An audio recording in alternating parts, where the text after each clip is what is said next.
I defend the guilty for a living. I just never expected the next one to be my child. This is the case against my daughter. The night the sirens came, I was still in my work clothes, heels kicked off, files spread across the kitchen table, trying to hold together another stranger's life with arguments I didn't fully believe in. Then the blue lights flooded the street. A girl was wheeled into the ambulance, pale, unmoving, surrounded by voices that spoke in urgent whispers, and somewhere in the chaos, one thought took hold and refused to let go. Where is Ellie? My daughter used to tell me everything. Now she barely tells me where she's going. Late nights, missed calls, a distance I can't cross, no matter how hard I try. Damien says it's just a phase, that all teenagers pull away. But I know the signs of someone hiding something. It's my job to know. So when I hear Ellie's voice through her bedroom door, low and shaking, saying, "She deserves to pay for what she did," I feel something inside me fracture. Because that's not fear, that's intent. When the police arrive and ask to speak to her, I don't hesitate. I do what I've always done best. I start building the defense. But this case is different. This time, every question cuts closer. Every answer risks exposing something I buried long ago. A secret I've kept from my daughter her entire life. A secret that could destroy everything. Because if Ellie is guilty, I will do whatever it takes to save her. Even if it means proving the wrong person is to blame. Even if it means revealing the truth about the kind of mother I really am. And once that truth comes out, there may be no saving any of us.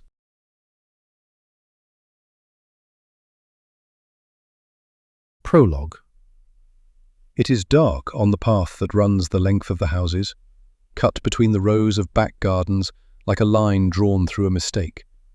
Sometimes, the streetlights on the estate blink out without warning, and the only glow is offered from windows where the curtains are yet to be closed. But it's late, gone midnight, and most people are already in bed, their houses turned off to the world as they sleep. There is little but darkness ahead of her. I watch as her footsteps quicken, keen to be closer to a home that's now only a few streets away. She's wearing too little for the temperature, and her bare shoulders are pimpled with raised goosebumps. She wishes now that she had worn a jacket, but earlier, when the evening was balmy and the hours ahead seemed a lifetime away, she'd had no need for one and hadn't wanted to end up carrying it for the rest of the night. She hears a noise behind her.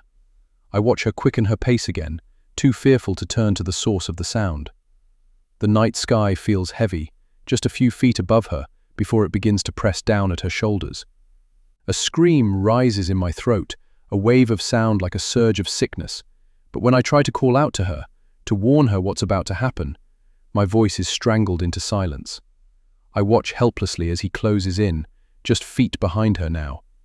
My heart thunders in my chest, because I know what's going to happen next. I see the attack before it's delivered. I feel her pain before it is inflicted. She is still just a child, but not for much longer.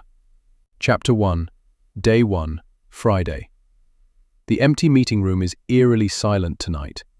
Alone with my laptop and a half-eaten salad that has been curling at the edges since lunchtime, I should be hungry, but it's too late now to bother with eating, and if I do, I know I'll be unable to sleep. I'll get home later to find that Damien has cooked me something, another meal that will go uneaten, reheated for his lunch tomorrow. It feels odd to be in chambers alone, the place devoid of the hum of chatter and the whir of printers and photocopying that usually acts as a soundtrack to the heart of the building. Just a couple of hours ago, these rooms were thick with the sense of urgency that characterizes the place. The silence should mean more peace, to focus on what I need to while no one else is here. But if anything, the isolation seems to have the opposite effect.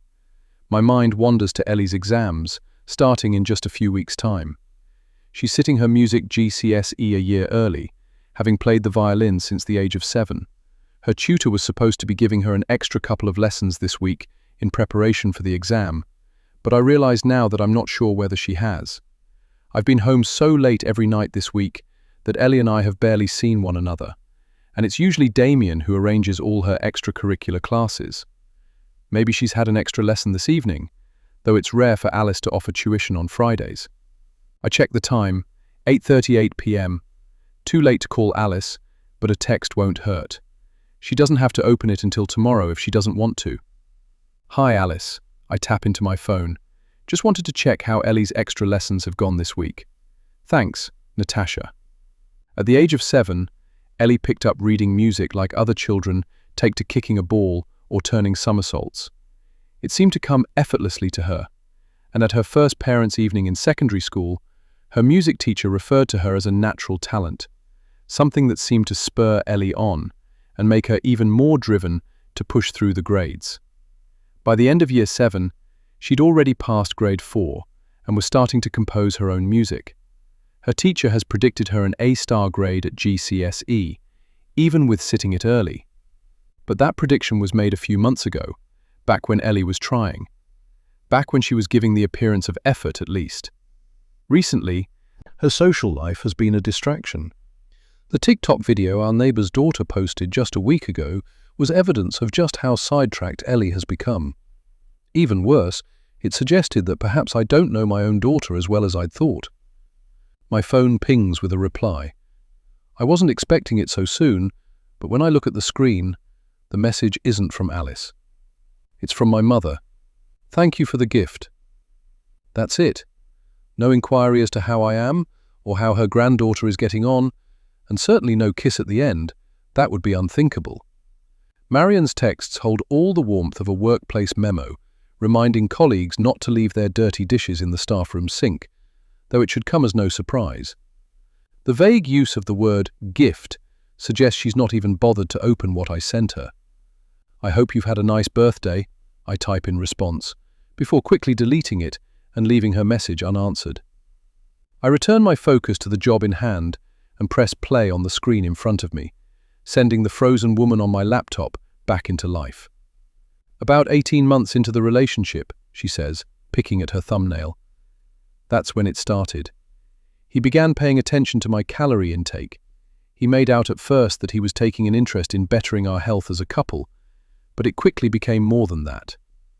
I paused the recording again to make more notes. 18 months into Leandra Hopkins' relationship with Aaron Hunt, she'd been signed up to take part in Strictly Come Dancing, a show renowned for grueling hours and an intense schedule for its participants. Aaron and I have already discussed this aspect of the allegations made against him, and I'm confident about getting a jury to side with us on what I regard as a glaringly obvious point. Aaron was helping Leandra prepare for the competition. His ex-partner's competitive nature is widely documented.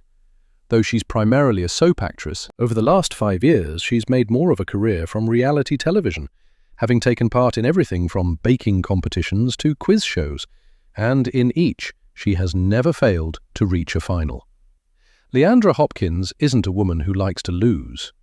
He would weigh everything, she continues, once I start playing the recording again. Scrambled eggs, avocado portions, even coffee beans. He made me keep a notebook where I documented everything I ate. Every Friday morning he would make me stand on the scales. She stops talking for a moment as her eyes drift towards the camera. She looks at it for too long, staring right at me as though we're in the room together.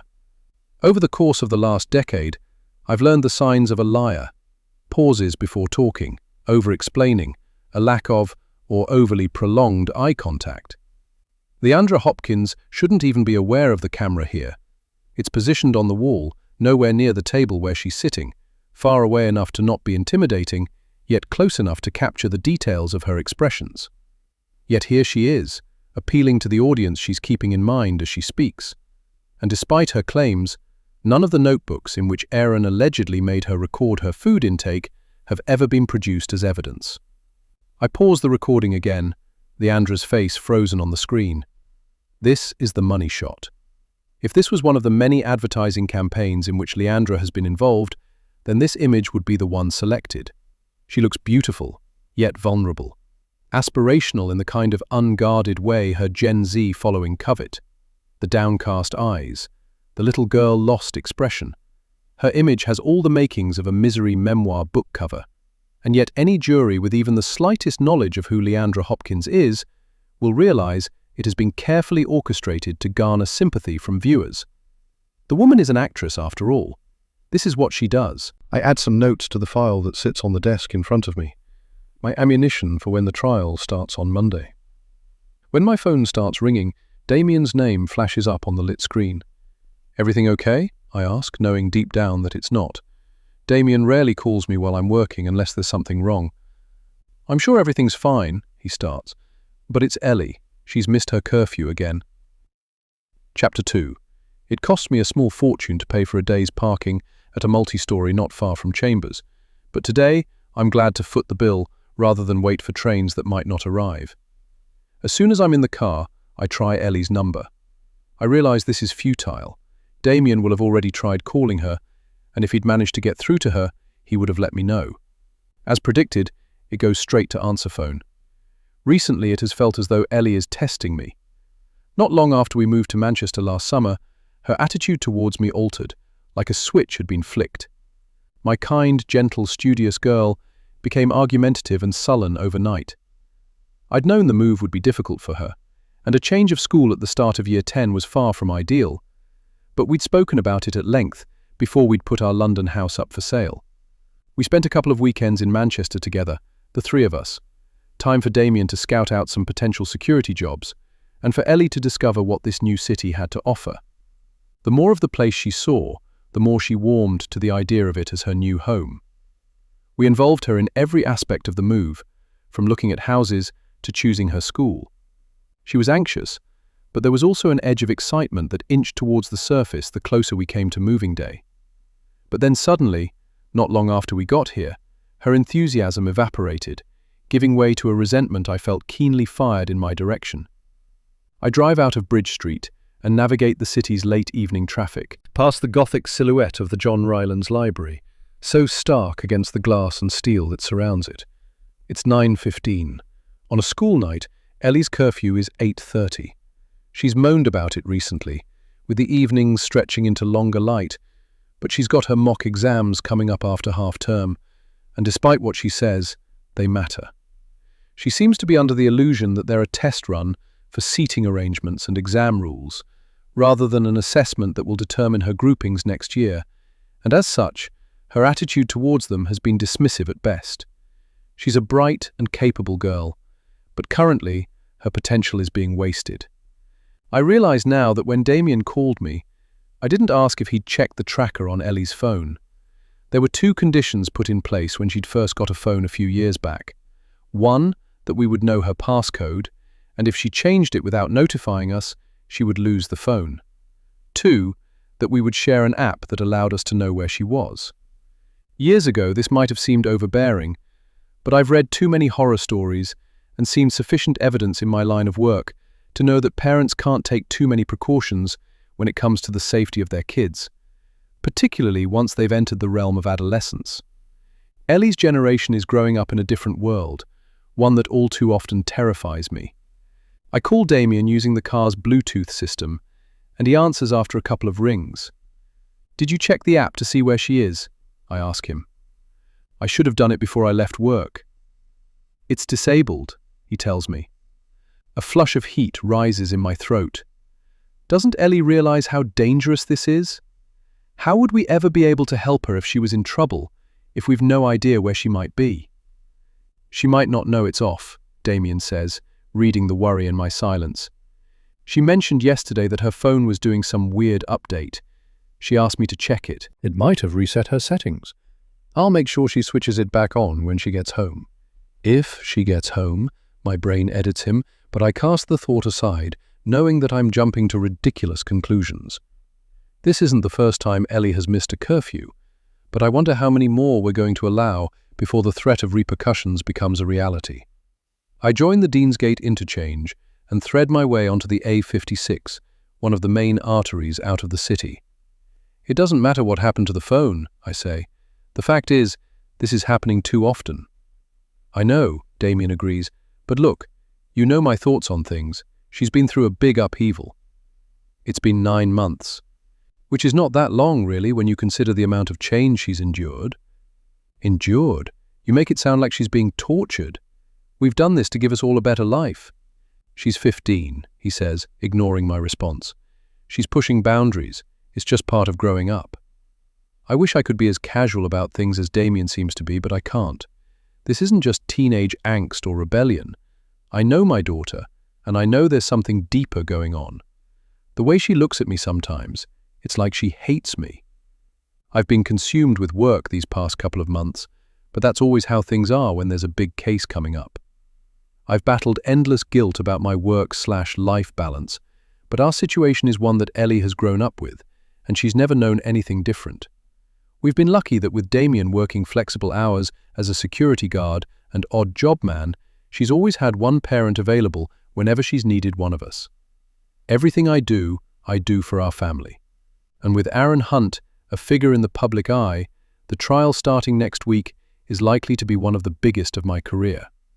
But I'm beginning to wonder whether Ellie resents the amount of time I spend at work, despite the home and the lifestyle my job has afforded us. I'll go out in the van and have a look for her. Call me when you're home, will you? Okay. Try the park. That's where they all seem to hang out. We end the call as I drive south through Stretford, heading towards the retail sprawl around Sale.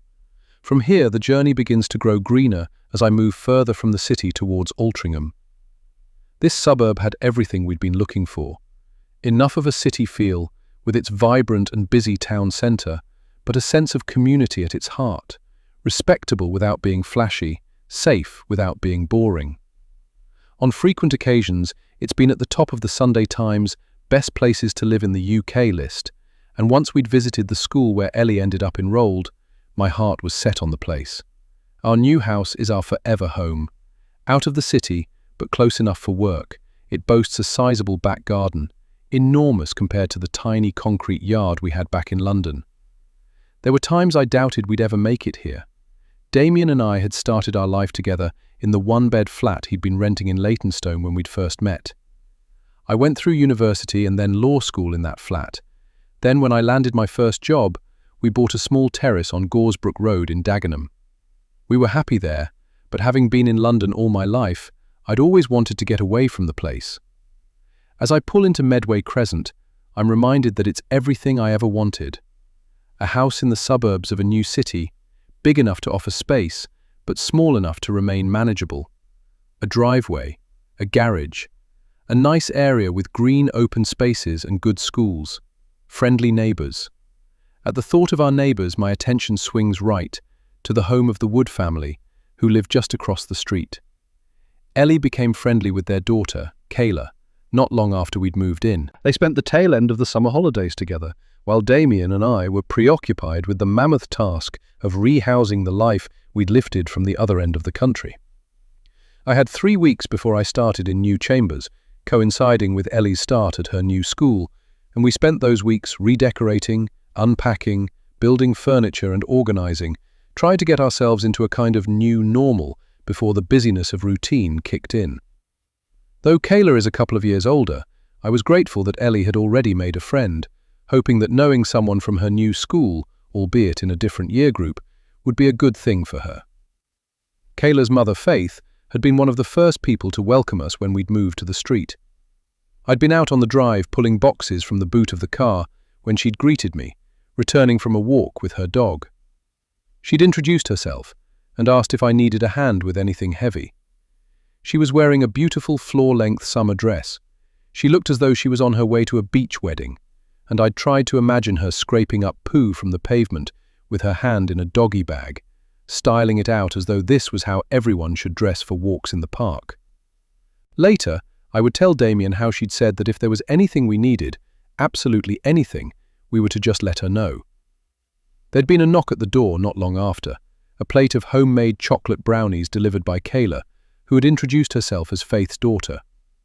Over a cup of tea, and one of the best brownies I'd ever tasted, Damien had made a joke about Stepford wives. I'd told him not to get any ideas. It had felt warming to have this knowledge that we'd made a good choice and had already met good people. Now, I'm no longer sure. Ellie's stark change in attitude and behaviour seems to have been sparked by Kayla. Perhaps I made a mistake by encouraging her to pursue a friendship with an older girl, particularly considering what happened just last week. As far as I knew, Ellie didn't spend much time on TikTok. I haven't been naive enough to think she never wastes her time there, but I assumed her interest didn't stretch beyond the standard scrolling of celebrity nonsense and catching up with whatever her friends were posting. But last week, Damien showed me a reel that had been posted by Kayla, an inane, viral dance challenge filmed in her bedroom with a group of boys behind her. Ellie was visible in the background, sitting on one of the boys' laps. Damien had been cautious enough of Ellie's new friendship to be keeping an eye on her social media, another thing for which I was grateful. With work as all-consuming as it's been, I've not been able to keep up with all the additional worries that our parents' generation didn't have to contend with. Ellie was furious when she realized that he'd been checking her accounts, still too young to realize that he's just trying to protect her. I pull the car onto the driveway, leaving space for Damien to return with the van. I doubt he'll be gone long. There are only so many places Ellie ever seems to go when she's not at home or at school.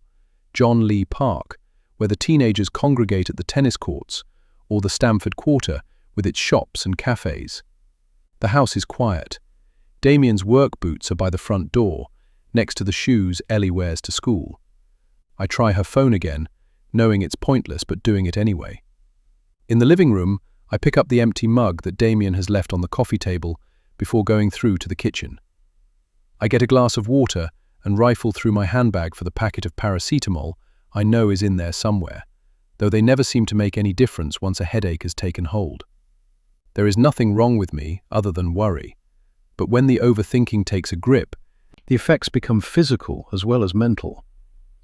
At the sound of the front door, I head into the hallway, thinking it might be Ellie, but it's Damien, back already. I ran out of places to look. It shouldn't, but his admission irritates me. I know it's irrational. What am I expecting him to do? Drive around the suburbs all night, scouring every doorway and lane? But he can't have been gone longer than 20 minutes, which seems a paltry effort when our daughter is missing. Your daughter is not missing, I remind myself. She is 15, not a child, though not yet an adult either. She is fine. Nothing has happened to her. As Damien said, she's testing boundaries, pushing back against the rules we put in place to ensure her safety. And yet, I know that all it takes is one moment. Natasha. Sorry, I say, my focus having slipped from whatever Damien was saying. It's coming up to 10 o'clock, he says, glancing at his phone. I bet she'll be back any minute. She's pushing things, but she won't push them too far. How can you be so sure? Weren't you ever a teenager? He raises an eyebrow. It'll pass. And what do we do in the interim? Just wait for it to blow over? I could build her a granny annex in the garden if you like. We could lock her in there and let her out when she's 18. Is everything just a joke to you? Damien looks bitten by my reaction, and I regret it instantly.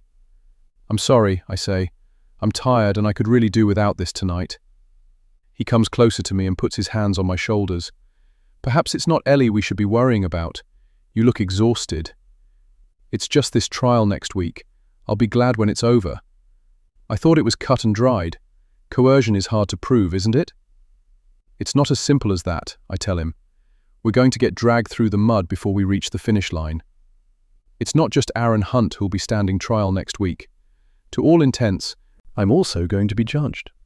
My ability as a criminal barrister is what will determine whether Aaron has a career to return to after the jury's verdict is delivered, regardless of whether he's found innocent. And if I prove myself incapable of upholding his reputation, it's going to do little to help my own.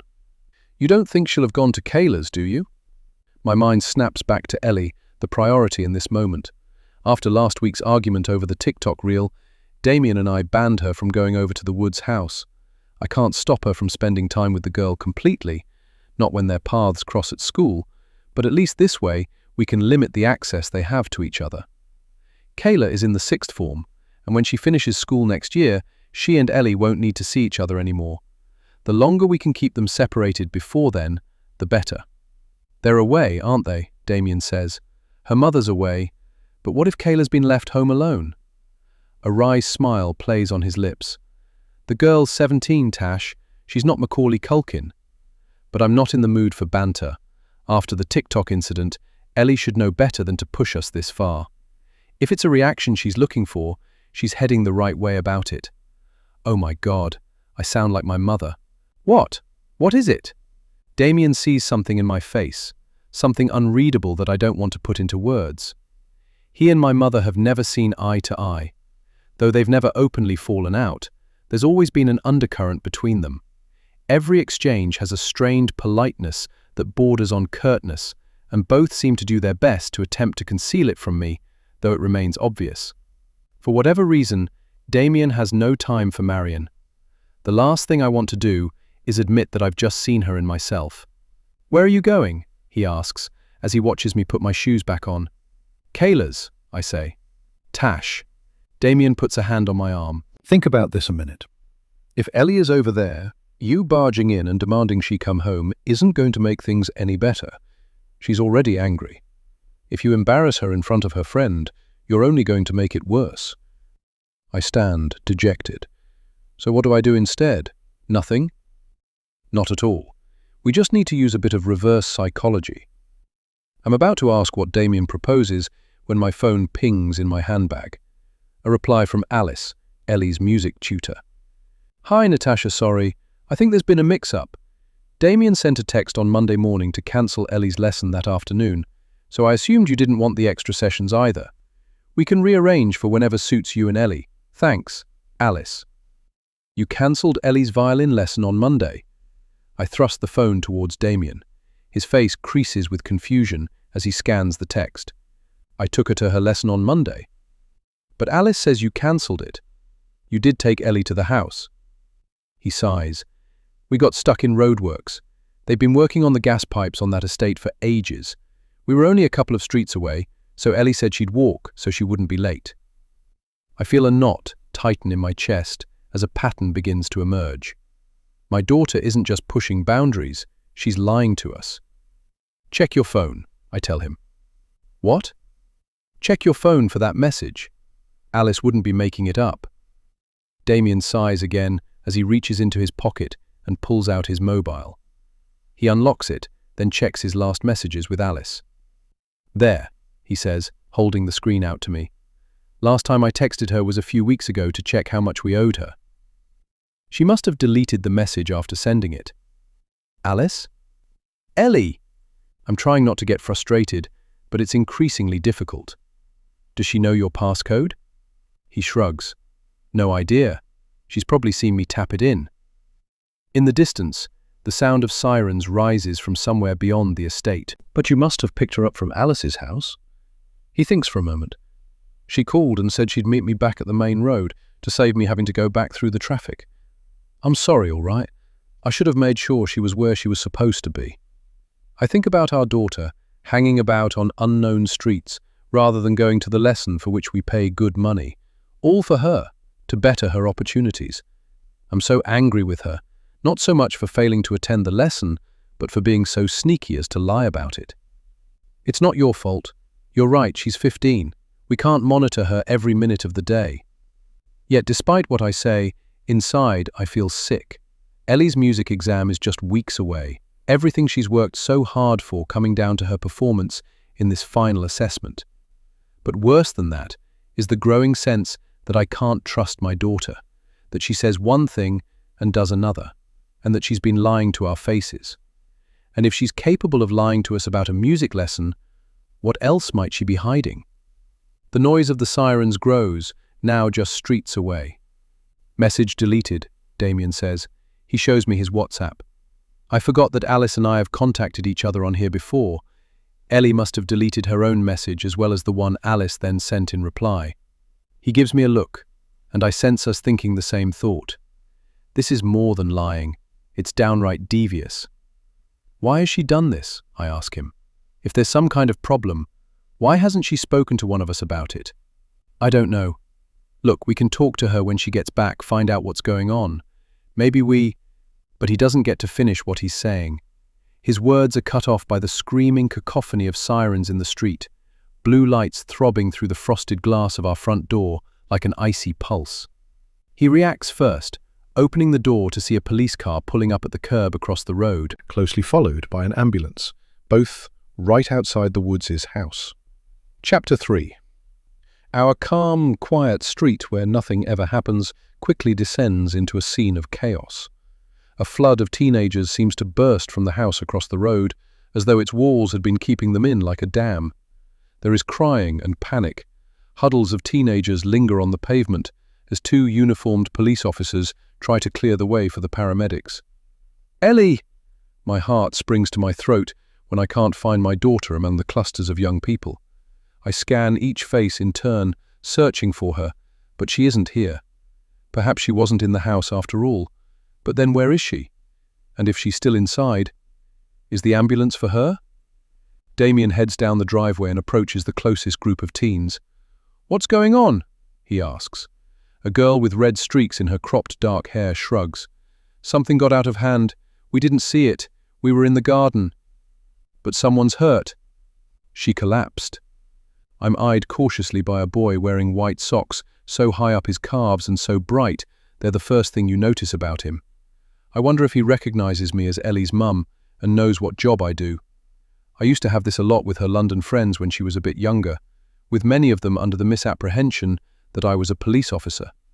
They'd all be on their best behavior when they came over to the house, one of the unexpected perks of the job. "She?"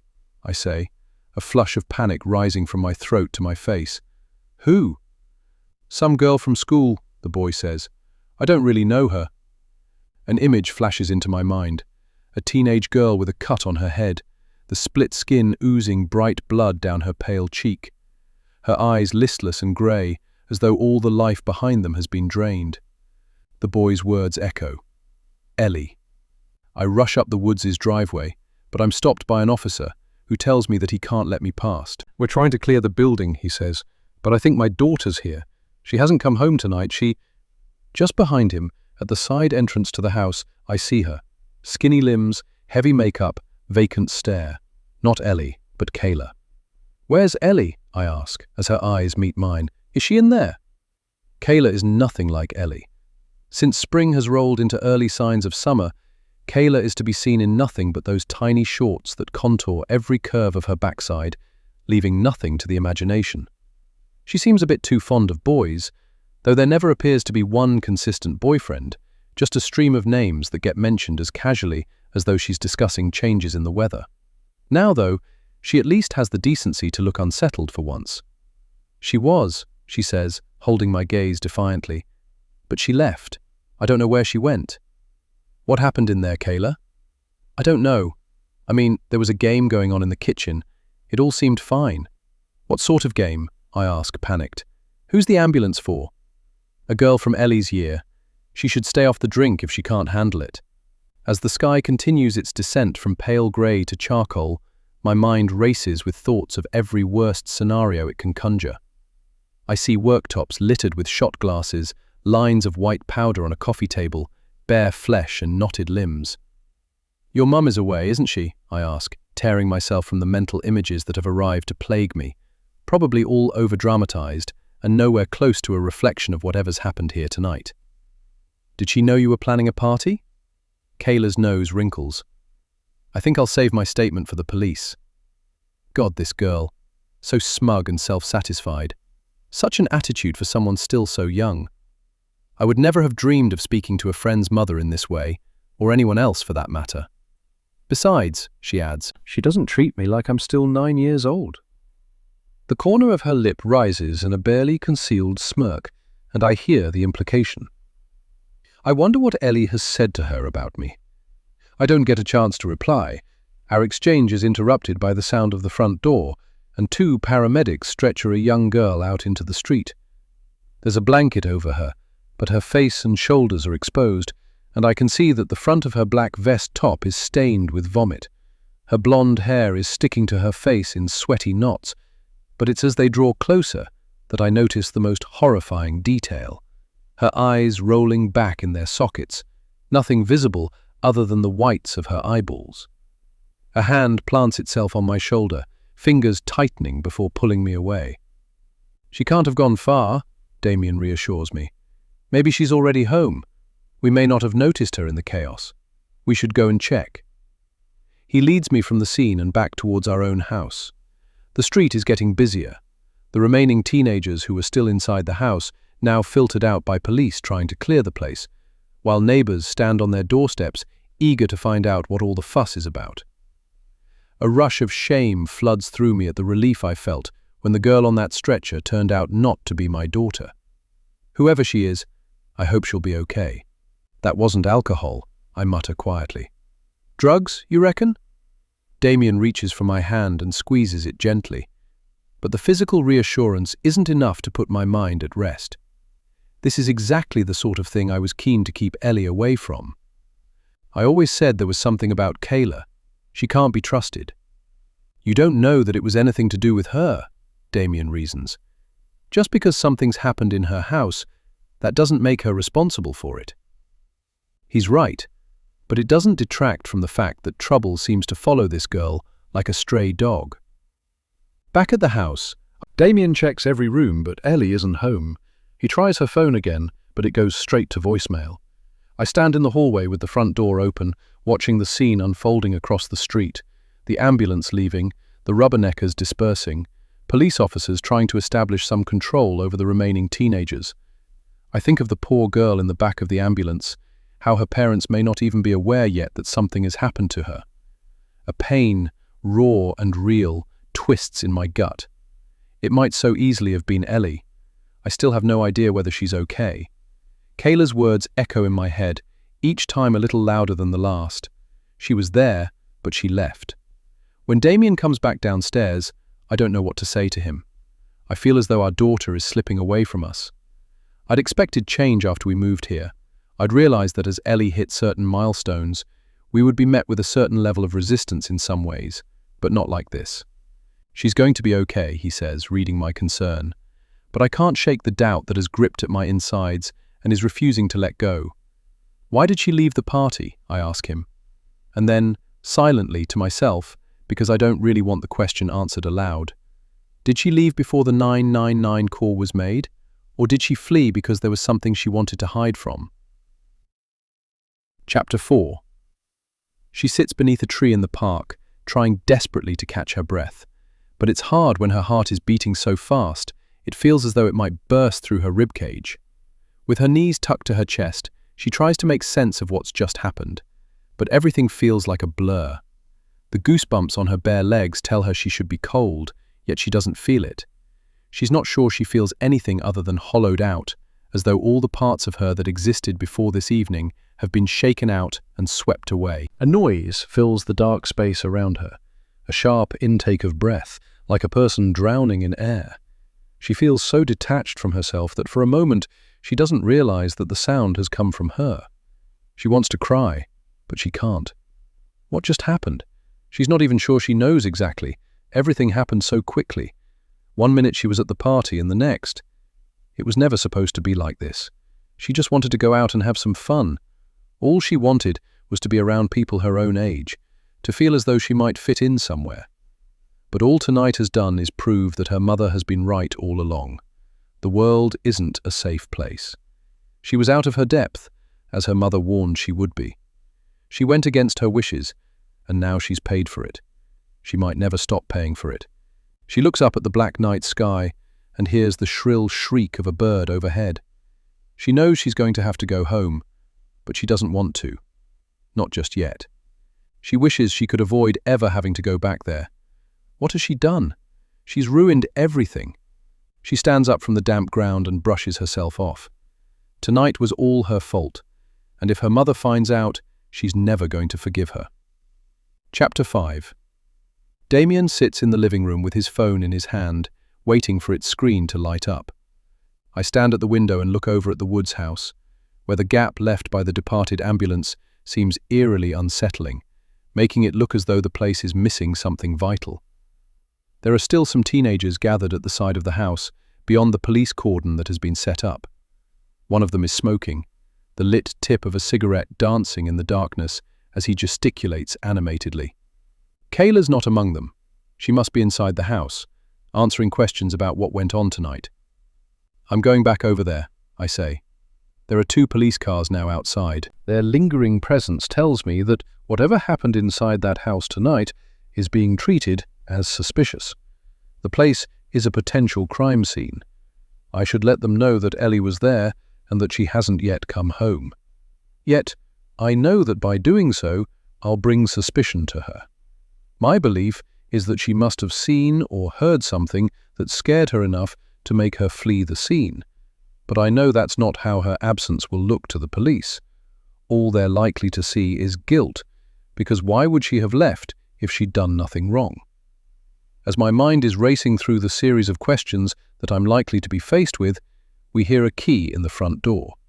I get to the hallway first to find Ellie bent over, fumbling with the straps of her shoes. I'm so relieved to see her that I'm not sure whether my first instinct is to shout at her for being out so late or to throw my arms around her and wrap her in the kind of cuddle we've probably not had in years. My second instinct is to ask where her outfit came from, though I suppose there are no prizes for guessing. She's wearing a tight-fitting, stretchy bodycon dress that I've never seen before. The electric blue fabric is the cheap type that looks as though the wearer might burst into flames if they stand too close to a fire, and there are cut-out holes at the sides that reveal the bony curve of Ellie's bare hips. Damien's face speaks 1,000 words, but he keeps his mouth shut. "Is that Kayla's?" I ask, as she straightens up. She rolls her eyes. "The dress is your main concern?" With her smeared makeup and disheveled hair, my 15-year-old daughter looks as though she's just come home from a nightclub, not from the house across the street. "Where have you been, love?" As always, Damien is the patient, diplomatic one. Immediately, his calmness makes my own reaction appear heightened, his placidity making me feel guilty even while knowing my response was justified. "Nowhere, just walking. At this time of night, dressed like that," I want to say, but I hold it in. She's right, the outfit isn't the issue here. "There was an ambulance," I say calmly. "The police have been to Kayla's house. Is that why you left the party?" Her eyes drop downwards, shifting her focus to the floor. She can't bring herself to make eye contact with either Damien or me. The fact is, she wasn't supposed to be at that house at all. Not after she'd been banned from going there after that video went online. I'm trying not to get frustrated, but it's difficult. This is what happens with other people's children, not with Ellie. She's always been such a good girl. She's never given us any trouble. And choosing a moment of rebellion now couldn't come at a worse time for her, or for me either. "Do you know what happened over there?" Damien asks. "Did you see anything?" Silence. "Come on, I'll make us a cup of tea." I shoot him a look as we head to the kitchen, Ellie following dutifully behind. Not everything can be solved over a cup of builders. But it's not Damien I'm angry at. It's Kayla. Since Ellie met her, all the girl has brought to our family is trouble. There was an afternoon one day at the start of last term when I got a call from the school to say that Ellie hadn't returned to class after the lunch break. I couldn't prove it, but I'm sure it was Kayla who encouraged her to skip lessons. Ellie had never done anything like that before. "Do you know the girl who collapsed?" Damien asks, as he flicks the switch on the kettle. He turns to face us, resting the heels of his hands against the worktop. He's still in the uniform he wears for his security job, not having had a chance to shower or change his clothes. Ellie nods. "Her name's Lily." "You know her from school?" "I know of her," she says defensively. "We're not friends or anything." Damien shoots me a look, one I'm not quite able to read. "Do you know what happened to her?" he asks. "No." "Why should I? I wasn't with her. I didn't see anything." "And that's what you'll tell the police when they ask." Damien and Ellie react with equal shock. They'll want to speak with everyone who was at the party at some point, I remind them. "Did anyone offer you drugs tonight?" The first thing I looked for in Ellie's eyes when she was in the hallway just now was signs of dilated pupils, but the fact that they look normal isn't enough to persuade me that there might not be something wrong. If she's taken something within the past couple of hours, it could be a couple of hours more before the effects start to show. I could go into her bedroom in the morning to find her choking on her own vomit. "Oh my God," she drawls, managing to give the word God 6 syllables. "You are so embarrassing." I let the comment slide. Embarrassing or not, it's my job to protect her.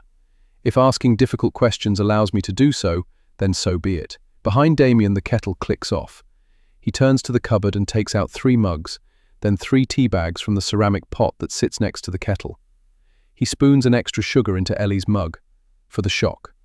"You haven't answered the question, Ellie." "What question?" The question of whether you were offered drugs tonight. No, I wasn't.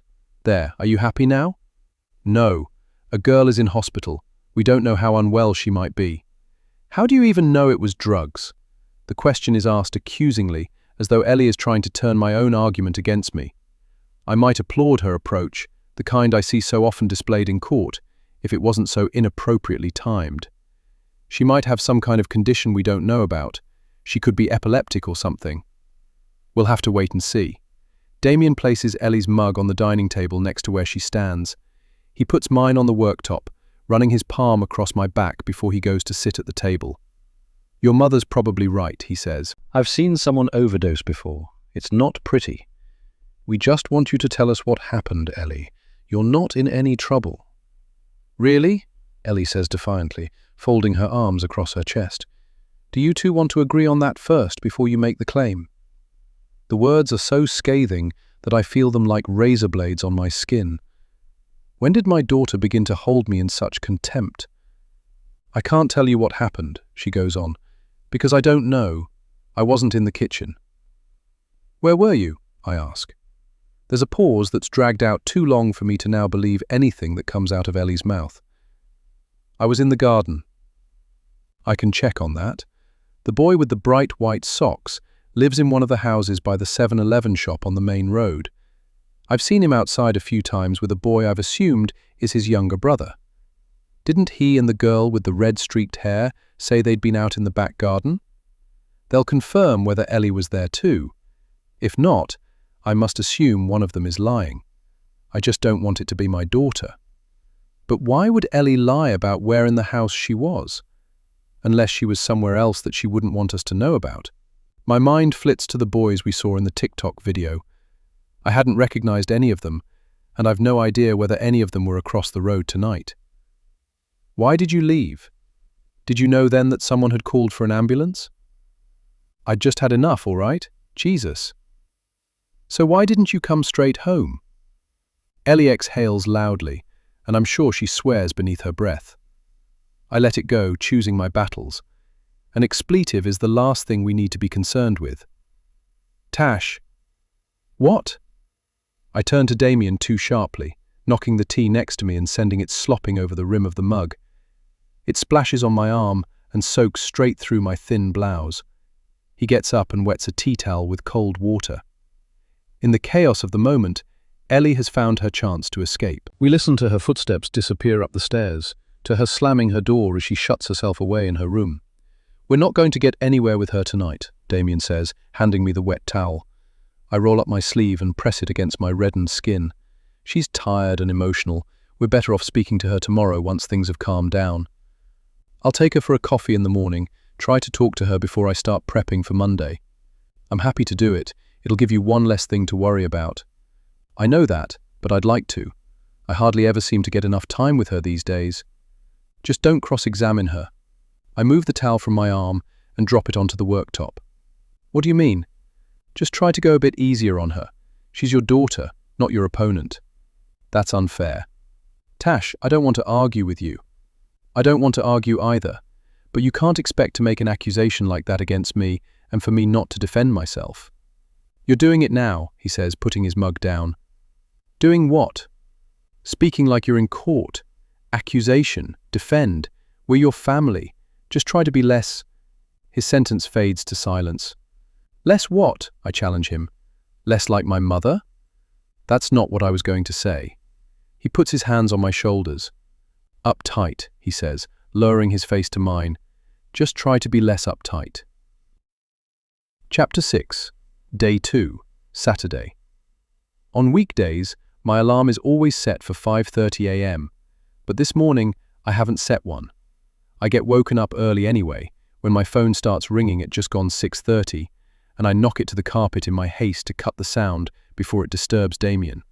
Who the hell is calling at this time on a Saturday? Too late. Damien turns away and pulls the duvet over his head as Neil's name flashes up from the lit screen, and I take the phone into the ensuite bathroom. A call from Aaron's agent this early doesn't spell anything good for his upcoming court case. Have you seen the headlines today? It's 6:30, I tell him, failing in my attempt to swerve passive aggression. Google it. I'll wait. I wonder if this is how Neil deals with everyone whose path crosses his, or whether his abruptness has been born from the pressure of his most famous client's recent negative press. Either way, I lower the phone and keep him waiting as I tap Erin's name into the search engine. Within seconds, the results throw up the story he's referring to. "Doting dad or abusive ex?" screams the Daily Mail website, alongside a photograph of Erin taken outside what I presume is Leandra's house. The shot captures Erin mid-stride, leaning towards Leandra with his jaw set and teeth clenched, his hand on her shoulder, not in what looks like a shove, but a gesture that is certainly aimed to restrain. Between them stands Alexis, their daughter, a just-turned 2-year-old with a small Peppa Pig rucksack strapped on her back. Though her eyes have been marked out, as though her identity may be protected by this single line, the rest of her face is visible, her features scrunched as she reaches towards Erin, red-faced and presumably crying. Leandra's mouth is open and her hair disheveled. The result is a deliberately provoking image, and one that could easily look like domestic conflict, the kind tabloids love because it fits their headline. I scan the article, absorbing details of the whos and whens and whats. "When was this taken?" I ask, returning the phone to my ear. "Yesterday," Neil snaps. "This could blow apart his entire defense. We need a meeting. How soon can you get to my office?" "This morning? Would be helpful." I end the call, telling him I'll get there as soon as I can. "I've got to go to work," I say, as I leave the ensuite. Beneath the duvet, Damien rolls over to face me. "I thought you were prepping from home this weekend." "Something's come up." I see the look in his eye, and I hate it. Maybe he's justified, but it's not my fault. This is part of the job. "What about Ellie?" "I know, and I'm sorry. I'll take her for that coffee and chat later, I promise." But I know what he's thinking, and I know he's right. Later will be too late. He'll have already spoken to her, and anything she might want to say will have already been said. Guilt snakes through me. I dress quickly and gather my things before leaving the house and getting into the car. Ellie's bedroom curtains are drawn. I doubt she'll surface until at least 10 o'clock, after being up so late last night. Damien and I are going to have to put some kind of plan in place for the next few weeks to make sure she gets through her exams without any further interruptions. But that's a conversation for this evening. I shove my travel mug into my bag before I take out my phone, open WhatsApp, and write a message to Faith. I've deliberated over it, not wanting to contact her when I don't trust my ability to hold back all the things I'd like to make known, but I can't stop thinking about the girl who was taken to hospital last night. I want to know how she's doing, and I don't know anyone else who might be aware of her condition. I write and delete 3 messages before choosing one that seems appropriate, brief, to the point, and lacking any emotion that might be misconstrued or later used against me. "Faith, you'll be aware by now of what happened at the party over at your place last night. Do you know how Lily is doing?" As I pull off the driveway and glance at the house across the street, I wonder whether my message will deliver its intended point. Whether she likes it or not, Faith is inadvertently responsible for what happened last night. It's her house, her daughter. She has a duty of care to know what's going on inside her own home. Half an hour later, I pull into a multi-story car park near St. Peter's Square. Within a few minutes' walk, my surroundings change from the historic grand buildings and wide open space of the square to the sleek modern streets of Spinningfields, where Neil's office is based. Towering glass and steel facades flank me. Already, at so early an hour, there's an air of hustle on the streets, with morning shoppers and couples crisscrossing the clean paved roads. A group of women dressed in pretty spring dresses passes me by, laughing. I imagine them heading for brunch together before going to see a show this afternoon, and I wonder whether my life will ever be quiet enough to afford me such luxuries. I pass an artisan bakery, where the buttery scent of freshly cooked pastries greets me as the door is opened by a member of staff who seems impossibly breezy for this time of the morning. She acknowledges me with a white-toothed smile as she starts setting up the outside tables. The thought of a croissant and a coffee that hasn't turned to cold sludge is almost enough to pull me through the front door. But ahead of me is Spinningfield's infamous XYZ building, and I'm reminded that I have a job to do. I promise myself I'll pick up something on the way back out, call it a reward for enduring what I know is about to be a long meeting with Neil and Aaron. In the sterile, minimalist reception area, I'm signed in by a young woman who wouldn't look out of place on a Vogue cover. The whole ground floor of the building smells like the inside of a Lush shop, clean and citrusy and overwhelming. She hands me a temporary pass. At the security barriers, I flash it against a small, darkened screen, and the glass speed gate slides open with a muted click. A security guard nods from behind his desk as I step into the lift, my heeled shoes clacking on the polished, tiled floor. Up on the third floor, Neil's office is everything you'd expect of a man who curates his Instagram page with a consideration most people don't offer their own homes. It's oversized to the point of ridiculousness and furnished with statement pieces I doubt are ever used. I'm tempted to drop myself onto the crushed velvet chaise longue that dominates the corner of the room just to gauge his reaction.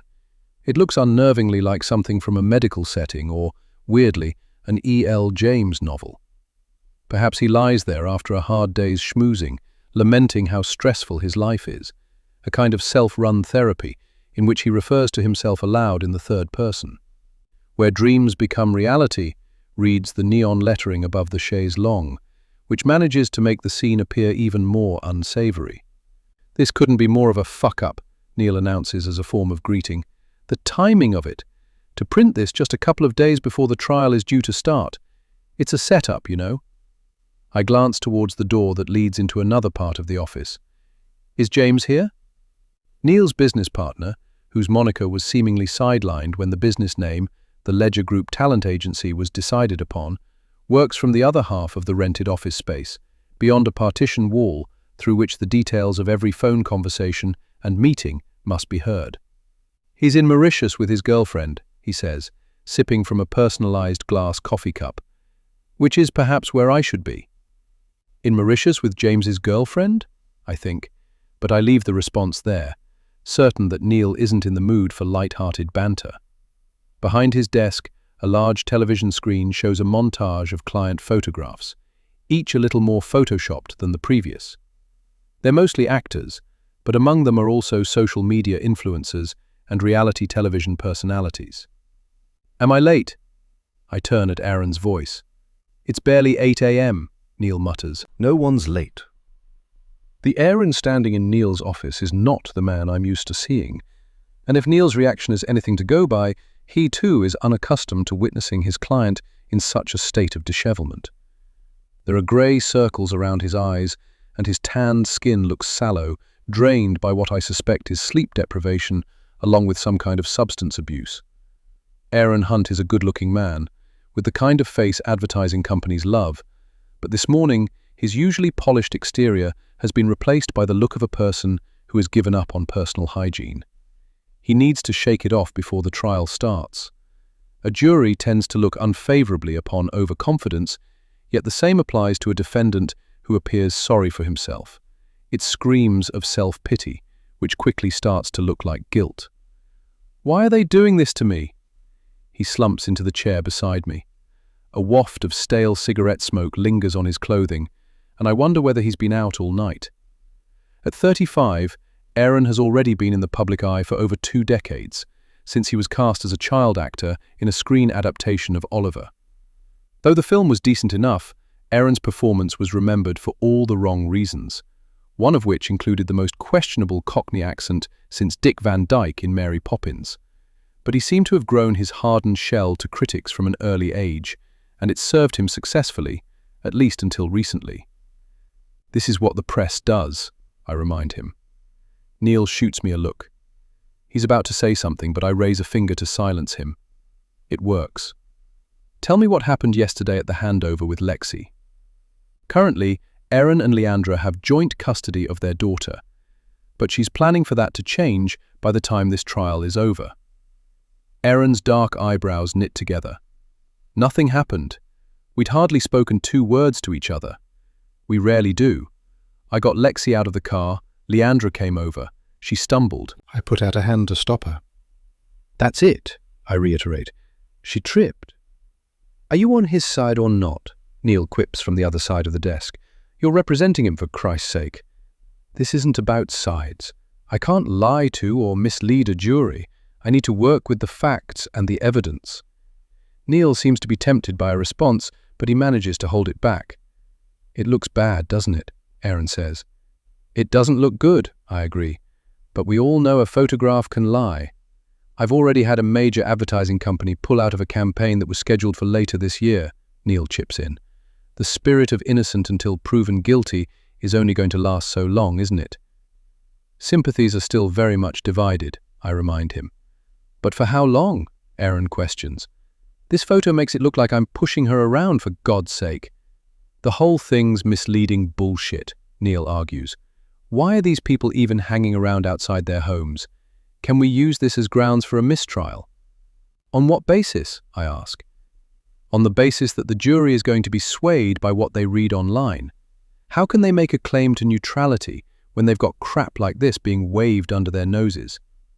I can apply for a reporting restriction under the Contempt of Court Act, I tell them, although the truth of the matter is that the damage is already done. Once something like this is in the public eye, it can't be undone, even if it were possible to erase every trace of it from the internet. What will that do? Aaron asks. We can't do anything about what's already been put out there, but it'll prevent any further media outlets from repeating or elaborating on the story. How soon can you get it? Neil asks. By the end of the day. In the meantime, I strongly advise you to avoid any communication with the press. Don't comment on anything online either. It may impact on the trial. So I just lie low and bury my head in the sand? Aaron says. Effectively, yes. Look, right now this is just noise. It has no legal bearing. You need to go home, shower and smarten up. You've hired me to defend you. Let me do my job, but don't make me do it while you're looking like that. She's not going to take my daughter away from me, he says. When I leave the office, Aaron remains behind with Neil. The first thing I do is check my phone. A part of me half expects to find a text from Damien telling me something else has happened with Ellie. But there's nothing from him, and I can assume that for now at least, there have been no further developments. I go to WhatsApp and check the delivery status of the message I sent to Faith earlier. 2 blue ticks confirm that it's been opened and read, but she hasn't bothered to write me a reply. Chapter 7. By the time I get back from the city, it's nearly 1:30 p.m. Damien's van isn't on the driveway, so he's either on a last-minute job, something that often comes up at weekends, or he's taken Ellie out. I imagine them sitting in a coffee shop together somewhere, having a heart-to-heart about the party last night. I picture her teary-eyed and vulnerable as she confides her worries to him, telling him all the things she can't bring herself to say to me. A girl should be close to her father. This is how it should be.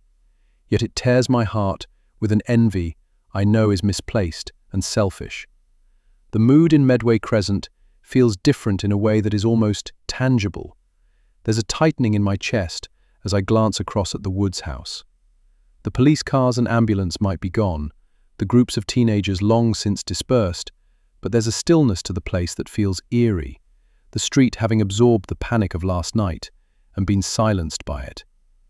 I turn onto the driveway and cut the ignition. When I get out, I hear the clink of glass smashing against glass. And across the street I see Faith emptying a bag of bottles into the recycling bin at the side of the house. If Damien was here, he'd tell me to ignore the temptation to go across and speak to her about the party last night. But Damien isn't here. By the time I've crossed the road, Faith has already gone back inside. But before I can go to the front door, she reappears with yet more debris from last night. She stops as she sees me standing on her driveway, but says nothing, waiting for me to speak with the same defiance her daughter wears so well. "You've seen my message," I say, a statement, not a question. "She's stable." My chest swells with a mixture of relief and frustration. I'm pleased that Lily is doing okay, or at least as well as stable can mean. But Faith has clearly been aware of the fact for some time and could have let me know by replying to my message. "I saw her being taken from the house," I tell her, "when she was carried to the ambulance." Faith shakes her head, trying to flick her hair from her face without having to touch it, with fingers that have just handled the bin. She looks unaffected by what happened last night, as though the events that unfolded here took place somewhere else, somewhere that hasn't touched her own existence. When she says nothing to my comment, I wonder whether she's heartless enough to not care, or if she's being careful not to offer any response that might incriminate her daughter in any way. If it turns out the girl had taken drugs, whether of her own free will or without her knowledge, they must have come from someone else. Someone knows what happened to her. I think of Faith that day she sent Kayla over to the house with chocolate brownies. I don't believe she's a heartless woman. I believe she's a mother just trying to protect her daughter, in the same way any of us might. Ellie said there were drugs at the party. I deliberate over the lie before I speak it, but I believe it's a lie worth telling. If Faith has even an ounce of belief that her daughter may be involved with whatever the other girl took, I'll be able to see it in her eyes. I don't know anything about that. Kayla told me she knows nothing about any drugs being brought here, and I believe her. You left her in the house by herself, knowing that she'd likely throw a party. She's 17 years old. You must have realized it wouldn't end well. Faith flicks her hair over her shoulder again. Kayla's nearly an adult. I trust my daughter. Maybe you should try doing the same. I trust my daughter too, I say, irritated by the comment. But I acknowledge that she's still young enough to require guidance. She can be easily led, apparently. Faith's left eyebrow rises in a sharp arch. Kayla's a bad influence, is that what you're saying? I didn't say that. Your family has its own way of doing things, but so does mine. Ellie isn't familiar with drinking, and she doesn't tell lies. I feel the sting of my last sentence as it leaves me. Until just recently, I would have believed this to be true. Now, I'm not sure I know what to believe. Faith scoffs. Of course she doesn't. So she only gets herself in trouble when Kayla's around. That's what you're suggesting? I just know what I saw, and there's no doubt in my mind that poor girl had taken, or been given, something more than just alcohol. Faith straightens, her eyes glistening with an anger she's doing well to withhold. I understand it because I feel the same. The police are investigating what happened last night, so let's just allow them to do their job, shall we? You've assumed because the incident happened in our house that Kayla must be involved, but you're wrong. The police will prove that. Not that we have anything to prove to you. Besides, she's not the one who ran. She turns and heads back up the side of the house, leaving me standing on the driveway, flushed with rage, while simultaneously cold in the shadow of her insinuation. She has no right to implicate Ellie when there's no evidence. There's a whole host of reasons why my daughter might have run from the party last night, and Faith is wrong to assume the worst. When I turn to cross the street, I see Ellie and Kayla turning the corner from the main road, bathed in sunlight and laughing, giggling between themselves as though nothing has happened. Despite the heat, a flicker of doubt shivers across my skin, like the whisper of a breeze. They don't see me at first, oblivious to my presence as I watch them move closer, chatting away, though I'm too far away to hear anything that's being said. Then Kayla looks up and sees me, and the laughter comes to a sudden stop. She eyes me defiantly, something self-assured in the curve of her lips and the way she flicks her hair behind her shoulder. But when Ellie notices me standing there watching them, her expression is something completely different, something far from self-assured. I try to bat the thought away, but it remains. My daughter looks guilty. I'm just not sure of what. Chapter 8. I expect the offer of coffee and a chat to be dismissed, but to my surprise, Ellie agrees. Reluctantly, admittedly, but it's a small step. In a pair of pale blue denim shorts and a striped t-shirt that she wears tucked in at the waistband, she looks about 6 years younger than she did last night, framed in the front doorway, wearing Kayla's dress and with a face full of smeared makeup. Her pale complexion is even more pallid this afternoon, the shock of the past 18 hours keeping her firmly in its grip. "Do you know where your dad is?" I ask as we get into the car. There's a lengthy silence before she speaks. He said something about a garden clearance. Since we moved to Manchester, Damien's been picking up extra work from the Facebook community group he joined, assembling flat-pack furniture for people who don't have time to do it themselves, doing simple plumbing jobs, and offering tip rooms for people who don't have access to a van. It's given him an opportunity to familiarize himself with the area, and he's hoping to build up enough of a reputation locally to be able to leave his security job and become self-employed. He'll come back with a tan, I say. In this last week of May, summer has already arrived, treating us with an earlier-than-usual visit. I smile at Ellie, but she turns away to the passenger window. "Where did you go earlier? With Kayla?" I ask, knowing I'm treading on slippery ground. Just for a walk. That's allowed, isn't it? Her tone is defensive, but I bite my tongue. I want to ask what they were laughing about, though Ellie would never tell me. I'm tempted to head straight to the elephant in the room, but I don't want to do it too soon and risk having Ellie shut down on me completely, especially now I've already upset her with the mention of Kayla. The nearest Starbucks drive-through is 20 minutes away.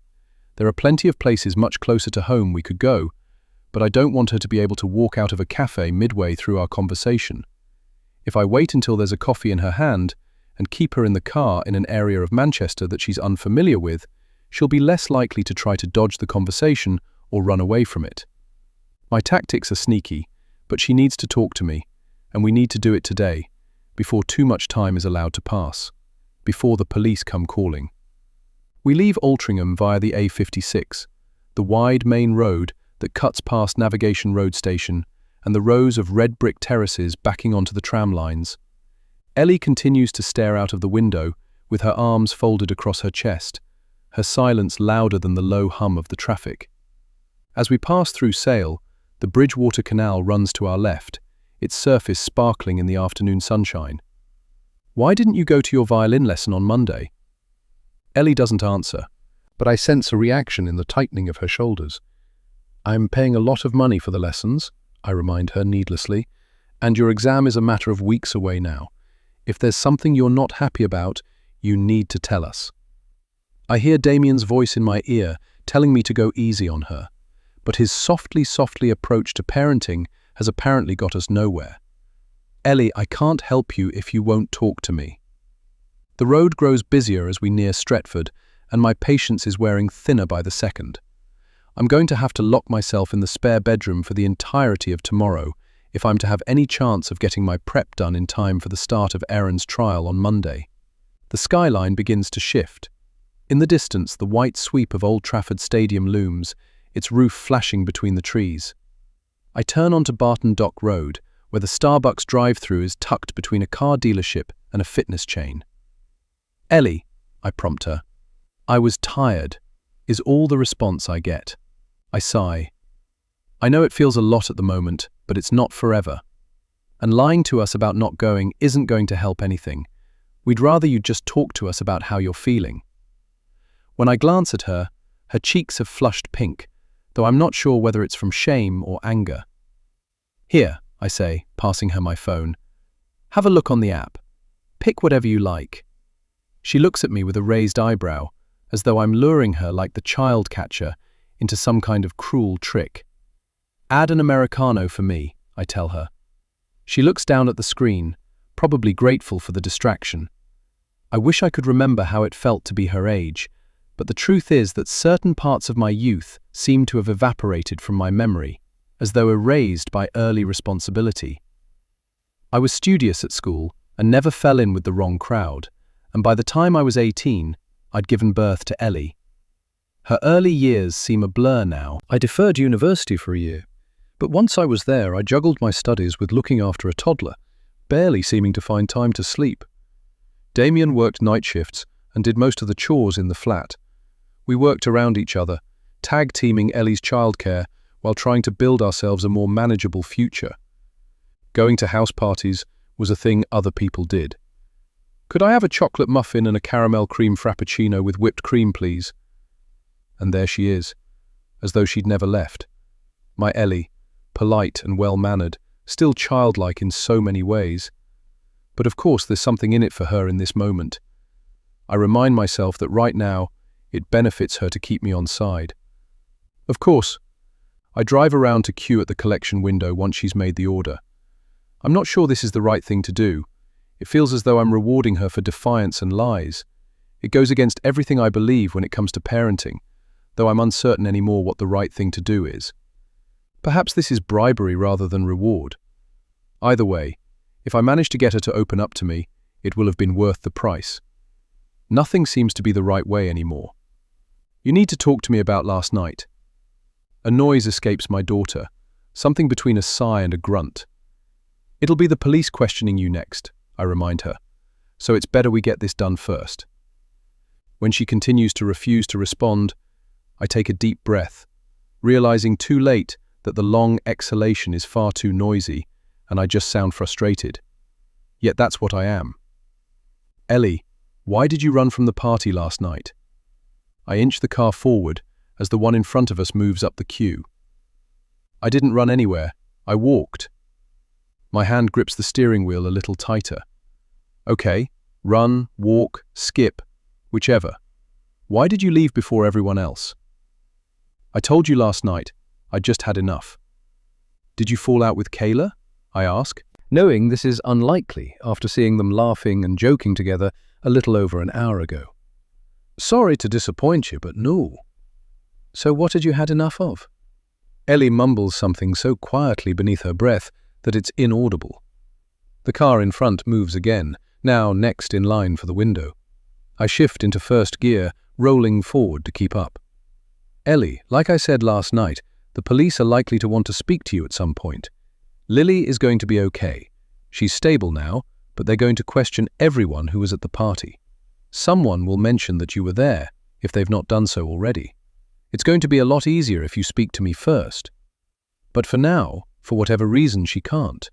Or she won't. I collect our order and find a space in the car park. Is this about the move? Damien thinks you're still upset about coming here, but I thought we were beyond all that. You were happy when we left London. Was I? Ellie says flatly, in a way that makes it sound nothing like a question requiring an answer. Weren't you? I feel like I'm second-guessing you all the time. If you'd just speak to me properly, things would be so much easier for everyone. Ellie bites into her muffin tentatively, using her fingertip to clean the corners of her mouth. The food is now her excuse not to speak. I sip my coffee, so hot it burns the tip of my tongue. You're only going to get one chance at these exams. I know it feels like a lot now, but in 6 weeks' time, when they're all over, you'll be glad you did your best. You can relax over the summer holidays and enjoy yourself knowing you did everything you possibly could. You're too bright to throw it all away, Ellie. And I know that at the moment you just think I'm nagging you, but I'm doing it because I've been where you are, and I know what the payoff will be. Don't let other people distract you from what's really important. Other people, Ellie repeats, wiping whipped cream froth from her top lip. Like Kayla, you mean? I mean, like anyone. So I shouldn't have friends. I shouldn't have any kind of social life. I should just spend all my time studying. That's not what I said. It sounds like exactly what you said. I can't be you, Mum. I need more in my life than just work. Her words are a slap in the face, but I bite my lip and swallow the kind of reactive response I know I'll only end up regretting. She's just taking her anger and frustration out on me. Of course you should have friends, I say, but they should encourage you rather than hold you back. Why do you dislike her so much? Is it because she's from a single-parent family? The accusation catches me off guard. That's a ridiculous claim, and entirely unsubstantiated. Just to remind you, I grew up in a single-parent family. Your dad was dead. That's different. Ellie's words are so blunt that her curtness and total lack of empathy take me aback. It sounds nothing like her, as though my daughter's body has been hijacked and her words are being controlled by somebody else, someone lacking in any kind of sensitivity or thought. I was 9 years old when my father died in an industrial accident at a petrochemical plant where he should never have been. Another senior manager had pulled out of a site visit that morning, and my father, ever loyal, had stepped in at the last minute. Had he not gone, he wouldn't have been caught in the explosion that resulted in the loss of 17 lives. My mother was never the same after he'd gone, and I suppose neither was I. The more time that has passed, the less I'm able to remember him, and that hurts. A memory will resurface every now and then, a song he liked, or a phrase he used to use, but for the most part he lives in my mind like a story, like someone I read about or created for myself as a character that might once have been. I admire Kayla's mother as a hard-working, independent single parent. But that doesn't change the fact that Kayla is a negative influence on your studies, and attitude, it would seem. Our conversation is interrupted by my phone, the screen lit up with the words, "unknown number." "Hello, Natasha Cook speaking." Good evening, Miss Cook. My name is Detective Sergeant Carla Reese. I'm calling from Greater Manchester Police in relation to an incident that took place last night at a house party in Medway Crescent, where I believe you live. Is now a convenient time? Not really, I think. There's never going to be a convenient time for what I know is about to be said. Yes, go ahead, what's this about? But I don't need to ask. I glance at Ellie. They've been given her name and they want to speak with her. We're currently following up with a number of young people who were present at the party, DS Reese continues. Your daughter, Ellie Cook, has been named by multiple witnesses. In particular, she was reportedly the first person to leave the scene after the incident occurred. I look again at my daughter, sipping her drink through a straw, like a girl much younger than her 15 years. I see. What was this incident? Ellie glances over for the first time now, perhaps realizing who I'm speaking to. The little colour that was in her cheeks quickly drains, leaving a pale grey canvas. You may or may not be aware that a teenage girl was admitted to hospital last night with symptoms consistent with having her drink tampered with. It's not yet confirmed, but based on information provided by the hospital, we're treating this as a suspected case of spiking. The investigation is ongoing, and I want to be clear. We're not treating Ellie as a suspect. We'd simply like to speak with her about what she saw and when she left. I understand. What do you need us to do? We'd like Ellie to come to the station tomorrow morning to give a statement. She'll need to be accompanied by you or another appropriate adult. It's a voluntary interview at this stage, and it shouldn't take too long. The phrase, "at this stage," echoes in my head, the words refusing to disperse. Which station should I bring her to? Beside me, Ellie tenses. A chunk of half-eaten muffin drops from the paper in her hand and falls to crumbs in her lap.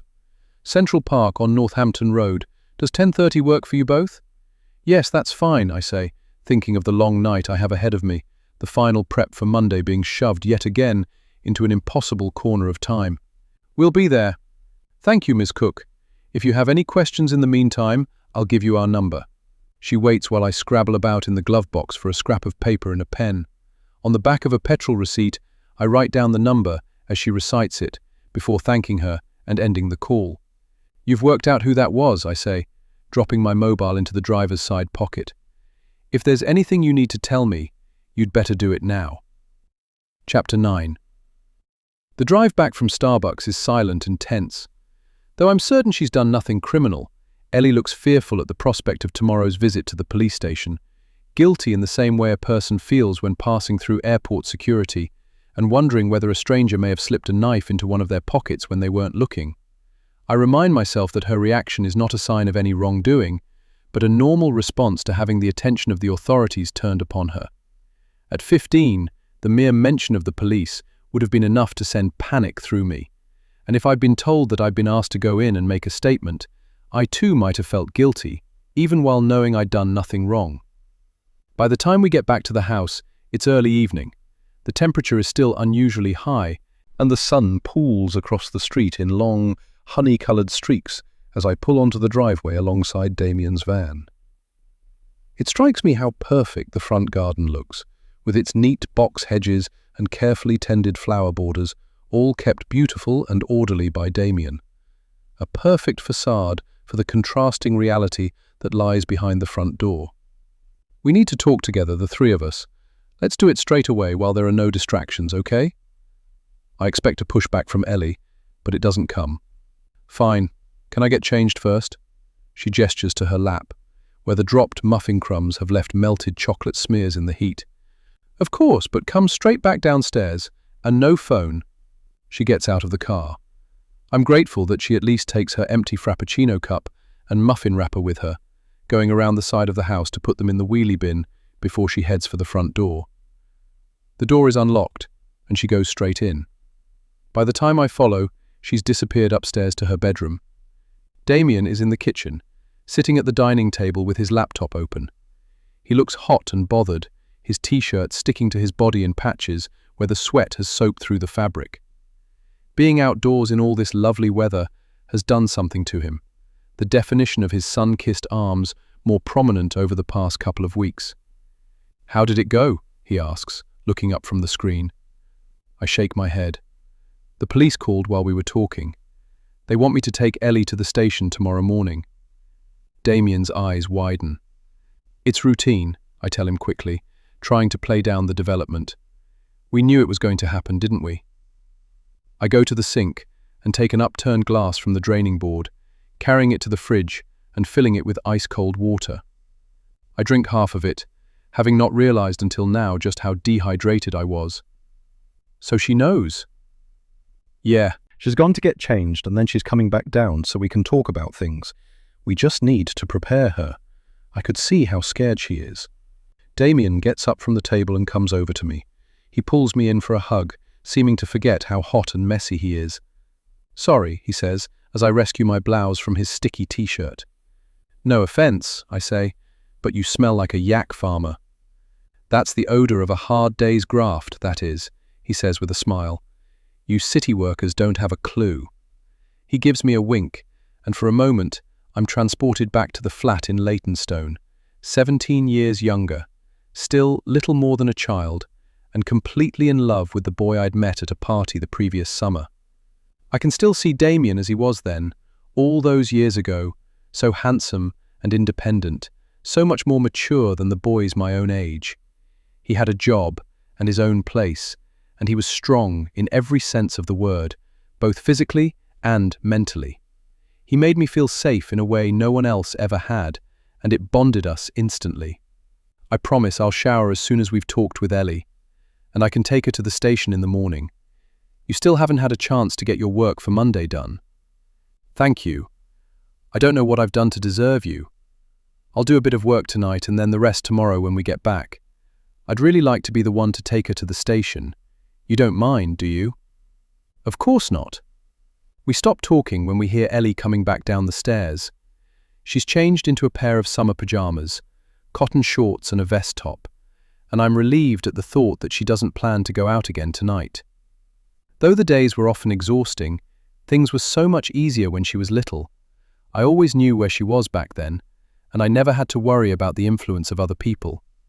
What was it someone once said to me, years ago? When they're little, they're arm-ache, and when they're older, they're heartache. I never realized how right that person was. You okay, love? Damien asks. Ellie nods. That girl, Lily. She's going to be all right, Damien tells her. She's through the worst of it. Social media, he adds, when he sees me looking at him questioningly. Someone I've done some work for shared the mother's post on Facebook. She was spiked, I say. That's what the police think at the moment anyway, based on what the hospital has said. Spiked with what? Damien asks. No idea. I don't think the police know yet. I imagine the test results take a few days to come back. And you two think I had something to do with it? Ellie stands near the kitchen doorway, with her hands crossed defensively against her chest, already prepared for a sharp exit when she's decided she's had enough of the conversation. Nobody has said that, I remind her. Nobody needed to, she replies, in a mocking sing-song voice. Ellie, Damien says quietly, don't. I try not to take it personally, but Damien's ability to stop Ellie in her tracks with just 2 calmly executed words makes my attempts to deal with her attitude look pathetic. We know you'd never get involved with drugs, he says.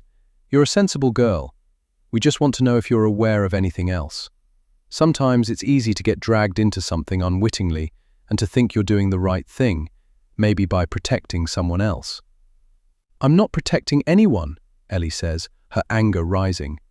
Damien's ability to placate her not as powerful as I thought. I didn't see what happened, and I don't know who was involved. I wasn't given anything or offered anything, and I left because I was tired and I'd had enough.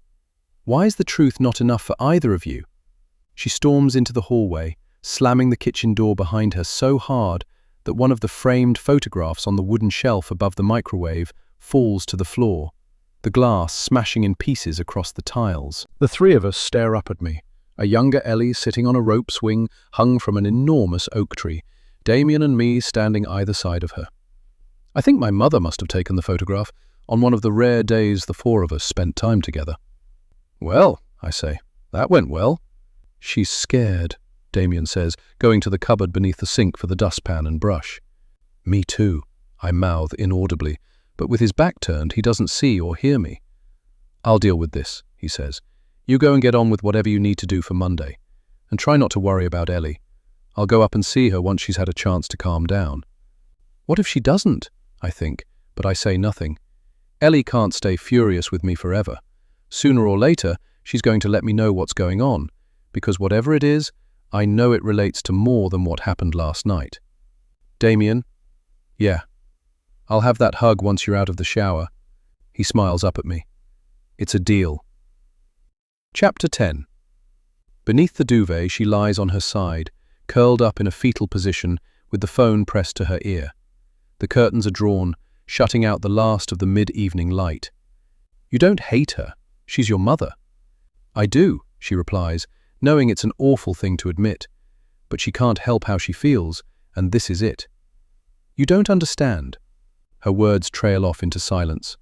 There are too many things she's unable to say, too many things she's not ready to say to herself yet. Everyone thinks her mother is good and virtuous, but she knows otherwise. Underneath the role the woman plays to the outside world, there's a different person altogether.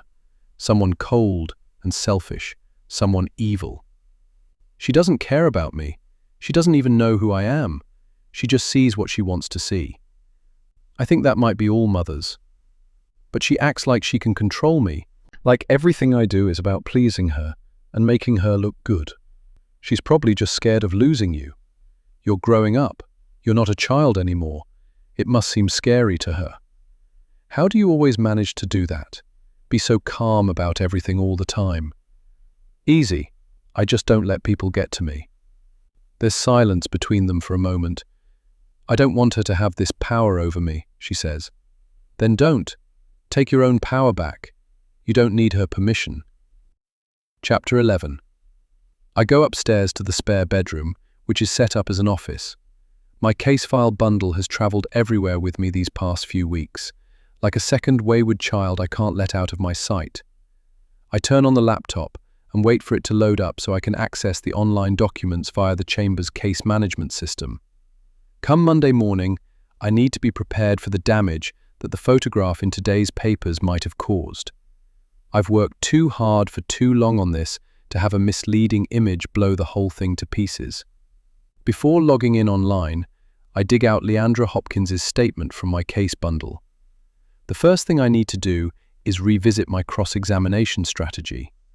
On Monday, I'll have to convince a jury that Aaron Hunt isn't a manipulative abuser, but the victim of an ex with a clear agenda, to tarnish his reputation in order to gain full custody of their child. And now, thanks to the press photo, the task of proving him innocent has become exponentially harder, even if the article is dismissed by the judge. My notes lie open in front of me, bullet points scrawled in the margin, but my thoughts keep getting pulled towards Ellie and her upcoming exams. I've never seen her as angry as she was tonight. As a toddler, she never had the kind of tantrums some children of a similar age were prone to. Her temperament was always quiet, her demeanor gentle. Growing up, she never hit the same wave of hormones that made other girls at the age of 9, 10, 11 display bursts of attitude that would make them look ungrateful or spoiled. I never considered we might hit the teenage phase of anger or rebellion, because that just isn't how Ellie has ever been. Something else, someone else, must be responsible for it. I try to keep my focus on the task in hand, but I am so tired I could put my forehead on the desk and fall asleep where I sit. I pull up Aaron's name on Google and click on the photograph of him with Leandra and Alexis. I study their expressions, reminding myself that both Leandra and Aaron are actors. I feel pity for the little girl pulled between the two adults, a potential pawn in a trial that will see her parents go head-to-head in court in a battle they seem to believe will prove which of them loves her more. I go to Instagram and search for Leandra Hopkins. Despite the old saying that the camera never lies, there have been plenty of well-documented instances where it has done just that, implying one thing when another has been proven to be true.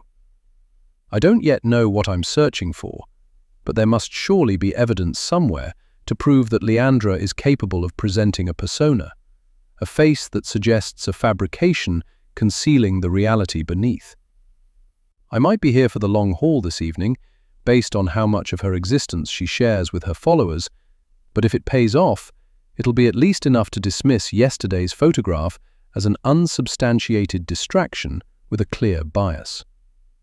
I scroll through post after post, selfie after selfie, countless images of Leandra in an array of bikinis, perched at the side of various swimming pools. Parties, festivals, PR events, the woman would show up for the opening of an envelope. A portion of these images must be capable of lies. After all, who can really be this happy for that much of the time? But the proving of such a fact is far harder to achieve than the knowledge. Hey! Damien pokes his head around the door I left ajar, so I could hear Ellie if she left her bedroom. You've not eaten anything. He comes into the office with a sandwich and a mug of tea. I'm sorry, I would have made something a bit fancier if I'd not been out to work. Don't be daft, I tell him. It's perfect, thank you. I didn't realize how hungry I was until I see the sandwich. Now, my stomach is rumbling as though it was promised food an hour ago. Wow, you smell a lot better, I say as Damien leans over to put my tea down on the desk. Why, thank you. That's my Eau de Imperial Leather. Never say I don't make an effort for you. I wouldn't dream of it. Right, he says, gesturing to the laptop. I'm leaving you to it. You're supposed to be working mine, not faffing about on social media. He gives me that wink again, as he did in the kitchen earlier, and I reach for his arm to stop him, struck by a sudden feeling of missing him. Some weeks, it feels as though we hardly see each other anymore. I'm out all day, sometimes late into the evening, and at weekends Damien's often taking on extra work when he's not at his security job at the shopping centre. He doesn't need to. We have enough money between us. But I can hardly stop him from pursuing his own business when he's been so supportive of my career over the years. I miss you, I tell him. He smiles. I'm right here. I know, I say, reaching for the waistband of his joggers, so don't go just yet. He raises an eyebrow, amused, and closes the door with the soft click of someone who's just received a promise. He doesn't say anything else, just kisses me, slow and familiar, his hands warm, his skin rough from work as his fingers slide beneath my top like they've done 1,000 times before. I can't remember the last time we've been so spontaneous, or even the last time we had sex, but I know it's been too long. He lifts me onto the desk with little effort, brushing papers aside. I half laugh against his mouth. That's evidence, you know, I say, my breath catching. I apologize. I would never tamper with evidence. My head falls back as he moves to my neck, his stubble tickling the curve of my throat. We're precariously close to the cup of tea he set down earlier, so I pause him to move it, setting it high on the bookcase. For a moment, with his hands on my breasts and his tongue tasting mine, it's easy to forget the rest of it, the trial, the press, Ellie's challenging behavior. I tug his t-shirt over his head. His chest smells of shower gel and the outdoors, a combination that's difficult to describe, but just him. And then he shifts his position, pushing my legs apart and taking hold of my wrists with more pressure than usual, pinning me in place. I know it's meant to be teasing, it's nothing he hasn't done before, but something about the angle, the instant restriction, flicks a switch, and suddenly I can't breathe.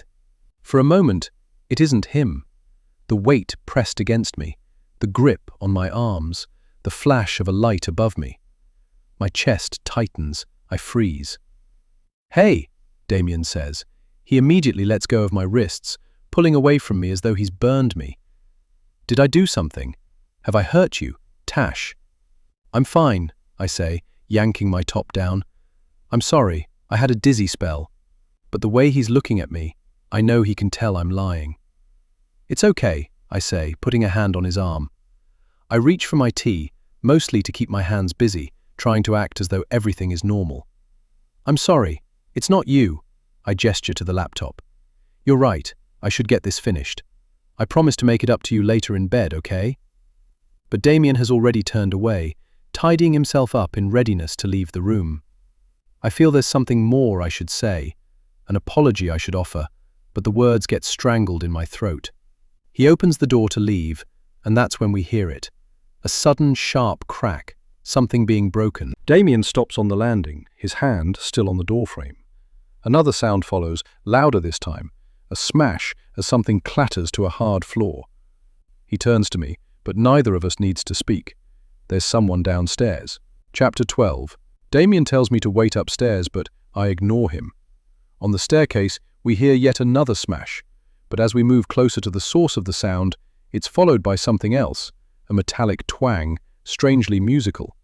Damien strides towards the kitchen, undeterred by the possibility of finding someone in there. But there's no one. Instead, the door to the utility room is open. There's someone in the garage. I follow closely, and the first thing I see is Ellie's hair, wild and disheveled, hanging about her face in sweaty blonde tendrils. She is brandishing something in her hand, something wooden and broken, at first unidentifiable. And for an awful moment, I think she might use it to attack Damien. Instead, when she looks at us with mascara-smudged eyes, she appears frozen, rooted to the garage floor, as though she can't remember how to move. "Ellie," Damien says gently. I assess the debris at her feet, the chunks of shiny oak-colored wood, the coils of snapped string. He senses my realization at what she's done and turns to me, silencing me with a single look. "Ellie," he says again, turning back to our daughter. "What's happened?" Tears stream down her face, and I'm not sure how Damien thought I could even consider being cross with her in this moment, because I know that's what he was trying to censor when he turned to me with that look. Is this what he thinks of me? Is that what they both see? Ellie is breathless with anger, unable or unwilling to answer. I look at her feet, studying the broken pieces of wood, as though trying to place them together in a mental jigsaw. Her violin, my violin, smashed to splintered fragments on the garage floor. I'm jolted from my thoughts when she drops the remaining piece of the instrument to the ground. "Ellie," I say quietly, "your violin." "I hate it," she says blankly, seeming to look at and yet somehow through me. "And I hate you." There's no doubt which one of us her words are aimed at. With no idea how or why, I've alienated my child to the point where she can regard me with nothing but contempt. I open my mouth to speak, but a glance from Damien makes me think twice. "Not now," it says. And I know he's right. There'll be no talking to Ellie while she's riled up like this. She storms past us and goes back into the house, leaving us silenced by the aftermath of her rage. Damien crouches down to collect up the broken pieces of violin. "I'm sorry," he says. "I know how much it meant to you. I was gifted the violin at the age of 11, when my primary school music teacher had realized my desire to play. My mother had refused to buy me one, and when I started at secondary school, she forbade me from taking part in extracurricular lessons, citing music as an unnecessary distraction from my studies. I kept the instrument in the hope of one day being able to pick it back up and learn, but after realizing there would never be the time or opportunity, I passed it on to Ellie, hoping that she might gain what I had lost. From where he's crouched, Damien looks up at me. "You should go and finish that work. Don't worry about Ellie. I'll speak to her after she's cooled off." Reluctantly, I return to the laptop, but I'm unable to drag myself from thoughts of what's just happened. It's how I've always dealt with everything, by throwing myself into my work. As I wonder what's going through Ellie's mind, I continue to search Leandra Hopkins' Instagram posts, only able to semi-distract myself from the recent memory of my daughter's venom. She is 2 rooms away from where I sit, and yet we couldn't be further apart. I start to lose all track of time. But eventually I hit something. A tagged photo from the closing party of the dance competition Leandra took part in. In the image, she and another contestant, someone who'd got knocked out during the early weeks of the show, are standing with arms around each other's shoulders, each holding a glass of champagne. They're both young women, both still holding on to girlhood, glossy, unburdened, still characterized by the blitheness of youth. I don't judge them for it. If anything, I envy them, because I don't know what it is to be carefree. I can't remember if I ever did. Maybe it's motherhood, or my career path. The sharp edges of life have carved into me, slowly and silently, while I wasn't paying attention. The 2 women look blissfully happy, their wide mouth, half-laugh smiles, screaming, "Aren't we just having the best time?" And yet this was the very time Leandra Hopkins claims was her darkest. The The time she has accused Aaron of being at his most controlling. Does the photograph lie? Or Leandra? I save the image and the date of the post and close the laptop. Tomorrow, after taking Ellie to the police station to make a statement, I'll write up a defense response in relation to yesterday's report, should it be raised in court on Monday. But for now, I've got to get some rest, so I can be the best possible support for my daughter in the morning. I just hope for her sake that her anger has dissipated by the time she has to speak with the police. Chapter 13. Day 3, Sunday. Shall we start again? I suggest. Ellie sits beside me in the passenger seat, slouched and silent for the duration of the journey. I've already told her that the violin doesn't matter and that I'm not upset with her about what happened last night, that I just want her to be able to talk to me, to open up about whatever's going on inside her head. But for reasons she can't or just won't give me, she doesn't. The Central Park Police Headquarters sits low and wide behind a set of high railings, its facade all glass and steel, modern, functional, and impersonal. It doesn't look like a place for visitors, more like a place intended to hold and then snare people indefinitely. I glance at my daughter, and the thought turns me cold.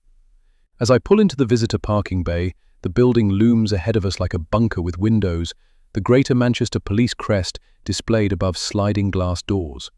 A set of barriers guards the rear car park, clearly for staff only, and beyond them, a long sweep of offices and conference rooms curves back into the heart of the complex. Uniformed officers come and go through a side entrance, moving with a quiet intensity that doesn't affect only Ellie. I feel sick just sitting here, not yet out of the car, so I can only imagine how she must be feeling. "Come on," I say, putting a hand on her arm. "Let's get this over and done with." We get out of the car and go into the reception area, where the air is cool and still. A uniformed officer sits behind a reinforced glass desk, beneath harsh strip lighting. A line of chairs stands against the far wall, plastic and bolted to the floor, all unoccupied. This isn't a place they want people to linger. You're either contained or moved along. "Good morning," says the officer, looking up from his desktop screen. "Good morning," I echo. "I'm here with my daughter, Ellie Cook. She's here to give a statement regarding the party on Medway Crescent on Friday evening." Beside me, I can sense Ellie twitching. Her fingers are moving erratically, twisting and knotting a frayed thread at the hem of her t-shirt. Out of sight of the officer, I reach for her fingers and still them gently. "If you'd just take a seat, please. Someone will be with you shortly." "Thank you." Ellie follows me to the row of plastic chairs where we sit side by side. Her hands are still twitching, as though without her mobile phone to entertain and distract her, they don't know what to do with themselves. "It's going to seem formal in there," I remind her, "like you see on television. But you're not in any trouble, okay? It's just standard procedure." We don't have to wait long. A plainclothes officer comes through the set of double doors to our right, less than a couple of minutes after we sit down. He introduces himself as D.C. Harper, and we follow him down a long corridor to an interview room where a female officer waits. "This is D.C. Kane. She'll be acting as witness officer to this interview," Harper says, gesturing to the vacant seats on the opposite side of the table. He clicks on the recording device on the desk. There's a camera in the corner, but I'm not sure Ellie has spotted it. Again, it's standard, although I don't know whether she would realize that. This is a voluntary interview under caution with Ellie Cook, conducted at Central Park Police Headquarters at 10:47 a.m. Present are Ellie Cook, her mother Natasha Cook, Detective Constable Lewis Harper, and Detective Constable Claire Kane. "Ellie, you are not under arrest, okay? You are here voluntarily and are free to leave at any time. However, you are being interviewed under caution, which means anything you do say may be used in evidence. Do you understand?" Ellie mumbles something, but she's looking down at her lap, and it's inaudible. "For the tape, please." "Yes, I understand. Can you please confirm your full name and date of birth?" "Ellie Louise Cook, 13th of March 2010. "Thank you. Ellie, can you tell us how you came to be at Kayla Wood's house on Friday evening?" "She was having a party. She texted me a couple of days earlier to ask if I could make it. I told her I'd try." "Why try?" "I've got exams coming up." I thought I'd wait to see how much work I'd got done by Friday, and then decide how I felt on the day. DC Kane smiles encouragingly at Ellie across the table, a small smile designed to keep her talking. She must seem to them now just what I know her to be, studious and good, not the type of girl who gets into trouble with the police. What time did you arrive at the house? About 7:30. And did your parents know you were going there? Ellie side-eyes me. No. Okay. Did you tell them you were going somewhere else, or just not tell them you were going out? Ellie's lips thin. I know what she's wondering, why any of this is anything to do with the spiking incident at the party, but I've prepped her enough for her to know that all she needs to do is stick with the facts. Mum was still at work. I just told my dad I was going out. He didn't ask where. She shakes her head. No, she says, remembering the tape recorder. Why? I want to ask. Why had Damien taken so little interest in her that he hadn't even thought to ask where she was going? But I realize that I'm being unfair. He may have been in the middle of doing something, caught out by a passing, "See you later," as Ellie flounced down the stairs and straight through the front door. Who else was at the party, Ellie? She's starting to look tearful now, her eyes glassy as the questioning continues.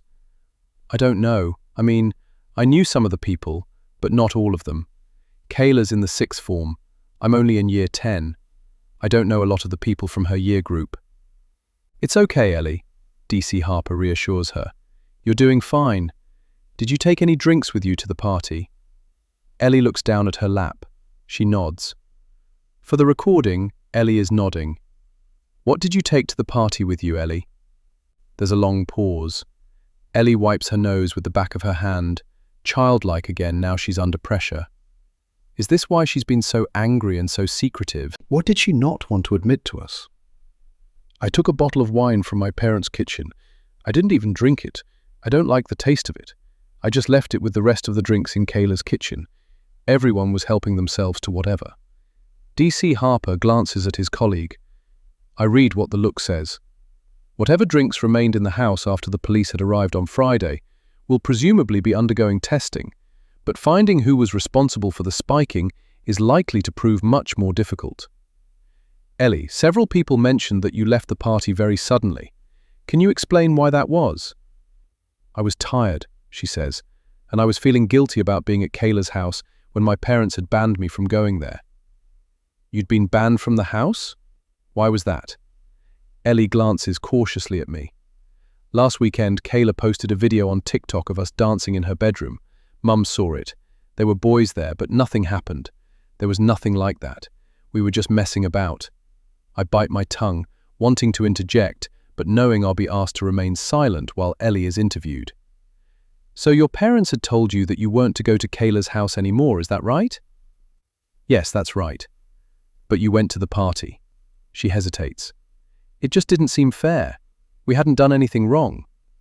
DC Kane smiles at her again. And no one is suggesting otherwise now. We just need all the facts so we can try to work out what happened on Friday evening.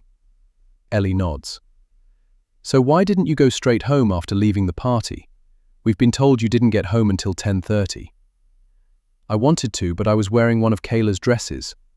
I changed into it when I got to the house, and when I left, I realized I didn't have my own clothes to get changed back into. I knew my mother would be mad at me when she saw I'd been there and, I don't know, I panicked. So I delayed going back.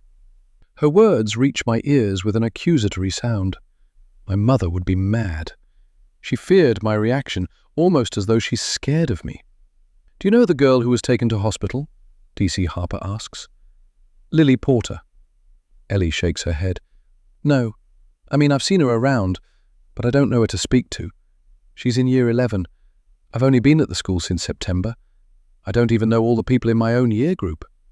Did you see what happened when she started having a seizure? Ellie looks up and to the right. She's spotted the camera. No, she says, but I see it in her face. She's lying. It must have happened just as I was leaving. I heard a couple of people shouting, but I was already by the front door at that point. I don't believe her, and neither do the police. That much is obvious by the looks on both officers' faces. A couple of people have named you as someone who was mixing drinks in the kitchen. You were seen with a bottle of vodka. Did you mix a drink for anyone other than yourself? Ellie shakes her head. I just wanted something different. I don't like wine. I only took it because it was the only thing in the house and I didn't want to go to the party with nothing. I just thought I'd try the vodka, but that was disgusting too. I didn't give a drink to anyone else. I haven't done anything wrong. Her voice rises in pitch and she starts crying as her fear turns to frustration. I put a hand on her knee, but she shoves it away. Despite the table acting as a shield, the officers seem to sense the tension between us. "Is she okay?" Ellie asks, wiping her nose again. "Is Lily going to be okay?" "She's stable now," DC Harper confirms. "Will there be any long-term damage?" I ask. "I'm afraid I'm not able to answer that. Now, Ellie, is there anything else you'd like to tell us in relation to your statement?" "No, that's it. We must make it clear that you're not to talk to anyone about this case, particularly while the nature of the spiking remains under investigation. Do you understand?" "Yes." "Okay, thank you both. Ms. Cook, if you could sign the paperwork first." I scan the documentation Harper passes me, asking me to confirm my role as appropriate adult. Ellie stands silently beside me, teary and hunched, defeated by the experience. I can't look at her or say anything as we make our way to the reception area. All I can think is how guilty she looked in that interview room, and how, as much as I don't want to believe it, I must concede that I now know my daughter to be a liar. Chapter 14. Ellie doesn't speak to me on the way home from the station, and for the moment, I'm not sure I have much to say to her either. Do I think my daughter spiked another girl's drink with something sinister enough to see her end up in hospital? Of course not. I could never believe her capable of that degree of malice.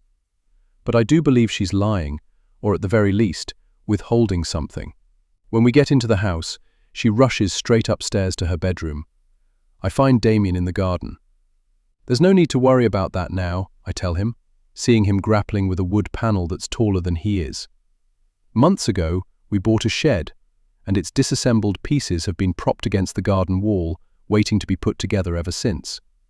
Damien's been too busy getting jobs done for other people to have the time to make a start on it, but I don't want him to feel he has to do it now. "I'm just trying to keep busy," he says, looking over his shoulder at me. "You more than anyone should understand that." He finishes what he's doing before straightening up. "How did it go?" I notice he lowers his voice when he asks, not wanting any of the neighbors to overhear the conversation. "She's hiding something." "What makes you say that?" "I just know. I don't believe she's done anything wrong, but I think she's covering for someone." "Kayla," Damien mouths quietly. I raise my eyebrows in confirmation. Damien ushers me into the kitchen. "You look exhausted. Why don't you go and lie down for an hour?" "Too much to do," I say, thinking of all the prep I still need to do for tomorrow. "Do you want me to try to speak to Ellie again?" "I don't think that's a good idea, not today. She's got revision to do. Let's leave her to focus on that for now." "I'll go up there in a bit," Damien says. "Check she's doing it." He kisses me. He smells of coffee and sawdust. I can't stop thinking about last night. Despite being exhausted by the time I went to bed, I kept my promise to make things up to Damien. I'd been desperate to take my mind off the party, the violin, the upcoming case, yet afterwards it felt inappropriate, selfish, to have allowed my brain to leave itself while there's so much going on. "Feels a bit weird today," I admit, pulling away from him.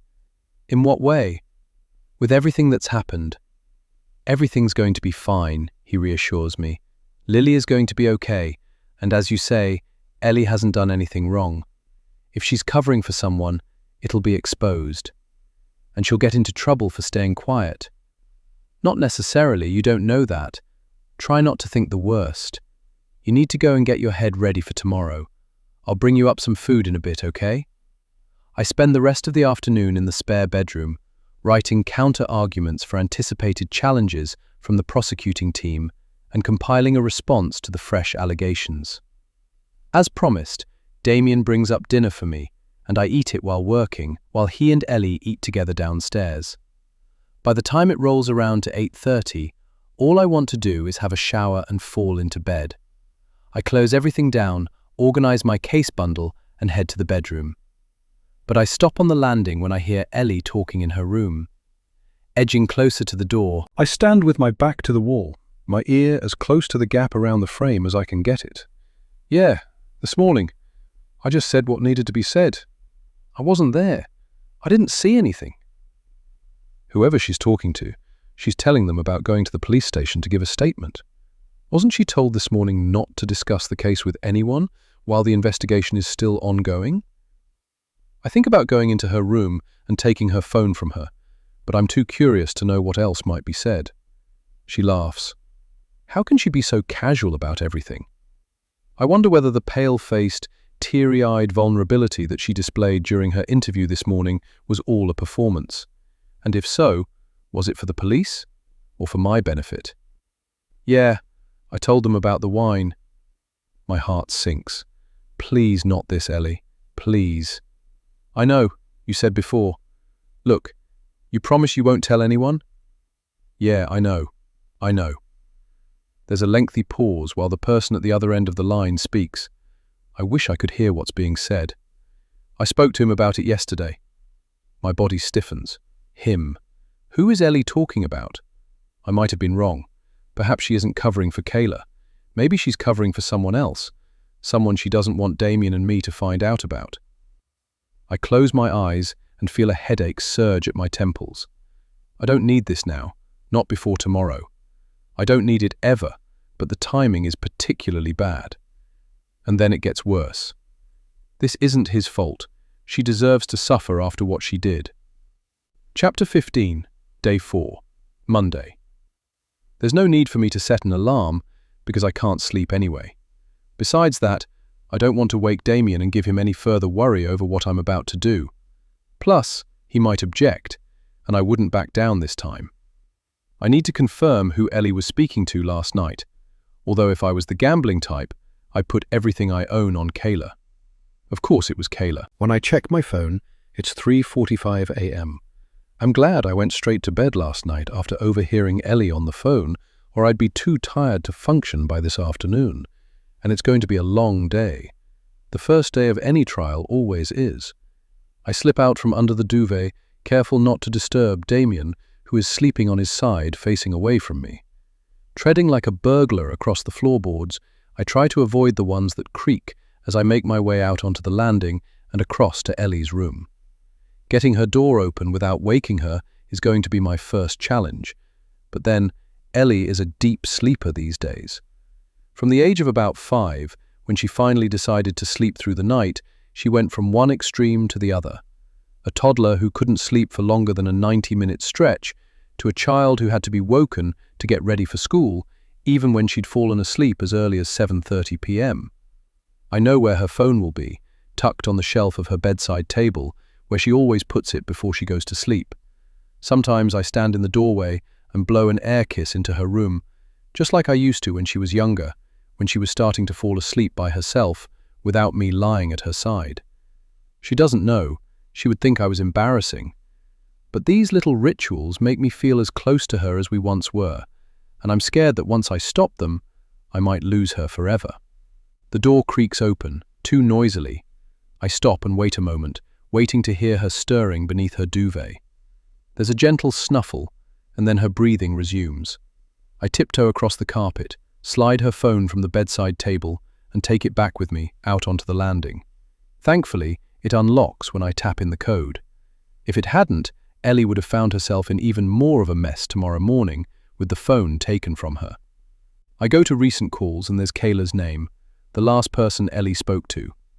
But she said she'd spoken to him yesterday. So I scroll further back, checking the call log from the day before. There's no evidence of any calls yesterday, other than to and from Kayla again.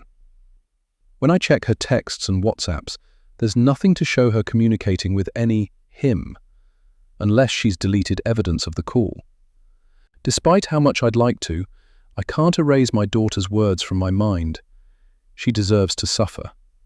I can't believe that anything so cruel, so hateful could pass through Ellie's mind, let alone her lips. I thought she was good, kind, honest. Perhaps I don't know my own child at all. I move through the motions of an early start, with the automated actions of a life characterized by routine.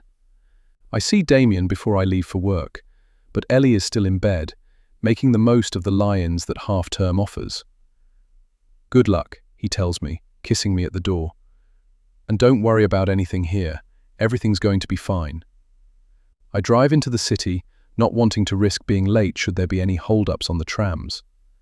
By 8 o'clock, I'm at the court buildings. Manchester's Crown Court stands stony-faced against the soft May morning, its sandstone exterior casting long shadows over the wide front steps. By 8:30, a small crowd has already gathered outside, a clutch of photographers, 2 reporters with phones in their hands, and a scattering of passers-by, lingering with curiosity. I go inside, where the air is cool and clinical, the recently polished floor echoing the click of my heels. Security is even tighter this morning, how it always is on trial days. The place has a heaviness, a weight of anticipation and nervous energy.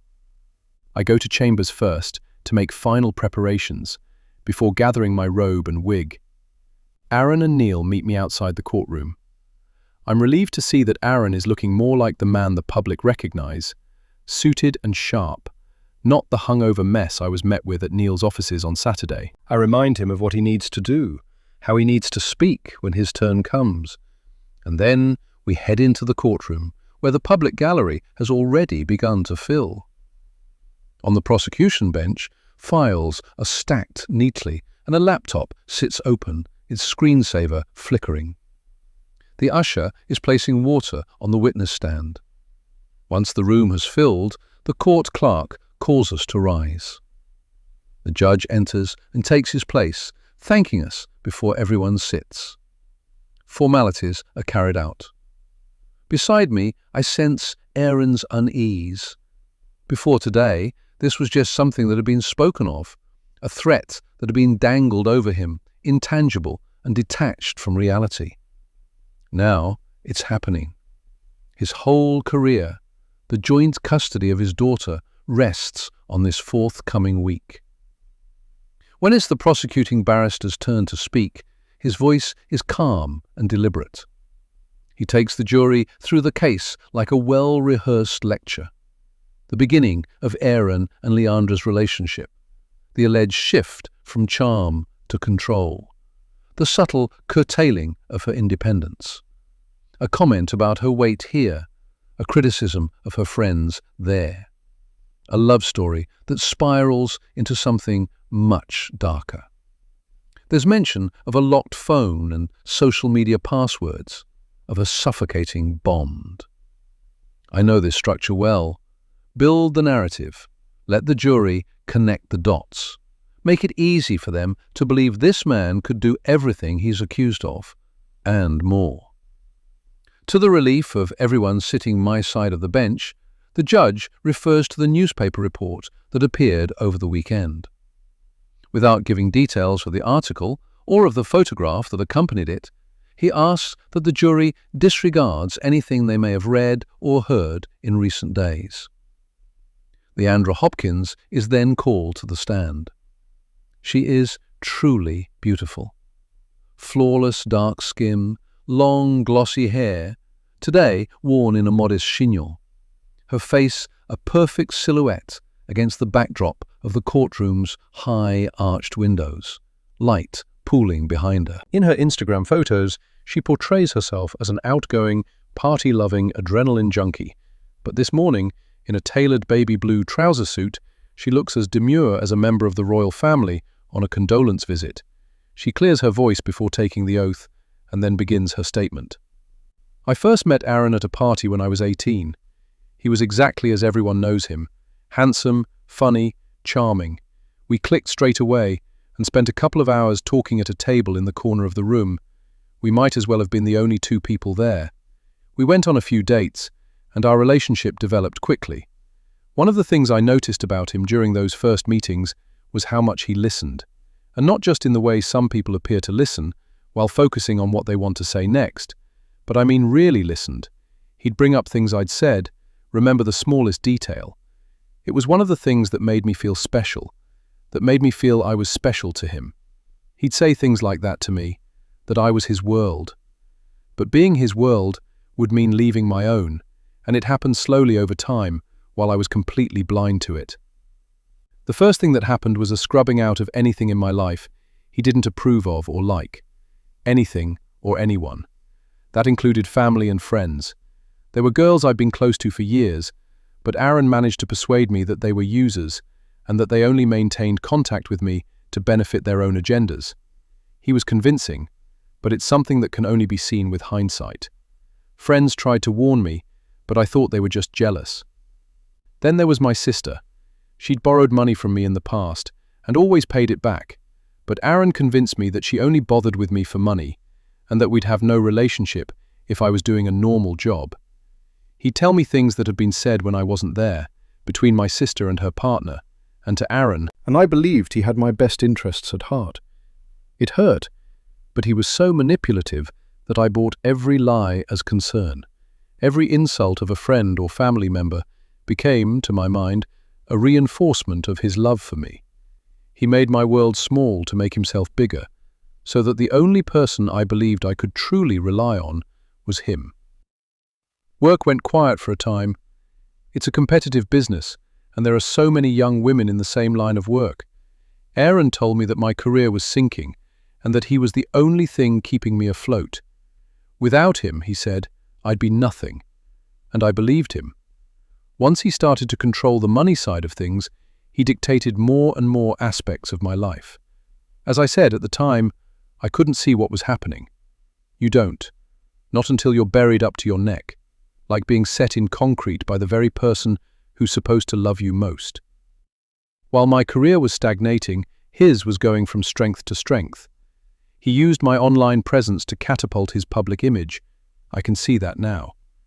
But at the time, he managed to persuade me otherwise. Next came the control over my diet. Aaron started to keep a record of my meals, and I was limited to 2 a day. They were to be eaten within a 6-hour window. He made me list the ingredients of everything I ate, and I had to record my calorie intake. I knew something was wrong, but I still managed to persuade myself that he was doing this for my own good, that he just wanted the best for me. He told me that he was doing it for my career, that it was tough love. He said no one wanted to hire a chubby pig to promote their clothing. She stops talking for a moment and looks down before taking a deep breath. Maybe I was stupid. Maybe it was my own fault. But I know now that if someone tells you something about yourself enough times, you start to believe it's the truth. I believed I couldn't live without Aaron, that I was undesirable, and that no one else could love me. That I would be destitute without him. And once he had me believing that, it was so much easier for the violence to follow. Leandra stops again. She reaches for a tissue from her sleeve and dabs her eyes gently, careful not to smear her makeup. For so long I lived on 800 calories a day and the false hope that things would one day change. My face was public property, but my life was not my own. But I don't regret meeting Aaron. Without him, I wouldn't have my daughter, and she is the person who saved me.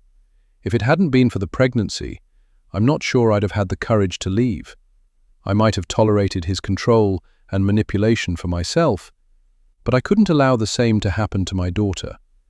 And I want full custody of her when this trial is over. I know enough of the man to know the cruelties he is capable of, and I don't want my daughter to be exposed to the same abuse. The courtroom sits in a silence that feels weighted, every person present transfixed by Leandra's retelling. She is bewitching, convincing. But it's now my job to turn the narrative, to convince the jury that the story they've been told is a heartbreaking fiction. After she's left the stand, the judge calls a break. "I haven't got a hope in hell," Aaron mutters beside me. "We've not even started yet," I remind him. I take my phone from my pocket, turn to silent. There's a text from Damien. "Hope everything goes well today. Have you heard the rumor that's going around? Not sure yet whether it's true. People are saying Lily Porter was poisoned with antifreeze." "Natasha?" Neil has said something to me, but I didn't hear what it was. For now, I'm consumed with my own distraction. I can't stop thinking about the venomous words I heard my daughter speak to her friend last night, and about the antifreeze I know we've got stored in our garage. Chapter 16. In the afternoon, it's my turn to take the floor. Despite all the recent distractions at home, I've never been so prepared for a cross-examination as I am for this one, and Leandra Hopkins seems to sense it. She watches me warily as she returns to the stand, her wide-eyed Bambi expression offering the jury the perfect appearance of victim. But I'm about to tear her performance to pieces. "Miss Hopkins," I say, once I've been given permission to proceed, "earlier you told the court that Mr. Hunt isolated you from your friends and family. Specifically, you mentioned your sister. When did you last speak to her?" "July 2023. I nod. "And that's the same month your sister spoke to the Daily Mail, yes?" I don't remember the exact date." "I'll refresh your memory. In July of 2023, your sister approached the Daily Mail with a story about a disputed inheritance from your late grandmother. Specifically, how you were made sole executor and beneficiary of the estate, despite an earlier will that had included your sister." "My grandmother had entrusted me with her estate, that's correct." "Was it also your grandmother's intention that your sister should receive a portion of the money she'd left in her will?" Leandra looks across to the public gallery. My eyes sweep to the right, following her gaze, and I realize that her sister is here, watching. The family resemblance is undeniable. "Ms. Hopkins," I prompt. Yes, that was her intention." "And did your sister ever receive her share of that inheritance?" The pause speaks before Leandra needs to. "No." There are murmurs from the gallery, quickly hushed by the judge. "Moving on to your relationship with Mr. Hunt," I say. "In March of last year, alone and without Mr. Hunt present, you described your relationship in an interview as passionate and messy. Is that correct?" Leandra stiffens. "That was towards the end of our relationship. We broke up shortly afterwards." I was starting to realize then just how wrong things were, but I was still in denial. I didn't want any of it to be true. "Miss Hopkins, you've told the court that Mr. Hunt exercised control over your diet, that he monitored your meals, weighed your food, and demanded that you record your calorie intake in notebooks. Is that correct?" "Yes, that's all correct. He would check my meal diary every evening." "These notebooks, where are they now?" Her mouth twitches and she swallows nervously. "He burned them. When he realized that I really was going to leave him, he knew they'd show him for what he really is."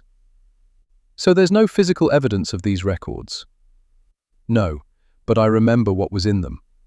I wait a moment. "I'm sure you do. Unfortunately, though, your memory can't act as proof of anything."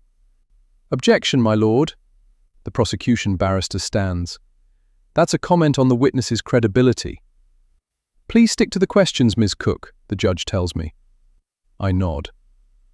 "Let's turn our attention to 2021, Ms. Hopkins, the year you took part in a TV dance competition. Would you agree that the show requires its contestants to be in peak physical condition?" "Yes, of course."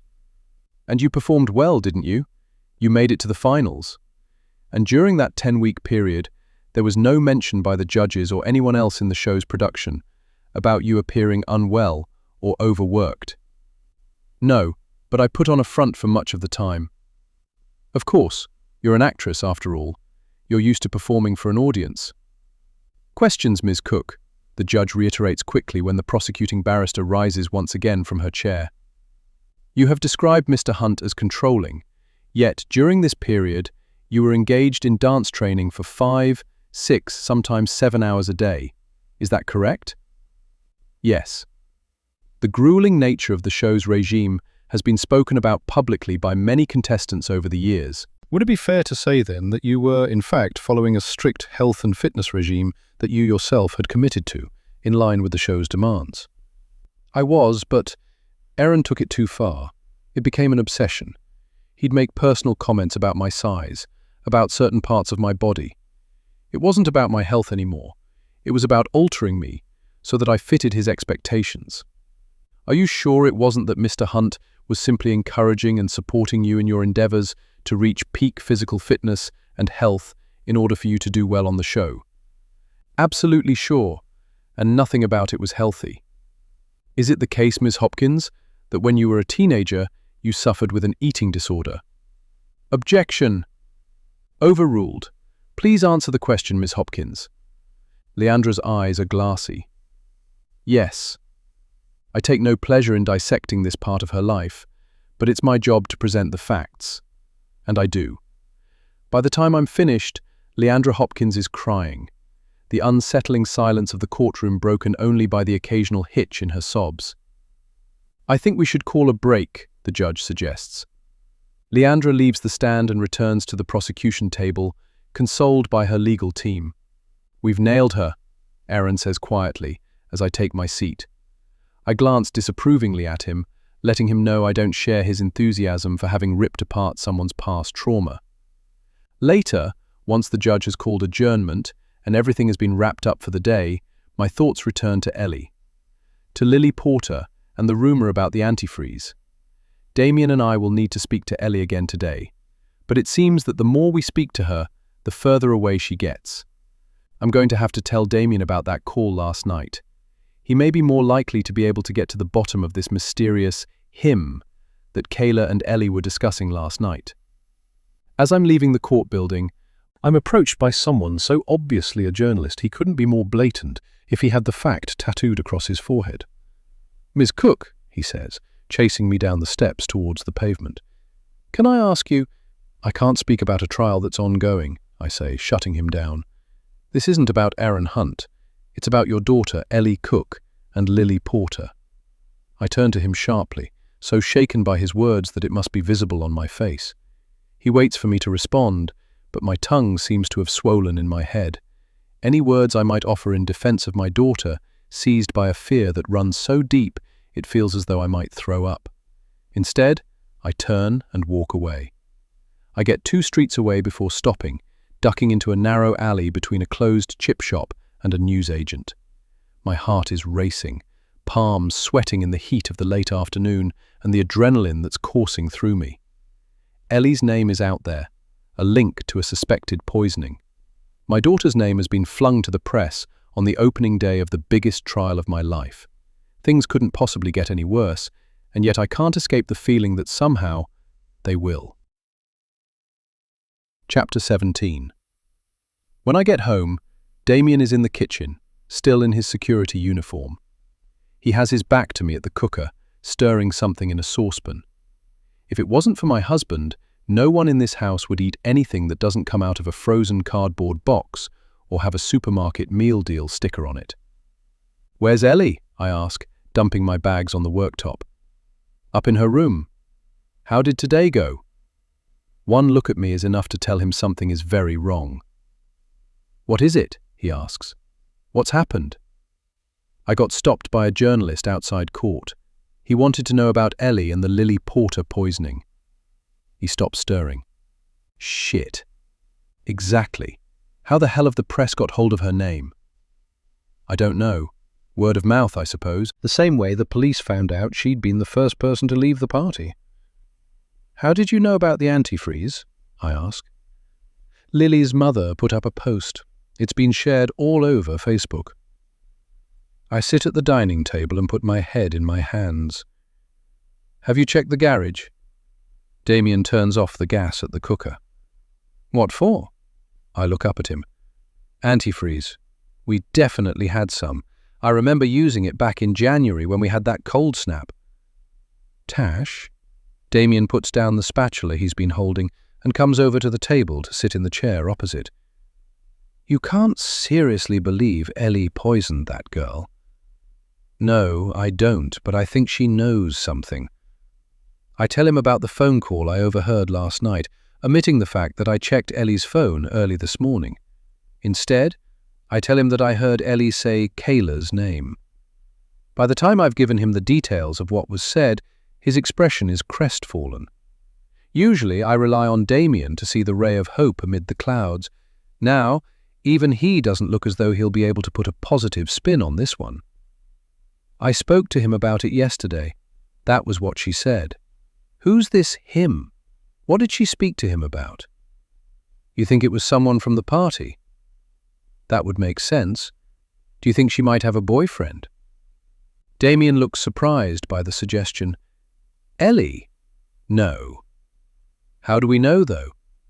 Well, we don't, not for certain. But come on, she's not as secretive as all that. She would have mentioned something at some point, even if his name had just come up as someone she knows from school. I pull a face. What does that mean? Damien asks. She lied to us about being at the violin lesson. She went to Kayla's house after we'd said she wasn't to go there. We can't really be sure of anything she tells us anymore, can we? Or doesn't tell us, more to the point.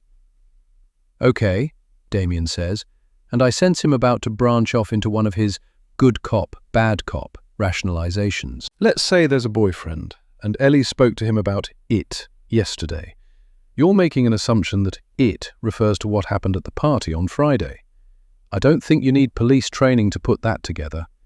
No, he says, ignoring my sarcasm, but it doesn't make it accurate either.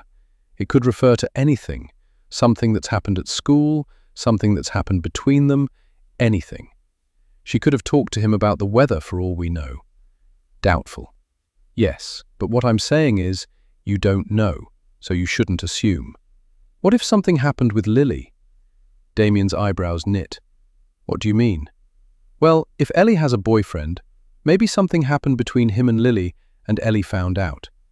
Damien sits back and folds his arms across his chest.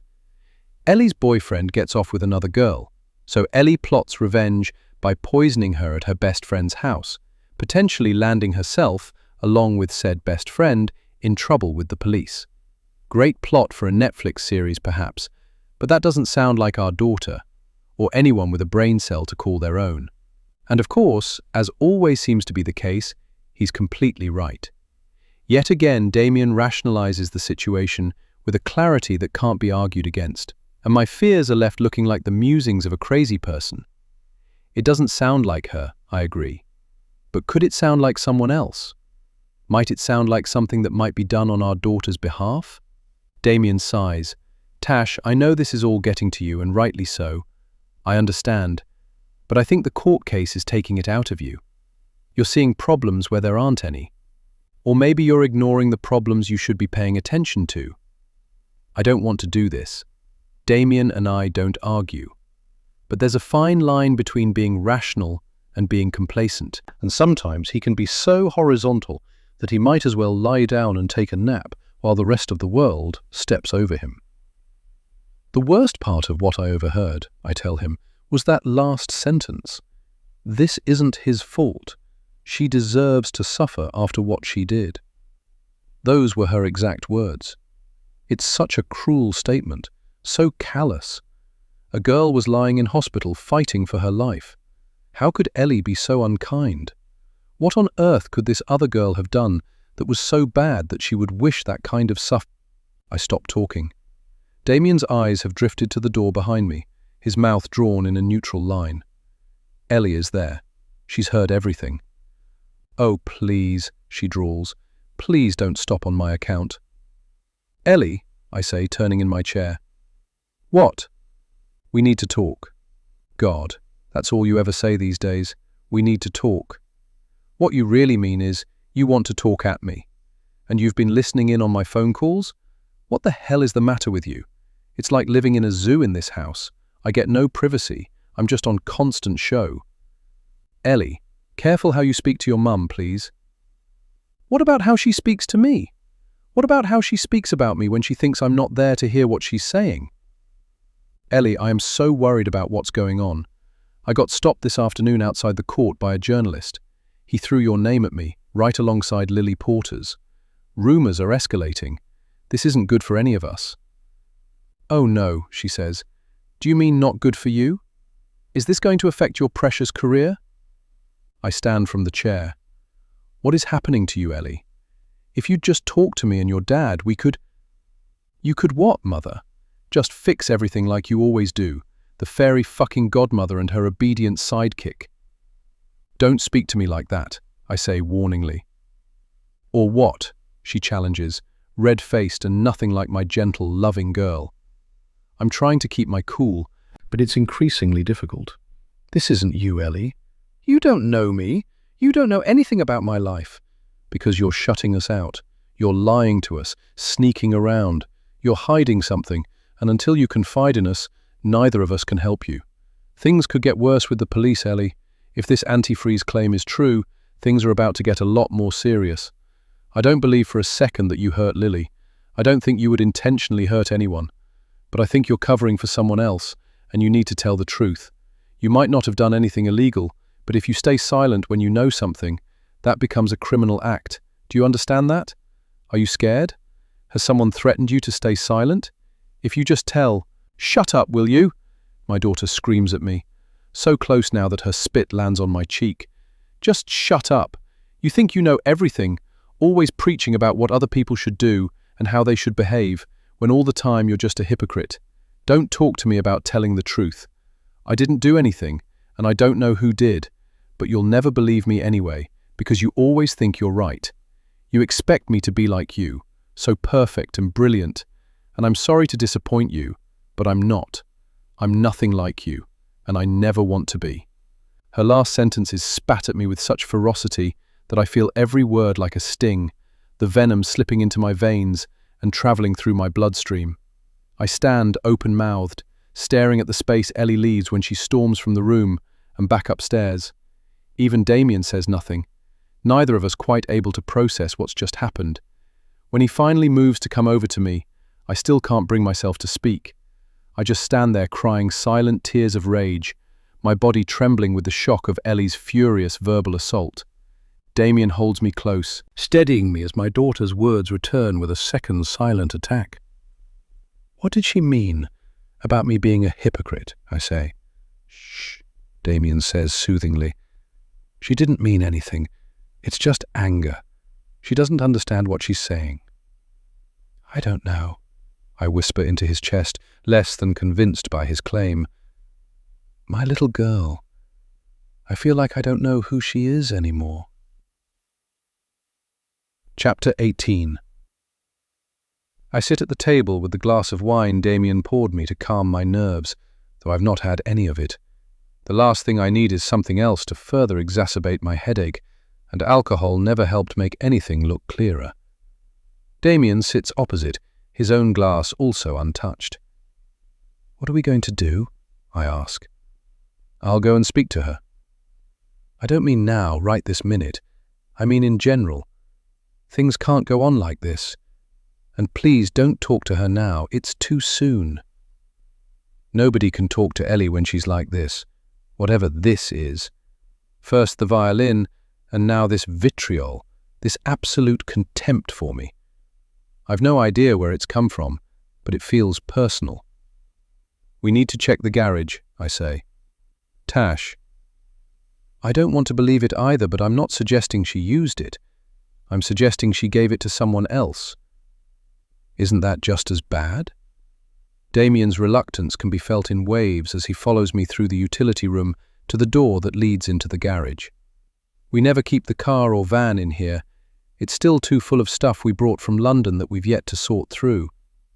Given that it's sat here unused for the past 9 months, I wonder now whether any of it is needed. "I know we had some," I tell him again, heading straight for the shelving unit that houses a collection of DIY tools and equipment, half-empty tubs of paint, gardening supplies, and car cleaning kits. It was in a container with a handle like a milk carton. Though he's behind me, I can sense Damien watching me with uncertainty. He thinks I'm putting 2 and 2 together and making an alphabet, but the evidence is sufficient to suggest that Ellie knows something she's not telling us. Lily Porter might have died. Had she consumed more of the contaminated drink, had the ambulance not arrived so quickly after being called? A succession of unthinkable what-ifs, and everything could be so very different. And what then? Would Ellie now be facing a murder charge? I take a deep breath, reminding myself that my daughter is not under suspicion. She was interviewed, but so was every teenager who'd been at Kayla's house on Friday night. I'm letting my emotions interfere with the facts. Tash. When I turn to him, Damien is holding a plastic container, a third filled with red liquid, the antifreeze. Maybe we should go a bit easier on her now. "I haven't been hard on her," I say, in a tone that even to myself sounds overly defensive. "I'm trying to protect her. She's made some bad decisions recently. I'm just trying to redirect her. Everyone has to learn from their own mistakes. And I appreciate that, but it doesn't mean we need to stand back idly while she makes every mistake available. You think I'm being idle? Damien retorts, his turn now to be defensive. That's not what I said, but the bottle still being here doesn't mean that it wasn't this antifreeze that was used. Christ, Tash, there's probably antifreeze in most of the garages on this street. I don't even know why we've been looking for the bloody thing when it doesn't prove anything. It's almost like you want Ellie to be guilty. His words are a slap across the face. That's ridiculous. And the point I've made at every turn these past few days is that I don't think she's guilty. Not of poisoning someone. But I do think she's naive and therefore possibly easily led. And we know now that she's been lying to us, and we shouldn't overlook it. I'm going back inside, Damien says, as good as announcing the conversation to be over. The door closes behind him, and I'm left in the garage, alone with my thoughts. When Ellie was born, I wasn't foolish enough to believe parenting would be easy, particularly not under the circumstances in which Damien and I had entered the role. But my aim was a singular one that at the time seemed wholly achievable despite being terrifying. I had to do better than my own mother. Isn't it a natural progression to want to be able to offer more? More patience, more opportunities, more guidance, more love. It terrified me to think that one day Ellie might come to regard me with the same opinion I had of her grandmother, and I was prepared to do whatever it took to stop that from happening. Yet now, I must face the fact that perhaps I failed. At some point, I'm torn from my thoughts by the heat of the garage, feeling myself trapped in a bubble of rising temperature. I go back into the house, where the kitchen is cool and airy, the patio doors still open despite the gradual fall of darkness outside. I hear Damien's footsteps thud down the stairs and wonder why he's being so noisy. It seems to me that he's returning for a second bout of argument, that I should ready myself for round 2 with my sleeves rolled up and a gum shield fixed in place. Is this what life is doing to us now, making us enemies in our own home? But when he returns to the kitchen, I realize it's not an argument he's looking for. What? I say, trying to read the expression on his face. What's happened? It's Ellie. She's gone. Chapter 19. My first impulse is to call the police, regardless of how little time it's been since Ellie left the house. Leaving as she did, in the temper she was in, and as upset as she was, will unlikely end well, and she's in no fit state to look after herself. But I realize I'm being ridiculous. She's 15, and she's gone out. They won't do anything, Damien reminds me, echoing my thoughts. She's just burning off steam. But it's the idea of Ellie burning off steam somewhere no one knows she is that worries me. People make reckless decisions when they're fueled by anger, perhaps no one more so than teenagers. I remember what it was to be young and volatile, to be driven by a fever pitch of emotions. He tries her number, but it rings through to the answer phone. Is her tracker still off? I wait while he checks it. It's off again, he confirms. I thought you said you'd get her to put it back on. I did. She must have deactivated it again. We need to take the phone off her, and do it this time, rather than just wave the threat around. Let's worry about that after we've found her. I'll take the van. Do you think I should go too? No. At some point she's going to come home. You should be here when she does. So she can scream at me again?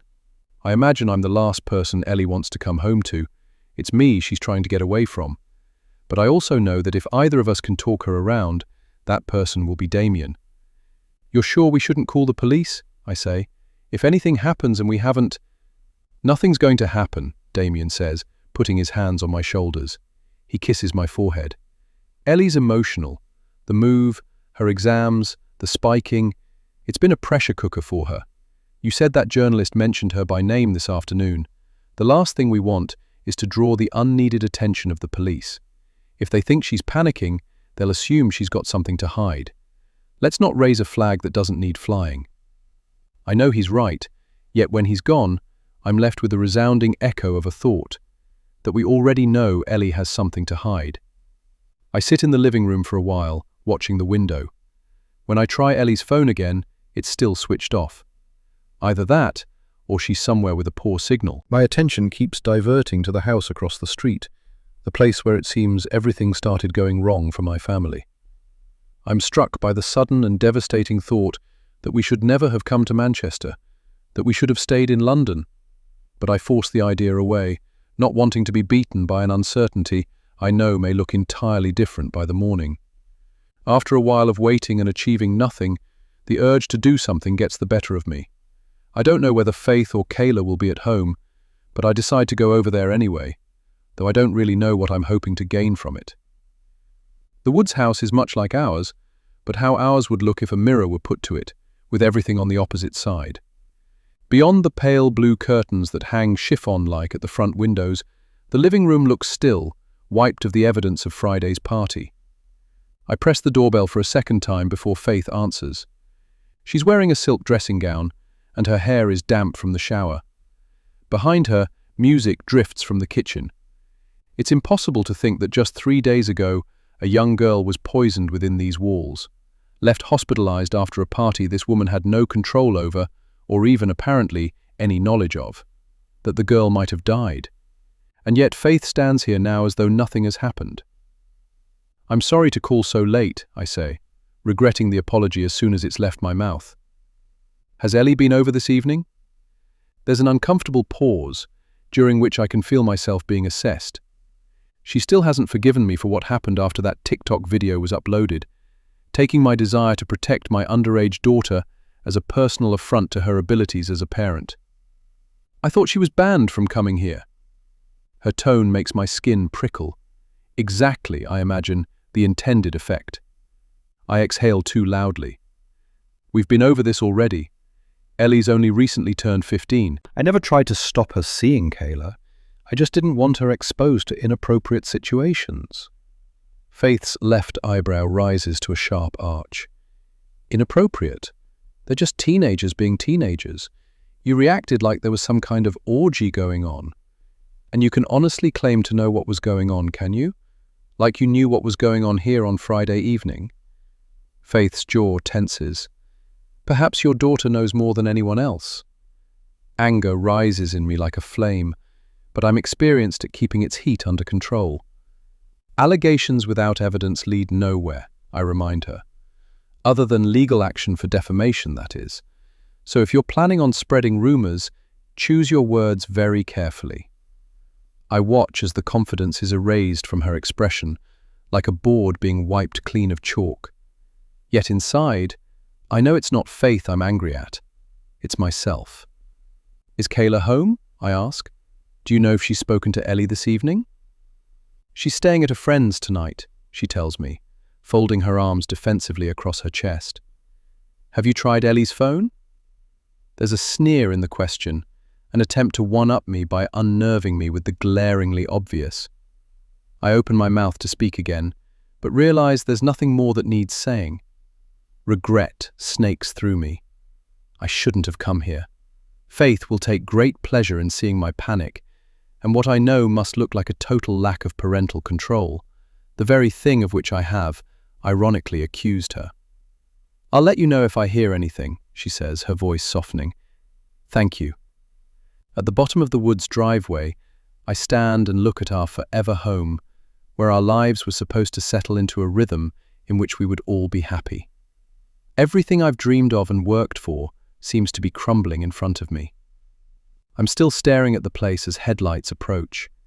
Damien's van pulls onto the drive, and a red-faced Ellie climbs out from the passenger side door, avoiding eye contact with me as she heads for the house. Where have you been? I ask.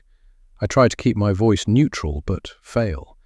Instead, I hear what my daughter must, the accusatory tone of a mother fearful of losing her grip. For God's sake, I'm back, aren't I? Ellie, I say with a warning tone, but after what happened earlier, it's too late to reprimand her for the way she's speaking to me. I'm just relieved to have her home. Damien shoots me a look, and I take it as a cue to say nothing more until we're all inside the house, away from the prying eyes and ears of the neighbors. Sometimes recently my daughter sounds nothing like herself. I see her mouth moving, but it's like hearing someone else's voice leave her body, someone unrecognizable to me, her personality carved from a different kind of upbringing. She storms into the hallway and thunders up the stairs before slamming her bedroom door. Where was she? I asked Damien, once the front door has been closed behind us. Over by the wreck. Don't be too hard on her, Tash. She's just acting out. This isn't about you. What is it about then? I don't even think it's what happened at the party anymore. There's something else going on. Something I don't know about. Something that I'm starting to think should worry me even more than the poisoning. Chapter 20. Is everything okay? You sound upset. She's lying in bed with the duvet pulled up to her neck. She shouldn't be cold, but she can't stop shivering. It's probably anger, she tells herself. She wants to go out somewhere, to get out of this house, but she's starting to feel like a prisoner, like every move she makes is being watched and analyzed. Not really. Do you want to talk about it? She always wants to talk about it, but whenever they do, she feels as though she's going around in circles, never getting anywhere. But she talks anyway. She's never had a friend like this before. Someone who talks and really listens and doesn't treat her as though she's stupid or a child. It's comforting in a way that feels alien to her. But as always happens, the more she talks, the angrier she becomes. I just want her to see what she's doing to me. I just want her to act like a normal mother for once. What does normal look like? I don't know. Yours, I suppose. She allows you freedom to be your own person. Or maybe she just doesn't care very much. She sighs. Why are you defending my mother? You've seen for yourself what she's like. I'm not defending her. I think she treats you really badly. She doesn't appreciate you. You're a convenience to her, just a prop to make her look good. The words sting, but she knows they're the truth. It's nothing she hasn't said herself. So what are you going to do about it? What do you mean? She asks. You can talk to me as much as you want, but sooner or later, you're going to have to do something. You need to show her you're not going to put up with it anymore. By doing what? She asks. There's a pause at the other end of the line. By making her pay. Chapter 21. Much later, when Ellie is asleep, and we know for sure that she's in her bedroom, Damien heads upstairs. I make a cup of tea for myself, planning to drink it alone in the kitchen before I join him in bed. I should get an early night, but my brain is in overdrive, still fraught with thoughts of everything Ellie might be going through. I'm staring out of the patio doors into the darkness of the garden when my phone starts ringing. It vibrates loudly on the kitchen table, making such a noise that I answer quickly to silence it, only processing the name that's come up on the screen when it's too late. Mum. Oh, she says, surprised at hearing my voice despite having called me. I wasn't expecting you to answer. A box-ticking phone call, I think. She was hoping to appease herself with the knowledge that she at least tried to call, with my failure to answer, no fault of her own. How disappointed she sounds to be hearing my voice. This is my number. I just thought I'd call to see how the trial is going.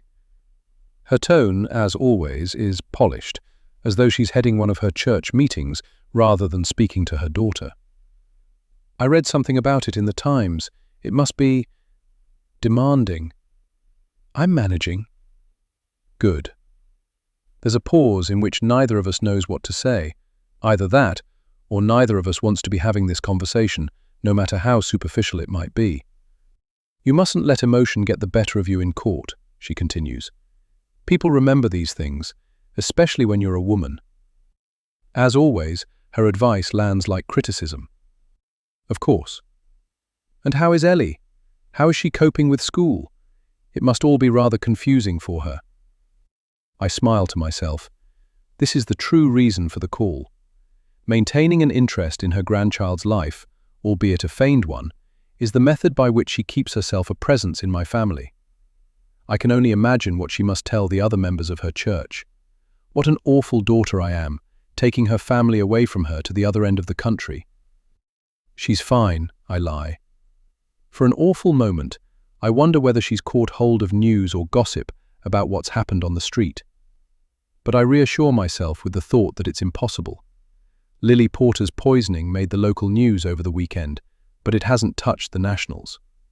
In a week that started with photographs of a famous pop star with his tongue in the mouth of his bandmate's girlfriend, and a ceasefire collapsing in eastern Ukraine, the press have got bigger places to focus their interest. Of course, She has you, after all. I'm not sure whether her words are passive aggression or polite detachment, and I decide not to analyze them further. Anyway, It's late. I won't keep you. I hope the rest of the week goes well for you all.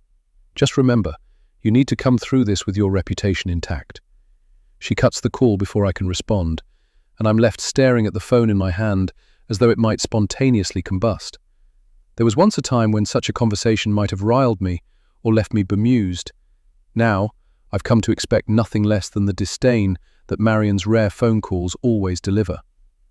I go upstairs, lingering at Ellie's bedroom door before I head to my own. It feels as though Damien and I have been transported back 10 years, to a former life in which we tiptoed on the landing once our little girl was sleeping, careful not to wake her with any creaking floorboards. There was a spell of sleepwalking when she was 6 or so, and we would take it in turns to creep from our room to hers to check she hadn't ventured from her bed at some point during the night. Now, I wish our biggest worry was the possibility of finding her raiding the snack cupboard at midnight. Damien is still awake, sitting up in bed and scrolling his phone. He looks exhausted, and it occurs to me that I've taken him for granted. While I've been busy preparing for Aaron Hunt's trial, Damien has been the linchpin that holds this family together. It's caused untold guilt over the years, the internal struggle between work commitments and family responsibilities stretching me to impossible lengths. "Everything okay?" he asks, not looking up from his phone. "Yeah." I consider telling him about Marion's call, but decide not to. Any mention of my mother always has the same effect, and though her name doesn't lead to an argument, there's always a tangible change in the atmosphere whenever she's mentioned. I go into the ensuite and use the toilet, then brush my teeth before going back into the bedroom to change. "You need to get some sleep," he says, seeing me check my phone. I know. I set my alarm for the morning, knowing I won't need it. I can't imagine I'll get much sleep tonight. "I've been thinking," Damien says, as I slide into bed beside him. "Let me take Ellie to stay at my sister's house for the rest of half-term." He puts his mobile on the bedside table and lies on his side, turned to face me. "To Pippa's? What kind of message is that sending? Seems like a reward to me." "It won't be," he reasons. "Far from it. She'll have to study. There'll be no distractions there. Pippa's at work all day." "Exactly. So she'll have no idea what Ellie's getting up to while she's not there. None of us will. Ellie will have free rein to do what she likes." "Where? And who with? She doesn't know one end of Liverpool from the other, and she doesn't have any friends there." "I don't know," I say, turning onto my side to mirror him. "How's it going to look to everyone if she skips town now, while the investigation into the spiking is ongoing? We might as well hold a neon guilty sign above her head." "Not at all," Damien argues. "We tell the truth, that she's getting away from everything so she can focus on her studies. We'll put conditions in place, bribe her if necessary." "What?" he says, seeing the reaction that's imprinted itself on my face. "You want her to do well in her exams, don't you? What if we take a week out in the summer, once this trial and the exams are over? We could go abroad somewhere. There's nothing wrong with dangling the occasional carrot." "I don't know. You've said yourself she's spiraling. She's not sleeping enough, not eating properly, and things between you are likely to get worse before they get better. You can't be in 2 places at once, and the trial needs your focus. You can't afford a repeat of last night. If we send her to Pippa's for a few days, she'll have space to calm down. I can pick her up on Saturday.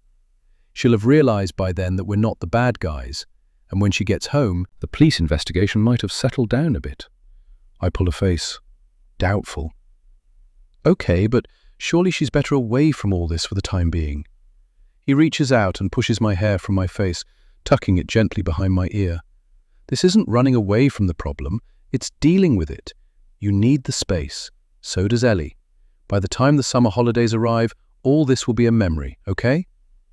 I wish I could be as optimistic as Damien is, but I'm less convinced.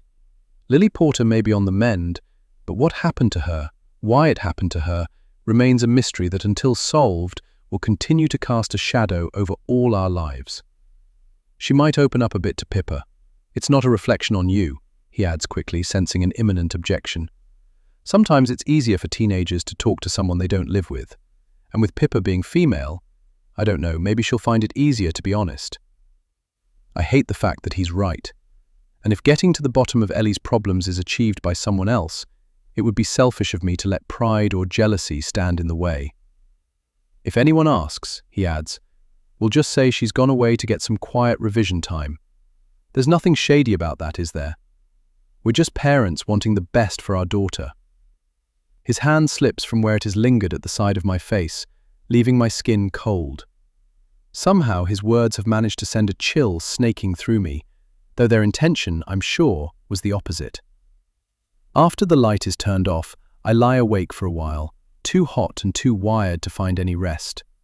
I can't stop thinking about Marian's parting comment and the way that reporter approached me this morning. Damien lies peacefully next to me, snoring gently within no time, and in the silence, the purring of his sleep irritates me with the relentlessness of a ticking clock. Chapter 22. Day 5, Tuesday.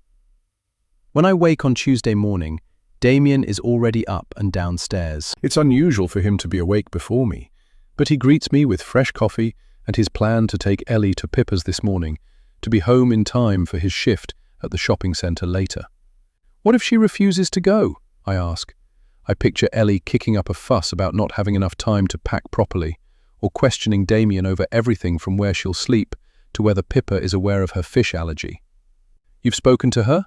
I add, as I check my work bag for the essentials that I'll need for today. Ellie? Or Pippa? He pulls a frying pan from the cupboard before going to the fridge and taking out the butter. Pippa. Damien's younger sister has lived in Liverpool for as long as I've known him, having stayed in the city after completing her degree there. We've been to her place a few times over the years, though the geographical distance has meant that Ellie didn't grow up with her aunt, an active presence in her childhood. We've been texting. Everything's fine. She thinks it's a good idea. Be nice for them to see each other anyway. I watch as he cracks 3 eggs into the pan. I'm grateful for Pippa agreeing to this week. The more I thought about it in bed last night, the better an idea it became. Damien's right. Ellie needs to get away from here. I know my daughter would never involve herself in anything criminal, but while she's here, what happened to Lily Porter is a distraction from her studies, and she shouldn't miss out on the chance at success over an incident that was nothing to do with her. We just need to find a way to prove it as such, or hope that soon enough the police will move their attention elsewhere. I should speak to Ellie before you go. Is that a good idea? Damien says, dropping 2 slices of bread into the toaster. I don't think either of you needs another argument, especially not today. You need to be focused this week, Tash. I know how much is riding on this case. His plan to send Ellie to Liverpool is as much about protecting me as it is about Ellie herself, and I'm grateful to him for considering me in the fallout of what happened at Kayla's house on Friday. But letting her leave without making up after last night's row, the worst we've ever had, seems a kind of coldness I don't want her to associate with me. What's she going to think of me if I don't even say goodbye? She doesn't know she's going anywhere yet, he reminds me. Look, Tash, let me deal with this, okay? You don't have time for any of this today. You don't need the stress. He's right. I have to leave within the next 20 minutes, which isn't enough time to face another round of Ellie's animosity. Damien's suggestion of a few days at Pippa's is bound to be met with resistance from her, and I need to concentrate on the case. Leandra Hopkins' witness statement yesterday was compelling and convincing. We need to go into today armed with every weapon in our arsenal if we're to stand a chance of counteracting it. I'm confident we can do so, but my focus needs to be fully channeled on the trial. When I get to the court building, I head straight for the female toilets, where I check my reflection and apply some concealer to the dark half-moons beneath my eyes. Last night, I slept in fits and starts, unsettled by my argument with Ellie, the phone call from my mother, and the attention my daughter's name is seemingly already receiving. I'm still not fully convinced that Ellie going to Liverpool is the best idea for our relationship, but for now I must rely on Damien, and I trust his decision as the right one for us all. When I reach the courtroom, Neil and Aaron are waiting for me outside. You look tired, Neil says unhelpfully. I'm fine, I reply. Aaron eyes me doubtfully, my reliability thrown into question by his agent's observation. That's what Leandra used to say. And I could always guarantee the opposite was true. Women never just say what they mean, do they? He adds dismissively. I cast him a disapproving glance before pushing the courtroom door open and ushering them inside. Within minutes, the judge enters. He starts by reminding the jury to disregard any emotion from yesterday and focus on the evidence. There's a tension in the room that wasn't here 24 hours ago, and Leandra Hopkins' witness statement is the cause of it. A brief recap of her cross-examination is given, with the prosecution attempting to repair the damage inflicted by my questioning. Beside me, Aaron sits silently absorbing the details, his expression unchanging as he soaks up every word. The prosecution calls a witness, Lauren Saunders, Aaron's former flatmate and Leandra's friend. I notice his entire demeanor change as she heads to the stand and takes the oath, his body seeming to stiffen in his seat as his eyes rest unflinchingly on her. Relax, I say quietly. We already know where this is going. The prosecuting barrister stands to question Lauren and asks how she and Aaron first met. For the next half an hour, we listen to her account of his relationship with Leandra as she had perceived it, at first seemingly loving and normal, though she acknowledges the rumors of their union as a showmance, and then, later, toxic and unhealthy, with Leandra's previously outgoing character crushed while Aaron's public image soared. As the prosecution's questioning continues, I sense Aaron's objection growing stronger in the shifting of his position. When a break is finally called, he's the first out of his seat. "She's fucking lying," he says to me, and I usher him out into the corridor, shielding his outburst from the audience watching in the gallery above. "You need to keep it together," I warn him, pulling him into an empty office. As ever, Neil is right behind him, like an ever-obedient lapdog. You seem to have forgotten there are reporters everywhere. One sniff of an outburst from you and it'll be headline news tomorrow morning. Aaron slumps into a swivel chair and puts his head in his hands. "What?" I ask, getting the sense that there's something he's not telling me. "I should have known she'd do this." "What do you mean?" "Lauren. This is all because I turned her down." The change in Neil's features says he hadn't known about this either. "Whatever happened between you two in the past, you need to tell me, and quickly. Why are you only mentioning this now?" "I didn't think she'd be so vindictive," Aaron says, raising his voice, "and I didn't think she'd want Leandra to know. The two of them have got close since we lived together. Leandra wouldn't want anything to do with Lauren if she knew what happened." "What did happen?" I ask, feeling my patience wearing thin. I glance at my phone for the time. Court will be reassembling in just 15 minutes. I check WhatsApp for something from Ellie, but there's no response to the message I sent her. It wasn't long after Lauren moved in. She didn't really know Leandra then. They'd only met a couple of times. We went out and had a few drinks, and when we got back to the flat, well, let's just say she made it known that she was available. "And what did you do?" "I told her it would never happen, that she knew I had a girlfriend. I didn't want to cause problems and make things awkward for her, so we agreed to forget it ever happened. But that's what this is about. It's just revenge.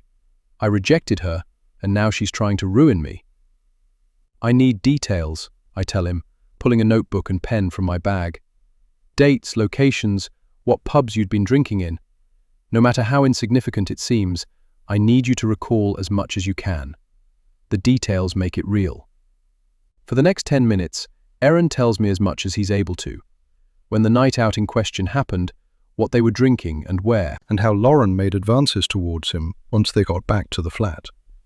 "You've got nothing to worry about," I tell him, and as I glance over the notes, I'm convinced of my claim. "I'll be cross-examining her this afternoon. Now that we've got this, the jury should see it exactly for what it is. Come on, we'd better get back." Neil is the first to leave the office, so when Aaron speaks, his agent is too far away to hear it. "Bitch," he mutters. I turn to him, taken aback. "Lauren," he says, his nose scrunching as though he's just breathed in something unpleasant. "Not you, obviously." He smiles, quickly and rehearsed, before brushing invisible lint from his sleeve. But the smile doesn't reach his eyes. And for the first time, I'm not entirely sure it ever has. Chapter 23. Back in the courtroom, the air is thick and hot.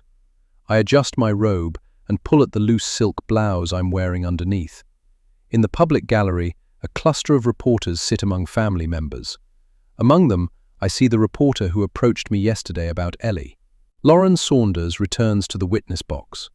"Ms. Saunders," I say, feeling the attention of the journalist searing into my skin. "Is it true that in April of 2018, not long after you'd moved into Mr. Hunt's flat in Camden, you made advances towards him after a night out where you'd both been drinking?" Lauren's eyes flit towards Erin and then to Leandra. I'm not sure what you mean." "It's quite simple, Miss Saunders, and a simple yes or no will do. Allow me to remind you of the details. Did you, after a night out at the Lock Tavern with Mr. Hunt and your other flatmate at that time, let Erin know that you were available to him sexually?" There's a long pause. Lauren's face has flushed, and she can no longer bring herself to look at Leandra, who is staring at the table, seeming now to fight back tears. "Ms. Saunders," the judge prompts. "Yes," she says quickly. "Yes, I did." There are murmurs in the gallery. "And at that time, Miss Saunders, were you aware that he was already in a relationship with Leandra Hopkins?" "Yes." I glance at Leandra, who is looking up now, the betrayal imprinting itself on her features. She hadn't been expecting this, and dropping the bombshell offers me no satisfaction. But I'm here to defend Erin by presenting the facts. "Could you please tell the court what happened when you made these advances? How did Mr. Hunt react?" Lauren takes a deep breath that can be heard across the courtroom. "He said he was flattered, but that he'd never cheat on Leandra. He said he didn't want there to be any awkwardness between us, so he was prepared to forget it had happened if I would do the same." "The reaction of a loyal boyfriend then," I say. "A good man. And did you do as he asked?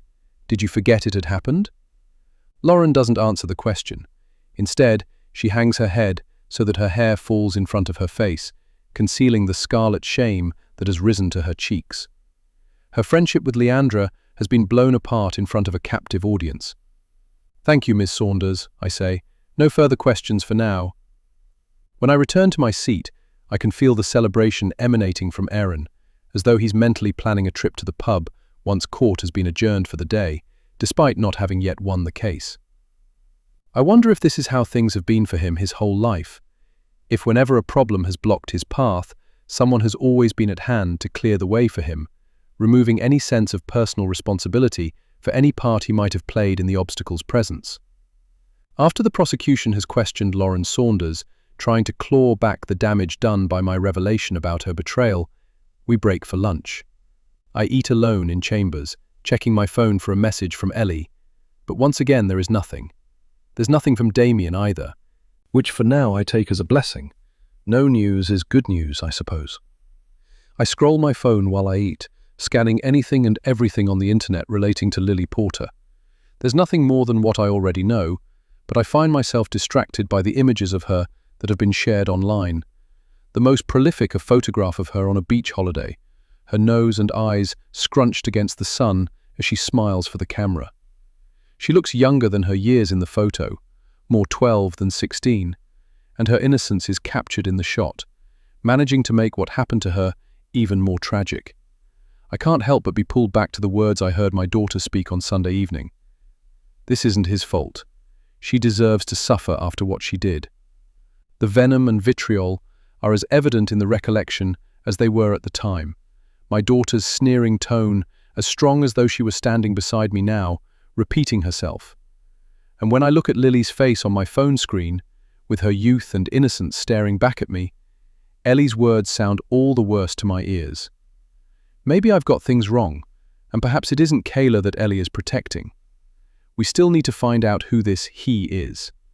I've got the next few days while Ellie is away to consider how best to approach her with it, knowing that as soon as I reference the overheard conversation again, I run the risk of losing my daughter to a furious reaction for a second time. And yet, whoever he is, my thoughts keep snagging on a single, inescapable truth, that the involvement of another person doesn't erase my daughter's own reaction.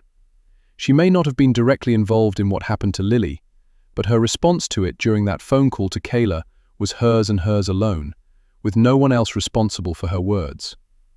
There's a different side to Ellie, one I hadn't witnessed before this week, though I suppose the same is true of everyone, including Aaron Hunt. I think of the way he so casually referred to Lauren Saunders as a bitch, as though given a different place and time, this is the way he might so often refer to the women in his life. And then I leave the room to return to the court, where I will defend him. Chapter 24. During the afternoon session, the prosecution calls another witness to the stand, as though hoping this one might undo the damage caused by Lauren Saunders earlier this morning. By the time court ends for the day, I've got a raging headache and can't wait to get home. Since lunchtime, my thoughts have been consumed by Ellie, and by the time I leave the building to head for the car park, I've got a message from Damien, sent an hour and a half ago. At work. Ellie was fine and happy when I left her. Hope everything's gone well today. We'll be back late. See you in the morning if I miss you tonight. Kiss. I should be relieved at the news that Ellie is okay, yet somehow it manages to pierce my heart a little. I wonder if she's even given our argument a second thought. Perhaps she won't have seen it in the same way I do. I try to remember arguing with my own mother when I was a teenager, but I'm unable now to recollect an occasion on which I ever spoke to her the way that Ellie spoke to me last night. It wasn't because I was the perfect daughter, far from it. More the case that her silence shut me down. Perhaps there were times when I wanted to scream and rage as Ellie did, but when met with a stone wall, often a mirrored muteness becomes the default response. Something has caused the change in Ellie, and I don't think it was just the move from London. Whatever she's not telling us, there's more than what we know. The more I think about her phone conversation with Kayla, the more I think there's a boy involved. It's always seemed a cruel twist to me that a teenager's most important exams fall alongside the time when everything else starts kicking into fifth gear. The hormones, the interest in the opposite sex, the struggle for independence and finding oneself. It's an inappropriate timing of epic proportions, nature playing a twisted prank. And first boyfriends tend to break hearts. I was lucky enough to swerve that bullet, but for most, the wrench of unrequited love or the punch of rejection can throw a grenade into a study plan. I hope that's not what's happening to Ellie. There'll be time for boyfriends, for a broken heart, but that time isn't now. But whatever is going on with her, Ellie needs me, even if she refuses to believe it. What was it I once read? Something that struck a chord and resonated. Children need your love the most when they deserve it the least. I refuse to abandon her emotionally in the way my own mother did with me. In the kitchen, at the dining table, I take my phone from my handbag and tap out a message, erasing and rewriting 3 times before I land on something that seems suitable. I'm sorry we argued last night. When you get home, let's have a day out together, just the 2 of us. Everything's going to be okay. Mum. XX. I wait to see the double tick that shows the message has been delivered, and then I stay there a while longer, glancing at the screen every now and then as I wait for the ticks to turn blue. I know I shouldn't expect Ellie to be sitting and waiting for her phone to ping, and yet I know how close to hand the thing always is. When the ticks go unchanged, I feel a rejection I know is unreasonable. Damien won't be home from his shift until late, and though I'm tempted to stay up and wait to see him, I need to get a decent night's sleep before day 3 of the trial. I shower and change into a pair of summer pajamas, the temperature still in the low 20s gone 9:30 p.m. I check my phone again before setting my alarm, and with the light turned off, I lie with the duvet pushed down to my legs, wondering what Ellie's doing in this moment and whether she's okay. The things she's seen and doesn't want to tell me about gnaw away at my consciousness. The things she knows but doesn't want to reveal taunt me like a riddle I'm unable to solve. Eventually, I fall into an unsettled doze, too hot and too wired to find any kind of deep sleep. Yet at some point, I dream. It is dark on the path that runs the length of the houses, cut between the rows of back gardens like a line drawn through a mistake. Sometimes the streetlights on the estate blink out without warning, and the only glow is offered from windows where the curtains are yet to be closed. But it's late, gone midnight, and most people are already in bed, their houses turned off to the world as they sleep. There is little but darkness ahead of her. I watch as her footsteps quicken, keen to be closer to a home that's now only a few streets away. She's wearing too little for the temperature, and her bare shoulders are pimpled with raised goosebumps. She wishes now that she had worn a jacket, but earlier, when the evening was balmy and the hours ahead seemed a lifetime away, she'd had no need for one and hadn't wanted to end up carrying it for the rest of the night. She hears a noise behind her.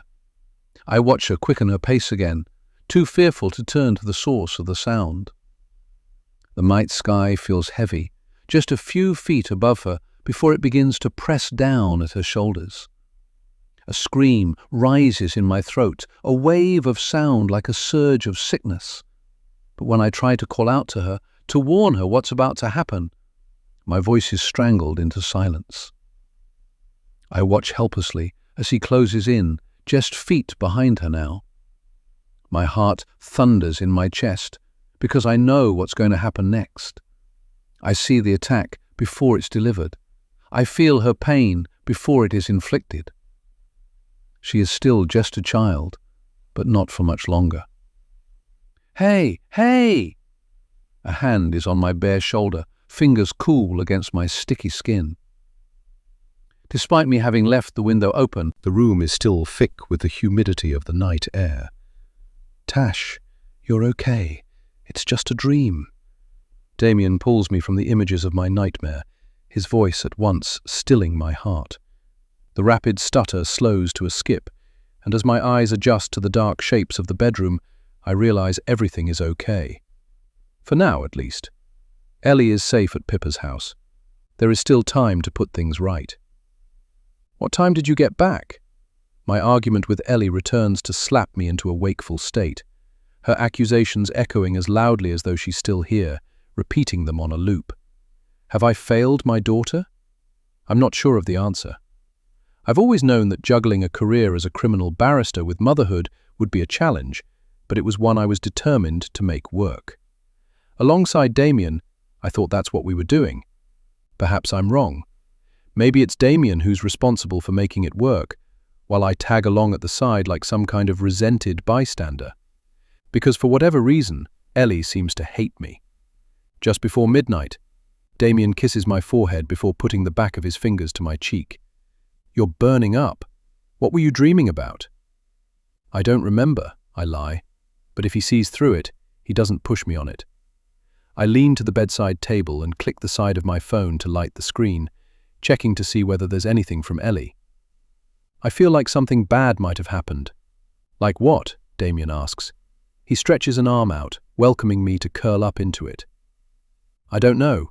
It just doesn't feel right Ellie being in Liverpool without us. Not while all this is going on." "She's fine," he reassures me. "She'll be fast asleep getting some rest, which is what you need to do." I know he's right. I need to be up in a little over 5 hours, and I currently feel as though I've managed less than 10 minutes sleep. But when I close my eyes and rest my head against Damien's chest, Grateful for the warmth of his body, despite the heat of the night, all I can see is Ellie, with a smashed-up violin gripped in her hand and venom in her stare. Chapter 25. English Language Exam Practice. Task: write a persuasive article on a subject of your choice, including a title, Unconditional Love or Overbearing Meddling, when parental influence becomes parental control. Some people think that good parents only want the best for their children. They use words like guidance and support to suggest such parents act selflessly by trying to help their children through childhood, adolescence, and school. But what happens when support shifts over into control, and how can anyone ever really tell the difference? Sometimes these gifts from parents can actually be something more sinister, wrapped up to look like love. There's a fine line between caring for a child and trying to control their life, and some parents don't realize when they've crossed it. In some cases, this might not always be intentional. For other parents, though, meddling becomes a habit, and some know exactly what they're doing. They might start with small things, like checking homework or asking who their child is messaging. But gradually, without anyone seeming to notice, these small things turn into something more. They want to know where you are every minute of the day. They invade your personal space without asking permission, letting themselves into your bedroom to snoop among your things. Some parents think they're entitled to know everything their child does, says and thinks, like the son or daughter is an extension of the parent and not an individual in their own right. And then somehow, they still act as though everything their child does is wrong. Parents argue that this level of concern is for your own protection, but sometimes it feels like they're just protecting the version of you they wish existed, rather than the one they got. If you argue, They say you're ungrateful. If you try to make your own decisions, they act like you're unable to think for yourself. And when you do agree with them, they push harder, like they've just been given permission to make your life even more difficult. It's like living your life in someone else's shadow. What makes it even worse is when no one notices, or everyone acts like this behavior is normal. That's just how parents are, they say, as if being controlled is something that every child is supposed to accept. At least they care. But control isn't love. Love lets you breathe. It lets you make your own mistakes and learn from them. When influence turns into control, it becomes something completely different, something opposite to what love looks like. And for some teenagers, the scariest part is that they don't realize what's happening to them until it's too late and they're already trapped. Chapter 26, Day 6, Wednesday. Despite the fact that I arrive at court early, the place is already buzzing with activity. The journalists stand out from the rest of the crowd, easily identifiable with shoulder bags and lanyards. In the courtroom, the gallery is already starting to fill. Leandra Hopkins' sister is once again a face among the crowd. I don't know why hers stands out against the others. I suppose it seems a different kind of loss, to be estranged from family members you've had since birth. The thought of my own mother whirls through my mind. Sometimes the loss is necessary. When Aaron is called to take the stand to testify, I watch his demeanor shift, so subtle that I'm sure it'll probably go unnoticed by most. Over these past few months of getting to know him, I've observed the way he changes his persona to suit the company he's in, his chameleon skin changing to blend him to his surroundings. But he's an actor. This is what he's trained for. And I suppose that in some ways, I'm no different. This morning, at the door of the court building, I discarded my family's problems like a woman shaking herself from a wet coat, leaving them on the steps to be retrieved upon my departure. Aaron smooths the front of his expensive dark blue suit and clears his throat. Thank you for giving me the chance to speak. Firstly, I'd like to say how sorry I am that we're all here today, especially for Leandra. Whatever differences we might have had in the past, I've never wanted to cause her any pain. But the truth of the matter is that what's been said about our relationship and about me doesn't reflect the time we shared together, or the person I am. I fell in love with Leandra quickly after we met. I mean, who wouldn't? She's beautiful, funny, smart. She was fun to be around. She had a lot of friends, and it was obvious why people love her. We were together for almost 5 years, the longest relationship either of us had ever had. Like all relationships, it had its ups and downs. She's a passionate person, emotional, intense at times. It was something I was drawn to, but it also meant that we sometimes clashed. When we broke up, I thought it was amicable, that it was what we both wanted. We agreed that we would do the best for our daughter, together, but not as a couple. I didn't for a second think that she would accuse me of the things I'm standing here today being judged for. He glances in her direction, but Leandra won't make eye contact. The idea that I controlled her, he continues, that I tried to keep her from her friends and family, and that I restricted her diet to turn her into what I wanted. None of it is true. I loved Leandra as she was, for who she was. We shared a home, meals, the bills. We shared our lives in the way other couples do. The notebooks that were kept as a record of her weight and diet, those were Leandra's doing. When she got the call asking her if she was interested in taking part in the dance competition, I was excited for her. It was the show she'd always had her eye on, and I knew it was everything she wanted. But I also feared even then that she would get caught up in the scale of the commitment needed. I knew about the eating disorder she'd had as a teenager, and I didn't want to see any demons resurrected. At the same time, I wanted to be supportive. I went along with the diet and fitness plan because Leandra asked me to make her accountable. I thought that if I took charge of it, I might be able to encourage her to pursue her dream while deterring her from anything that would become an obsession. Unfortunately, I failed in that. She claims that I isolated her, but I still have messages on my phone that show she turned down invitations to parties and nights out because she was tired, or filming late, or just because she wanted a quiet night in. The suggestion that I tried to limit her social life in any way is simply untrue. Leandra is hurting, and I understand that. Maybe she wants closure. Perhaps she's seeking justice for something she genuinely believes happened. Because sometimes when we're caught in a moment, it's easy not to see things as they really are. But the thing that worries me most about this trial is the idea that we're losing the fine line between truth and perception, that in the current climate, just being accused of something is enough to end a career, to end relationships, to ruin a life. I'm not perfect. I've made mistakes. But I've never hurt a woman. I never hurt Leandra. I would never do anything to hurt my daughter or to jeopardize her happiness. And I hope that by the end of this trial, I'll have proven that our child will be safer in my care than with her mother, at least until Leandra gets the help she needs. As I'd known he would, Aaron has spoken fluidly and with conviction. He presents himself in the way the public has come to know and love: calm, unflappable, unflinching.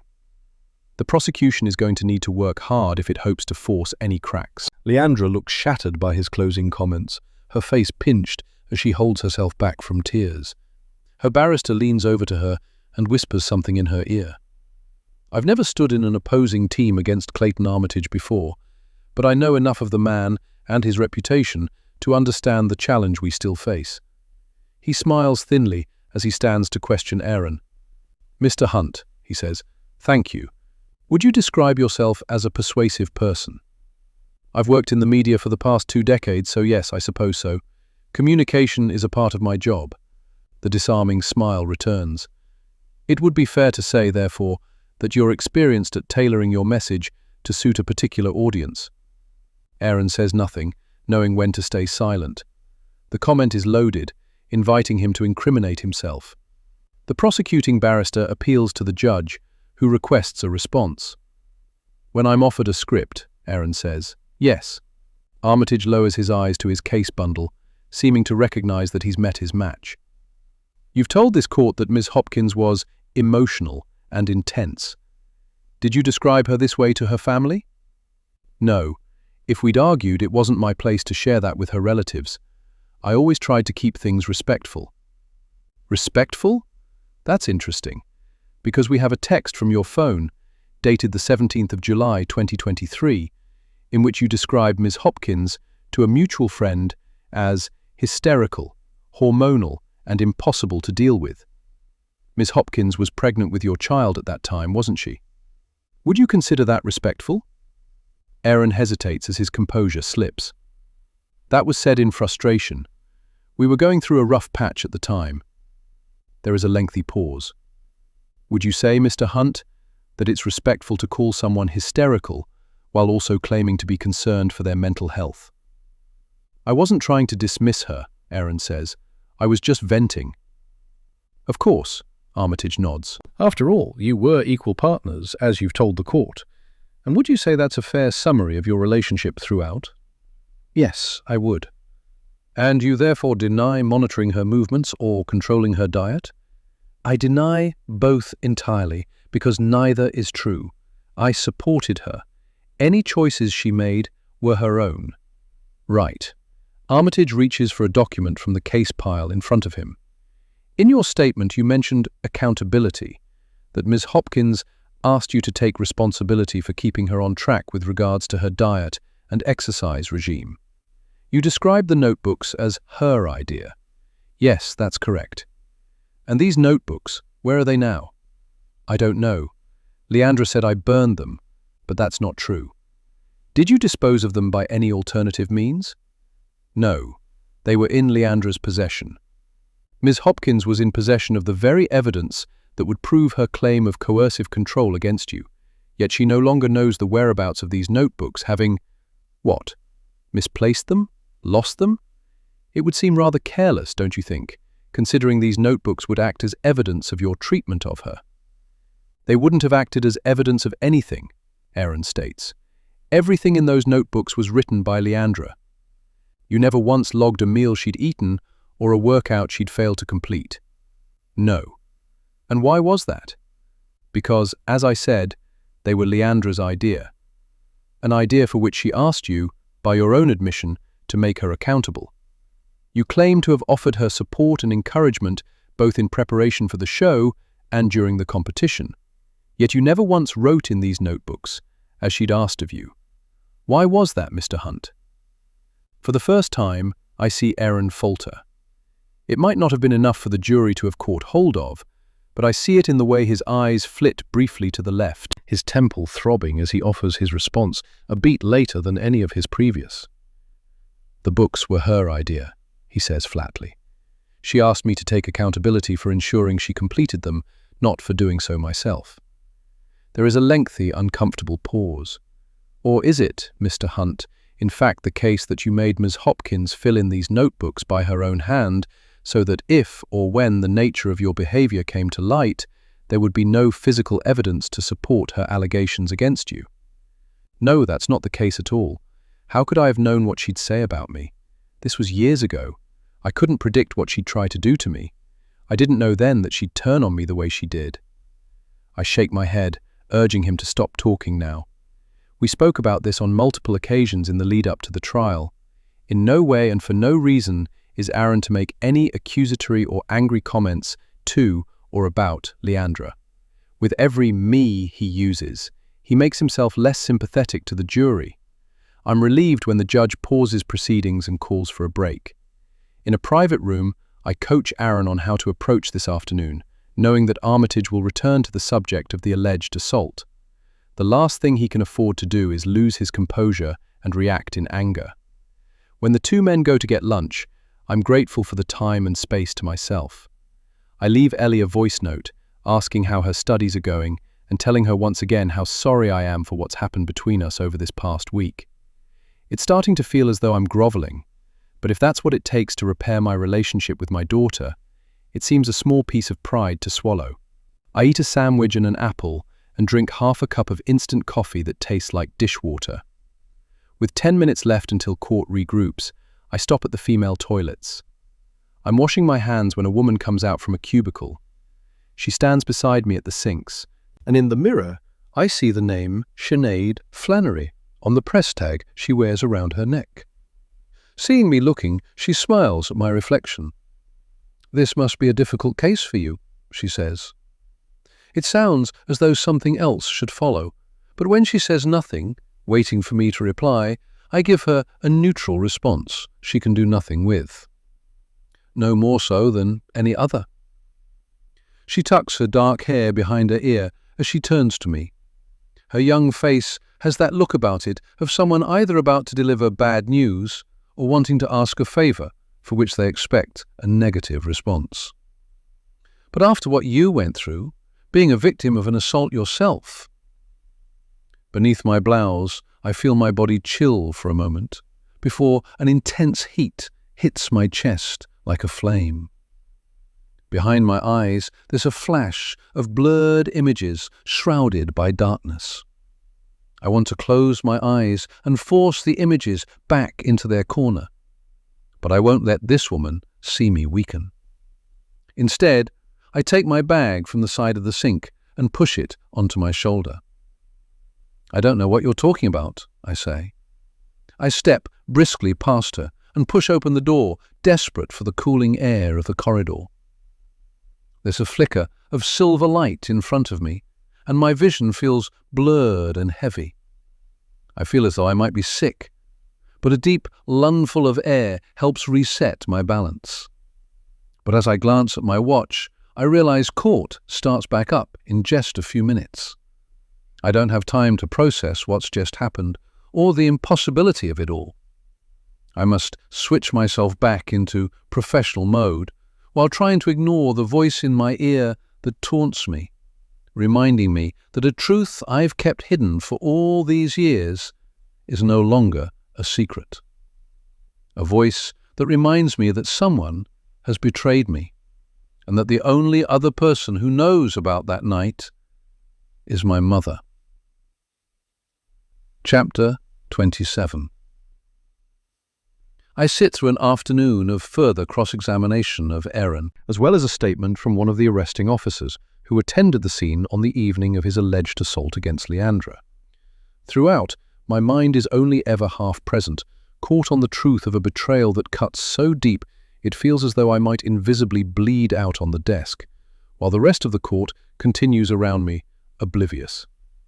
I do my best to push thoughts of what's happened to the back of my mind, but it's difficult when a surge of memories has engulfed me, and even more so with the young reporter who approached me in the toilets looking down at me from the public gallery, watching me as though assessing for a reaction to her revelation. As soon as court ends for the day, I go to chambers and find a quiet room, where I turn on my phone.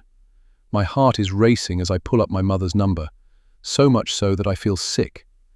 The reporter's words repeat in my head, taunting me with their finality. She may not have said so, but she knew exactly what happened. I could see it in the way she looked at me. I could hear it in the tone of her words. The sympathy that rested behind her eyes was apparent, but not so much as her exhilaration at having discovered a story about which no one else knows. Marion answers after just 3 rings. I can see her as she says hello, standing at the hallway table, the same one that's been there since my childhood, with the BT phone still plugged in at the skirting board by the front door. She probably still checks her appearance in the mirror that's been hanging on that wall for the same length of time, concerned by her image even when the person she's speaking to can't see her face. Why did you do it? My voice is shaking, teetering precariously between tears and anger. I won't let her hear me cry, and she isn't going to weaken me. Is this why she's done this now, this week of all weeks? Is she purposely trying to knock me off balance during one of the most important weeks of my career? "Oh, hello, Natasha," she says, as though this is any other normal conversation. Except we don't do normal, my mother and me. We never have, not for a long time now. I don't understand. Why now? Are you okay, Natasha? You seem upset. Rather than sounding concerned, the words are fired as an accusation. Emotion was generally regarded as a weakness in my mother's house when I was growing up, unless it related to academic endeavors or social appearances. It was acceptable to feel the pressure of perfectionism, but to allude to any form of stress that lacked a concrete end goal was to admit failure, and failure was a shame that went unforgiven. I say flatly. I've just been approached by a journalist who made a comment about how difficult my current case must be for me, considering what I went through. She was referring to the assault. There's a pause that stretches into an uncomfortable length of time. You can't know that for sure, she eventually states.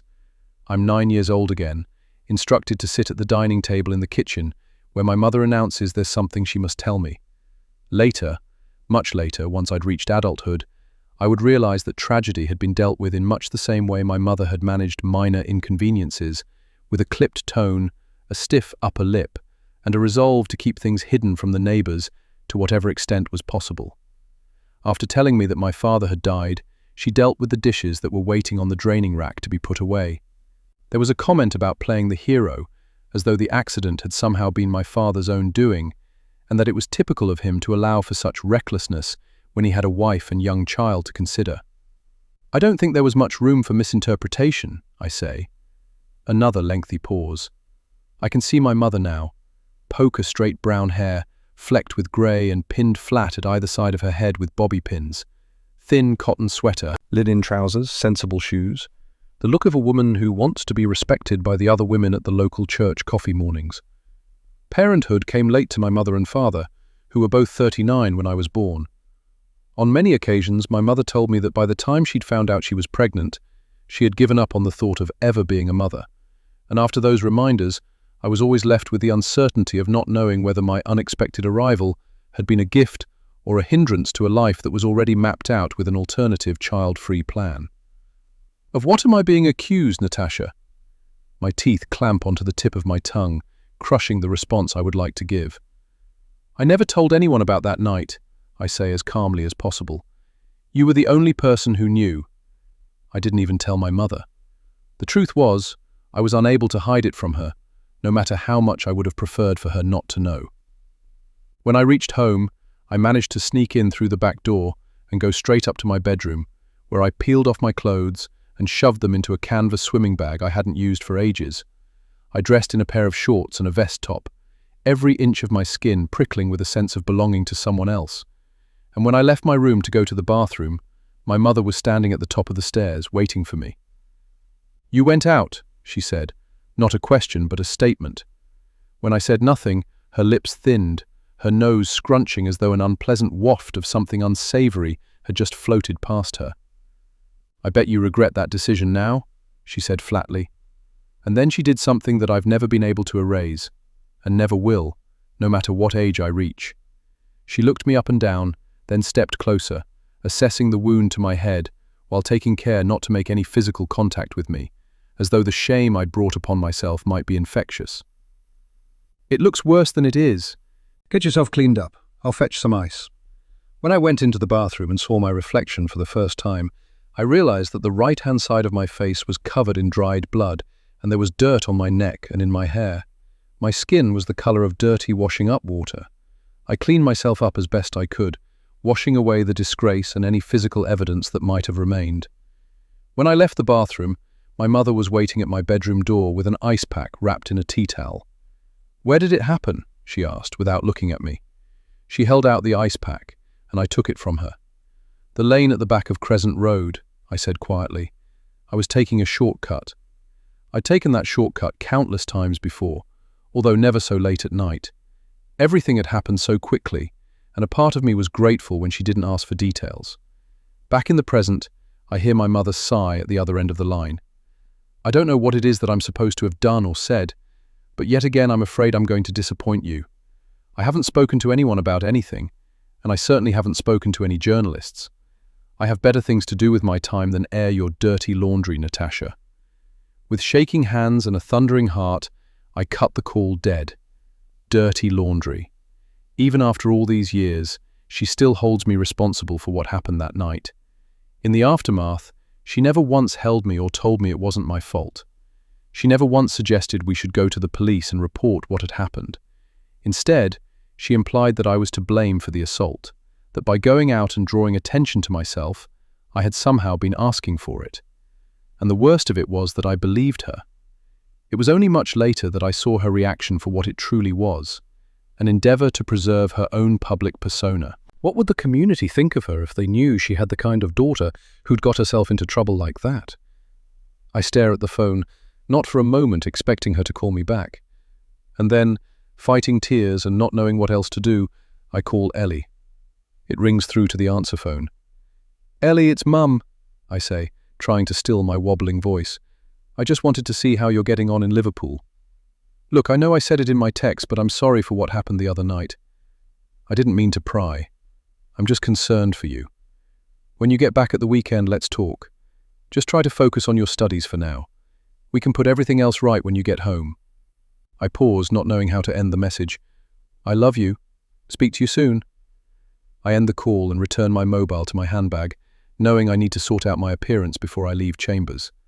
There'll still be press lingering by the courtroom and outside on the steps, and the last thing any of us needs is for me to be photographed looking angry or emotional.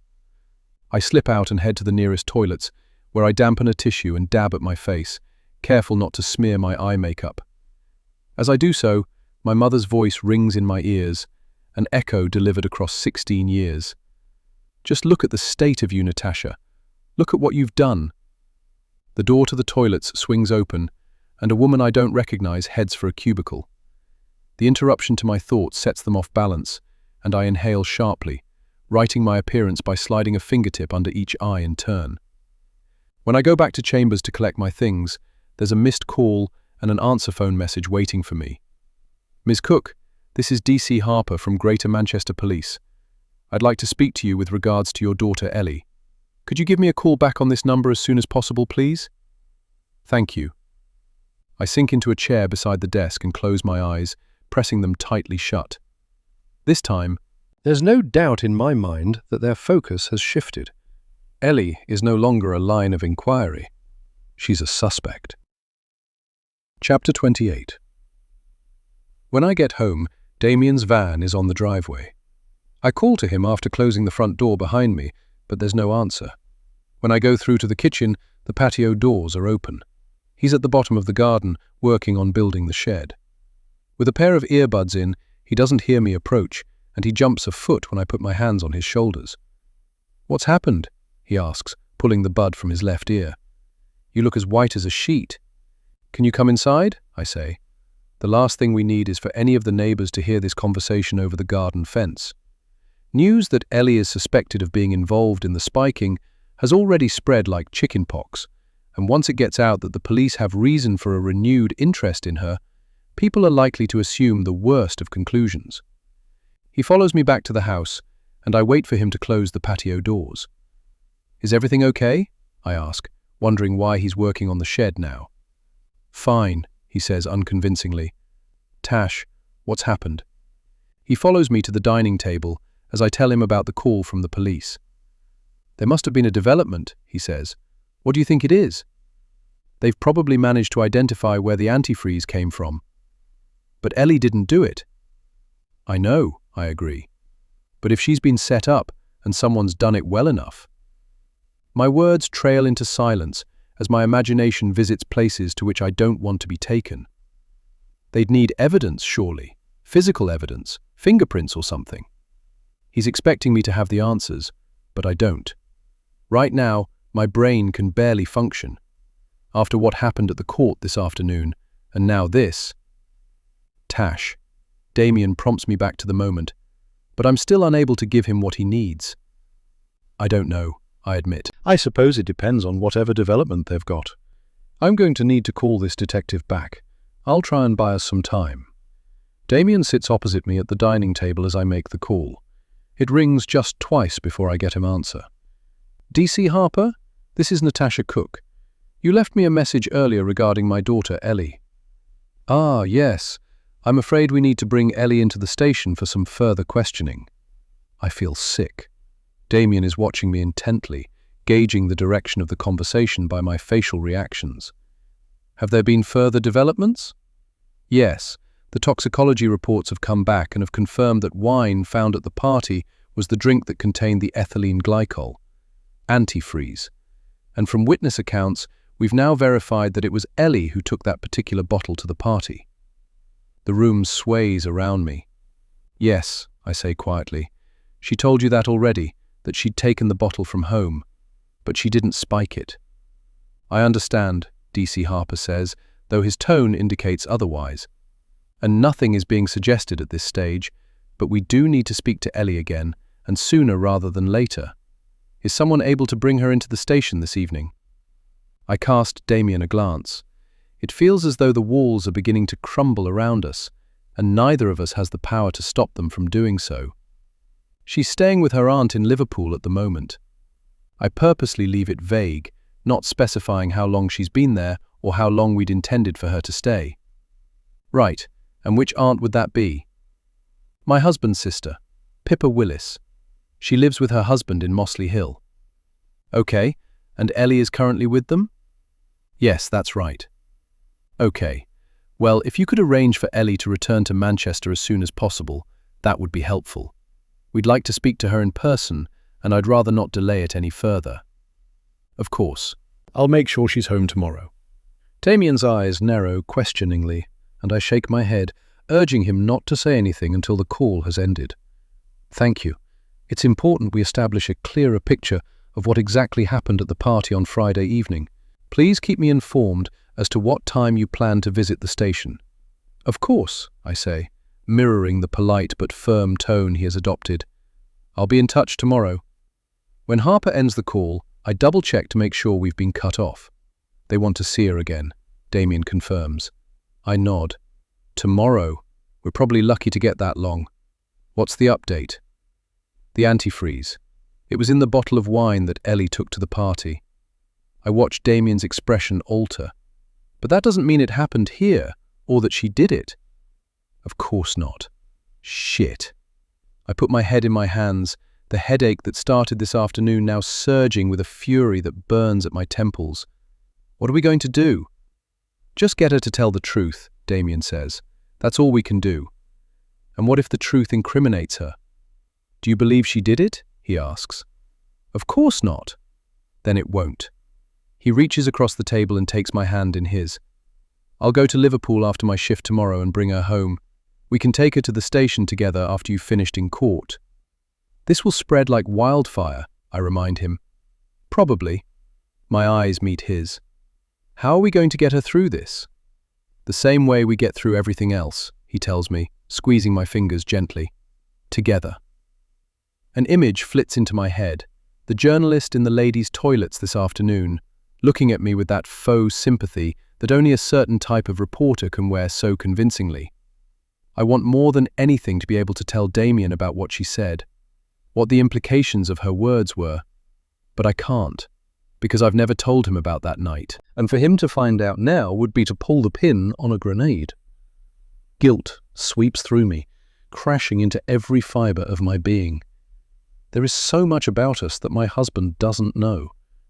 I must do whatever it takes to stop that reporter from leaking the story. Chapter 29. Day 7. Thursday. The following morning, when I'm downstairs in the kitchen making coffee, I'm almost startled from my skin by a tapping at the back door. I hadn't realized the side gate had been left open, though the bolt is difficult to pull across, and sometimes comes loose if it hasn't been closed properly. At the back door, in a floral mid-length dress that appears cheerily optimistic for the grey skies looming over the garden, is Faith. Heat rises to my chest. It's impertinent of her to come to the side door rather than ring the bell at the front, and I'm grateful that I'm already dressed for work, rather than have her see me here in my pyjamas. The gate was open, she tells me unnecessarily when I open the kitchen door. I thought this might be better done away from the street. This? I repeat. Can I come in? I freeze for a moment, wondering what she's referring to. Has she seen something about Ellie? Has something been said or written about her? Since that reporter approached me on Monday, I've been waiting for something like this to happen, knowing it was only a matter of time. I step aside to let Faith in. She stands awkwardly by the fridge with her phone in her hand, not knowing where to put herself. How's Ellie? She asks, and my heart sinks in my chest. This is about her. She's okay. Unless Faith asks about Ellie's whereabouts, I'm not going to volunteer the fact that she's in Liverpool. But thank God she's not here. If Faith is about to tell me some nasty piece of gossip or rumour that's going around, I'm grateful my daughter isn't home to hear it. There's something I need to show you. Kayla saw it first thing this morning. I thought you should know about it before you leave for work. She pauses as she gauges my face for a reaction. Unless you've already seen it. When I say nothing, she swipes her phone to unlock it. She pulls something up on the screen and then hands it to me, not saying anything as I read the article that's dated with today's date. Exclusive. Aaron Hunt defense barrister's own assault history. She's known for her no-nonsense courtroom demeanour, meticulous cross-examination, and a 10-year track record that's earned her respect in legal circles across London and Manchester.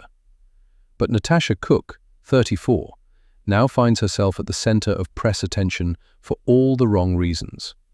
Currently representing the popular film actor Aaron Hunt, who stands accused of coercive control and psychological abuse against his ex-partner Leandra Hopkins, Cook has attracted mounting media attention following speculation linking her teenage daughter to a shocking spiking incident at a house party in Greater Manchester. Cook's 15-year-old daughter, who cannot be named for legal reasons, was among a group of teenagers who attended the now notorious party in Medway Crescent, where 16-year-old Lily Porter was left hospitalized in a critical condition after ingesting what sources confirm was a substance believed to be ethylene glycol, commonly found in antifreeze. While no formal charges have yet been brought against any individual, Cook's daughter has already been interviewed by police and remains under scrutiny as part of the ongoing investigation. But now, in a Dispatch exclusive, new information has come to light about Cook herself, specifically an incident from her teenage years that she has never spoken about publicly. According to a source close to the family, Cook was the victim of a serious sexual assault at the age of 17, while walking home from a party in North London. The attack, which happened in 2009, was never reported to police. The source alleges that the experience had a lasting effect on Cook's personal life and may have influenced her decision to pursue a career in criminal law. At the time, she reportedly took a break from her A-level studies before resuming her education and eventually qualifying at the bar. When approached for a comment, Cook declined to respond. Her chambers has also refused to make a statement. The shocking revelation raises questions about whether Cook's own experiences may be impacting her handling of the Hunt case, in which Mr. Hunt is accused of manipulative and controlling behavior towards Ms. Hopkins, a popular social media influencer and Strictly Come Dancing finalist. He is also accused of physically assaulting Ms. Hopkins, although no charges in relation to this were ever brought against him. Can Cook fairly defend him, given her own history? Legal experts are divided on whether Cook's involvement presents a conflict of interest, though no formal complaint has been raised. Meanwhile, the Crown Prosecution Service continues to investigate the antifreeze spiking, with a spokesperson confirming that lines of inquiry remain open. For now, Cook remains on the case, but with her past now laid bare and her daughter facing public scrutiny, one must wonder how long the iron-willed barrister can maintain control of a narrative that's quickly slipping from her grasp. By the time I get to the end of the article, it feels as though time has stopped. For a moment, I forget where and who I am. I forget that Faith is standing beside me, and I'm a teenager all over again, exposed and vulnerable, terrified. The kitchen moves in front of me, the floor seeming to sway beneath my bare feet. I've not yet had a coffee or anything to eat. That's all it is. I'm fine. I just need some calories. My eyes scan back to the start of the article, searching for a byline. Sinead Flannery, the young woman who was in the toilets at court yesterday. She had stalked me to the place where she knew I was working and cornered me while I was alone, making sure there were no witnesses to her approach, not dissimilar to what my attacker had done all those years ago. And all the while, she regarded me with that sympathetic expression on her face, as though she understood me, as though she wanted to present herself as some kind of kindred spirit. "Shall I get you a glass of water or something?" Faith offers. I shake my head. I'm fine. She looks away, made uncomfortable by my silence. I realize I'm still gripping her phone, its screen having now fallen blank. "Here," I say, holding it out to her.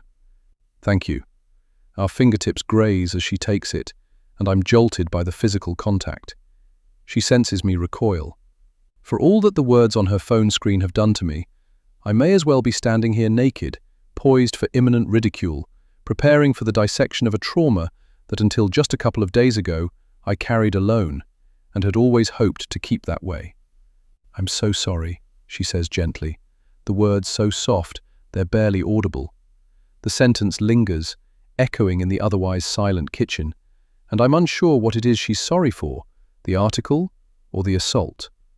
Though she's looking right at me, I can't make eye contact with her. I glance towards the back door. "I need to leave for work." "Of course," she says hurriedly. She stops at the door, uncertainty holding her back. "Look, Natasha, what this reporter's done, it's criminal. If there's anything you need..." I nod an acknowledgement, and I'm grateful when she leaves. Chapter 30. Even if I could rely on public transport getting me to the court on time, I now can't face being around people. The irony isn't lost on me. I'm about to spend most of the day on what is effectively a public stage. My role this week in so many ways not dissimilar from Erin's. I will recite pre-rehearsed lines and be judged on my delivery. I must be convincing enough beneath the glare of a spotlight to make my audience believe in my performance. And now I must achieve this award-worthy act while knowing that the secret I've kept hidden for all these years has become public knowledge, ripped from the murky shadows of my past without my consent. I've no idea what impact this might have on my work, if any, and the exposure and uncertainty of it all feels like being assaulted for a second time. When I get to the city centre, I park the car in the same overpriced multi-story as yesterday and make my way towards the court building. Before I even enter the place, I'm aware of the press already gathered there. As I hurry up the front steps, I try to convince myself there are no more reporters here than there have been during the rest of the week, but I know this isn't the case. Ellie's name being splashed in the media has turned a high-profile trial into a soap opera drama. Now, with my name also under scrutiny, this week will descend into pantomime. Someone shouts my name, but I ignore it. I manage to get to chambers without seeing anyone else, and once there, I change into the robe and wig that will be insufficient to conceal me from the scavenging eyes of the jury and the public gallery once we enter court. "Natasha," Neil's voice reaches me from the other end of the corridor. Aaron is with him, dressed in an expensive-looking suit, his hair styled sharply. He looks more like his former self than I've seen him all week, and his appearance seems to reflect his confidence in the way the trial is headed. "I'm guessing you've seen the article about you." With all the subtlety of a house brick, Neil hits me with a conversation I'd been hoping to at least delay. "I'm aware of it, yes. Is it going to affect us?" By us, I assume he means himself and Aaron. "No, it's irrelevant to this trial." I sense Aaron's eyes on me, searching my face with an expression of skepticism. They will have already discussed the article before arriving here this morning, presumably having cited it as a problem. But the media interest is irrelevant to Aaron. I cut Neil short with a reminder of who this week is about, should one be needed. Aaron's agent seems to have spent this week vying for center stage, prepared to use even a criminal charge against one of his clients as a means of boosting his own profile. "We pick up from where we left off yesterday," I tell them. "Let me deal with the rest." 3/4 of an hour later, we sit in front of the stand as a specialist in the psychology of coercive controlling behavior is called to give evidence. Felicity Bourne is a slim woman, unassuming and well-presented in a tailored navy trouser suit. I wonder whether at some point in her life she has been the victim of some kind of physical or sexual abuse. If not personally, it's statistically likely that she is the relative or friend of someone who has experienced this kind of crime. The figures state that more than 1/4 of all women in the UK experience a form of domestic abuse at the hands of a male relative or partner at some point from the age of 16. The sad fact is, if Leandra's accusations against Aaron are false, there are at least 4 women in this courtroom who could offer an honest and true recount. In my 25 years' experience of working in this field and specializing in coercion, Felicity begins, I've seen repeated evidence that this type of control doesn't always begin with violence or even obvious manipulation. Often, it starts with attentiveness, with a person seeming incredibly invested in your well-being, making you feel protected, even adored. They might offer to handle practical things that may seem overwhelming or time-consuming for you, so they are seen as lightening a load. They might speak for you in awkward situations, or manage areas for you that you feel uncertain about. At first, the partner appears helpful, even generous. But gradually the power balance shifts. You find yourself asking permission rather than sharing decisions. You begin editing your own behavior to avoid conflict, even when you're not sure what exactly you did wrong. There are no bruises, no physical injuries to be noticed by others. But let me be very clear about one thing. Coercive controlling behavior is a form of domestic abuse. It is as damaging as violence, insidious and humiliating, demeaning and dehumanizing. And often it can be years, decades even, before a person realizes what is happening or can admit to themselves that they've been coerced by someone they love. It is too hot in the courtroom. Beneath my silk blouse, a heat has risen to my chest, flushing perilously close to my throat. I lean across the table for the water that sits there, draining half of it before returning the glass with a noticeably shaky hand. Neil shoots me a look. Quite often, Felicity continues, we hear people ask, why didn't they just leave? Unfortunately, it's rarely that simple. Sometimes, a victim of coercive control finds themselves financially dependent upon their abuser. In other cases, children are used as leverage, with a threat that the abuser will gain full-time custody or that the victim will be refused access. This kind of control isn't always exclusive to so-called romantic relationships either. It can sometimes be seen in parent and child relationships, even when the child has become an adult. But a common denominator in every case of coercive controlling behavior I've seen during my career, regardless of financial status or family structure, is the abuser's ability to make their victim believe that they are helpless without them, that they lack the strength and capabilities to survive without the other person. It's a form of grooming. This may seem a dramatic word to use. We tend to view grooming as something that happens to children, where there's a sexual intent. But adults can be groomed too, especially when there's an imbalance of power. It's the same mechanism, an abuser identifying what you need most, and then using it to keep you within their power. This kind of emotional and psychological breaking down happens usually over a long period of time, during which a person begins to believe all the things they are told, that they are weak, that they can't cope, that no one else will want to be with them. Coercive control is rarely about one incident. It's a pattern. The abuser chips away at their partner's autonomy through dozens of small acts. They may gaslight them into doubting their own memory, isolate them from loved ones under the pretense of protection. They may even stage incidents that allow them to appear a hero, reinforcing the victim's fear of attempting a life without them. Periods of cruelty may be alternated with sudden kindness, which creates a powerful emotional bond that is difficult to break. Over time, the victim is left feeling confused, dependent, and convinced they cannot function outside the relationship. Inexplicably, I feel sick. The heat that rose in my chest just moments ago has spread to my face, and my head feels light and dizzy. "Thank you, Ms. Bourne," the judge says. "We'll start with questions from you, Ms. Cook." I stand, but as I do so, the room seems to shift and sway around me. I steady myself with a hand on the table, feeling the weight of both Aaron's and Neil's gazes as they watch me with uncertainty. I see the doubt there, the sudden questioning of my abilities as Aaron's representative, and I straighten my skirt as I try to re-establish a sense of authority. "Ms. Bourne," I begin, "would you agree that not every unhappy or volatile relationship amounts to coercive control? Of course, arguments or tension are common in relationships, but coercive control is about patterns of behavior that systematically strip away a person's autonomy." I touch my fingers to my temple, where I know the skin well enough to be able to locate the thin silver sliver of a scar, a souvenir of that evening. It's the reason I always wear my hair loose. About 6 months after that night, I made the mistake of wearing it in an elaborate updo, an attempt to appear sophisticated and older than my years. The scar was more prominent and pinker than it is now, and though I was acutely aware of it, I didn't expect for a moment that anyone might openly comment on it. But they did. "Ouch," the woman said, in a tone that suggested she was about to deliver the punchline to a joke. "How did you get that?" In response to her unwanted interest, my cheeks flushed brighter than the scar's sheen. She recognized first embarrassment, then, perhaps, shame. Or maybe not.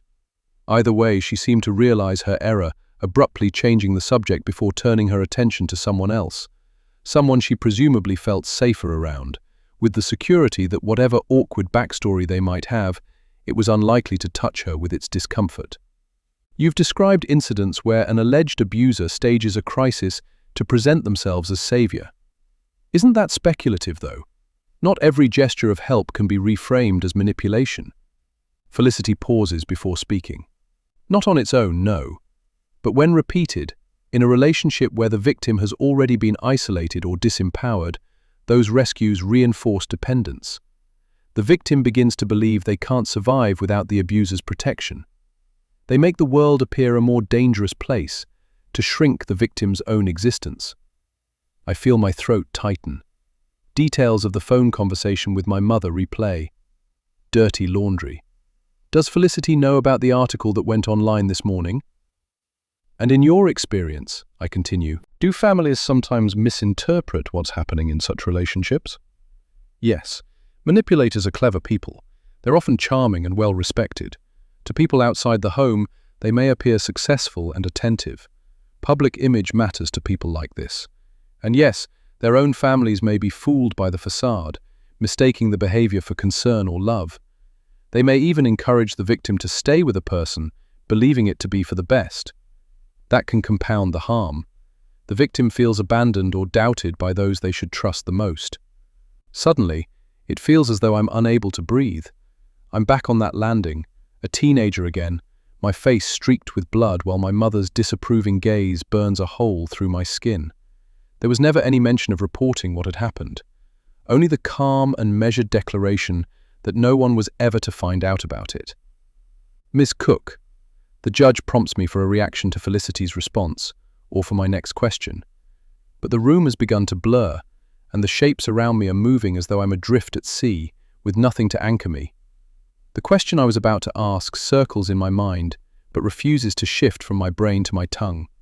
My face floods with fire, and the courtroom tilts, and before I have any chance of forming the words, everything fades to darkness. Chapter 31. It feels to her now that they are having the same conversation on a loop, over and over, and she appreciates how frustrating it must be. Yet, she can't help it. Every day feels like a battle of wills with her mother, and she can't see a time when she'll be free from the invisible constraints that hold her in place. You should run away. I can't do that. She's tried it already, but it wasn't a success. She couldn't go through with it. And where would she go? She doesn't have the means to look after herself. Of course you can. Just get what you need and leave. It'll hurt her more than anything else will, and you can finally be free to live your life the way you want to. She hesitates, caught between the irresistible fantasy of the suggestion and the threat of reality that keeps her pinned in place. It sounds so straightforward when the words are spoken like that, as though she could just get up and walk out of her life with no repercussions. It's not that easy, she says. It can be as easy or as difficult as you want to make it. If only life was as simple as that, she thinks. Are you happy? No, she says, and she thinks it might be the most honest answer she's ever given. You know I'm here for you, don't you? Of course. Okay, so let me help you. Chapter 32. I don't think I was out for long. When I come to, I hear voices above me, muffled and panicked. I can sense movement around me and the clatter of footsteps on a tiled floor. Then I remember where I am. The court ushers have taken charge. I can hear them now, moving people to the exits with an insistent authority. The judge must already have adjourned court for the day. This can't be happening to me. Not here. Not now. Natasha, can you hear me? Are you hurt? I'm not sure who's speaking to me, but the voice is male. I recognize it, but I can't put a name to it. Did she hit her head? I hear someone else ask. The shapes above me are blurred and bright. Too bright. My head throbs, and the light is hurting my eyes. Has someone called an ambulance? No, I manage to say. Don't move yet, the first voice says, and I recognize it now as Clayton Armitage, the prosecuting barrister. An ambulance is on its way. I shove away whatever has been put under my head to support me. No, I say again, my voice strange and hoarse. I manage to push myself upright, ignoring the dizziness that flares behind my eyes. That's not necessary. I'm fine. It was just the heat in here. Ms. Cook, you fainted at counsel's bench, the court clerk says firmly. We can't ignore that. You need checking over. I don't. I need to get my daughter, I think. Has Damien left for Liverpool yet? I haven't had a chance to check my phone.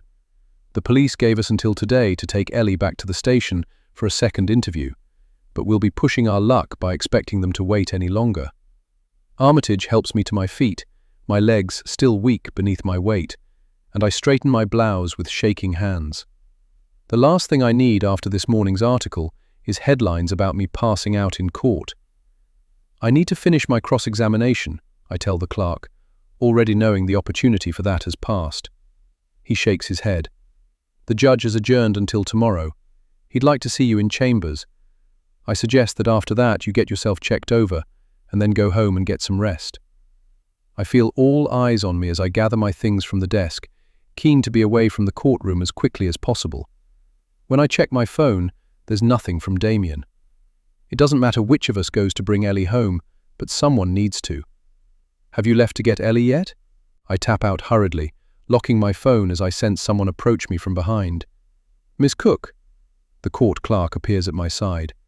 "The judge is ready for you." If you're feeling up to it. Of course. Sickness rolls in my stomach. I can't imagine that anything he has to say will be in any way good for me, and I'm dreading the inevitable mention of this morning's negative publicity. Clutching my case bundle to my chest, I follow the clerk from the courtroom and down the corridor. When we get to chambers, the court usher, the judge, and Armitage are already there, waiting for us. The clerk closes the door behind me and takes a seat. "How are you feeling, Ms. Cook?" the judge asks. "Fine. I'm so sorry about what happened just then. It was very hot in court." He dismisses my apology with a wave of his hand. We can't ignore the fact of this morning's unwelcome publicity. I'm assuming counsel is aware of the article. "Yes, my lord," Armitage answers. "The Crown is aware of it. Our only concern is whether it has reached the jury, which could affect their ability to remain impartial. The implication is clear. What's been written about me by that journalist may lead to potential prejudice in the jury. If they've seen the piece, it could affect their perception of me, and by extension, Aaron's defense." "My lord," I say, knowing that as much as I'd like to be able to, I can't avoid the subject. "I'm also aware of the article. While it is personally upsetting, I'm satisfied that it hasn't prejudiced the jury, and I am content to proceed without delay." "Very well," the judge says. "We'll note it on the record. I would expect both counsels to keep the matter contained. If any evidence arises that the jury has viewed the article, we'll revisit the issue. Ms. Cook, do you feel up to resuming trial in the morning?" "Yes, my lord, absolutely." "Good. I shall see you then." After we're dismissed, I head straight for the ladies' toilets, where I check my phone for a reply from Damien. There isn't one. He doesn't even appear to have yet opened my message. In the mirror, I check my reflection for physical signs of my earlier collapse. Shame has snaked its way through me, consuming my veins with a weight that feels unshakable. My fingers grip the side of the sink at the thought that my mother is responsible for delivering this humiliation, now at the worst possible point in my career. Control, that's all this is. It began to crumble that night when she failed to respond as a caring mother might, as any person with an ounce of compassion running through their veins might have done. I'd always assumed that her insistence upon silence was a measure to preserve her public persona, and yet now, in the echo of Felicity Bourne's statement in the witness stand, I wonder whether there was more to it. Behind the facade of coffee mornings and charitable good deeds, my mother was an inherently lonely woman. My father's death had left a void for which she had been pitied, and she used me to try to fill it, desperate that my achievements act as a mirror to her own abilities. I was her golden child, providing I was doing everything she asked of me. The unthinkable strikes me with the force of a slap to the face, but I can't bear to give it the oxygen to breathe. Instead, I gather my belongings and hurry to the toilet door, desperate to be away from the court building. I don't get far. As I head down the corridor, I hear Neil's voice, and a moment later, I see him leave the men's toilets, Aaron trailing behind. I duck into the open doorway of an empty meeting room and tuck myself against its frame out of sight. "Bottom of it," I hear Neil say, the tail end of his sentence caught in the silence of the otherwise empty corridor. "She'd better," Aaron replies, his voice louder than his agent's, "or I'll be suing." I press myself to the doorframe as their voice is near, and then I hear something that sucks the air from my lungs. "Hit her where it hurts. Once she's lost Alexis, she'll have nothing." I stay silent as I hear them move closer before they turn down the corridor that leads to the front of the court building. Once their footsteps have disappeared, I'm safe to inhale deeply, swallowing the too hot air as though drinking from it. I'm representing a man I have claimed is innocent of the crimes of which he's been accused, and yet, just now, while he thought there was no one else there to hear him, Aaron Hunt sounded exactly like the man that Leandra Hopkins has described. Chapter 33. In the car, I call Ellie's phone, but it goes straight to voicemail.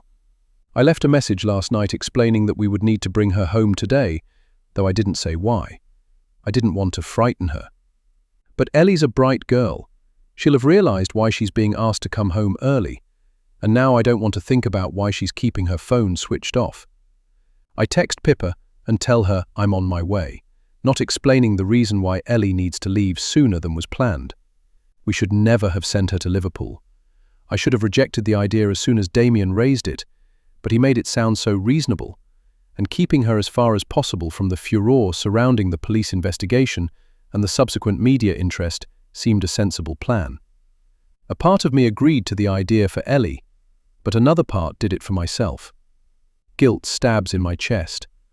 I wish now more than anything that we'd kept her home. When the call to Ellie goes unanswered, I try Damien's number. He's on a shift at the Trafford Centre until 4 p.m. today and was going to get Ellie from Liverpool after finishing work. The advice from the court clerk was for me to go home and rest in preparation for a return to the trial tomorrow.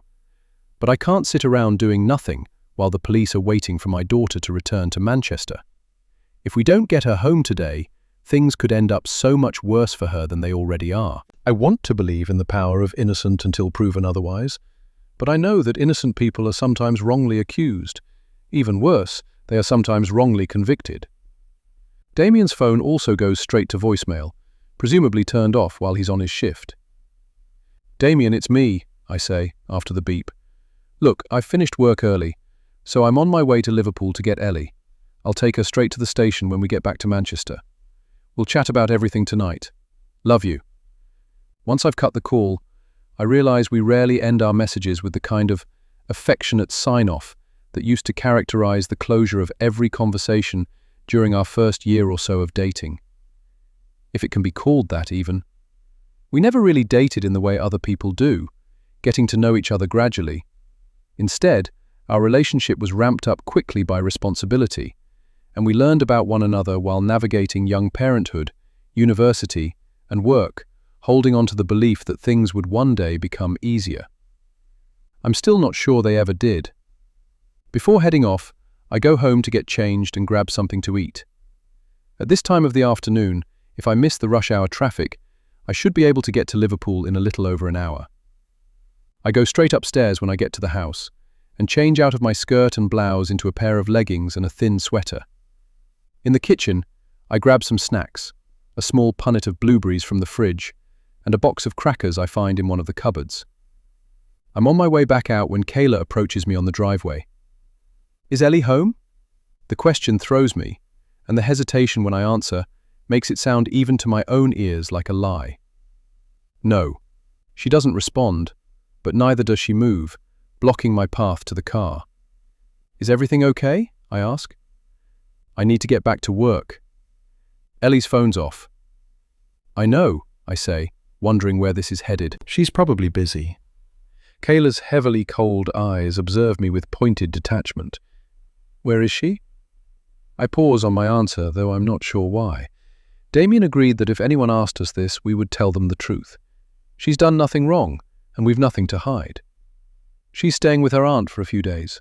Kayla eyes me suspiciously, as though she thinks I'm making this up, as though she secretly suspects I've got Ellie locked away in the house somewhere, silenced lest she draw further attention to herself or our family. "What aunt?" "Her father's sister," I say, before wondering why I'm explaining myself to this girl. I walk ahead, forcing her to move out of the way so I can get to my car. She's not replying to my messages. Good, I think. Perhaps Damien was right after all, and this is what Ellie needed, a break from her surroundings, to separate herself from negative influences. "She needs some space," I say. "Does she?" Kayla looks at me blankly. "Is that for her or for you?" I open the car door and throw my bag onto the passenger seat. "Didn't you recently imply that I treat her like a child?" I remind her. "Well, here I am, allowing her freedom, yet you seem to have an issue with it." Kayla folds her arms across her chest. "You think you're so clever, but you really don't know anything, do you?" Her words cut through me like a chill. Just how much does this girl know about the poisoning and about Ellie's involvement? She leans towards me, her face just inches from mine. She's so close that I'm able to see the smudges of foundation that have gathered at the creases either side of her nose. And when she speaks, her words are little more than a whisper. Ellie knows that Damien isn't her father. Chapter 34. As I drive through a blur of tears, there's only one thing on my mind.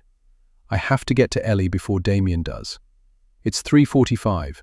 His shift will be finishing in just 15 minutes. If he doesn't pick up my message and doesn't realize that I'm already on my way to get Ellie, he's still likely to head to Liverpool straight from work.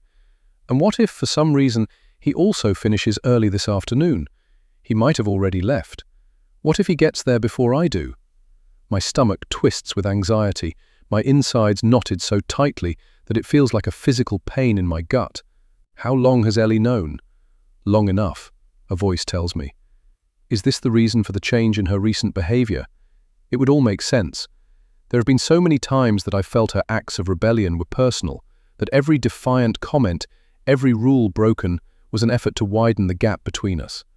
And I've always suspected that the move to Manchester was a guise beneath which her true feelings could be concealed.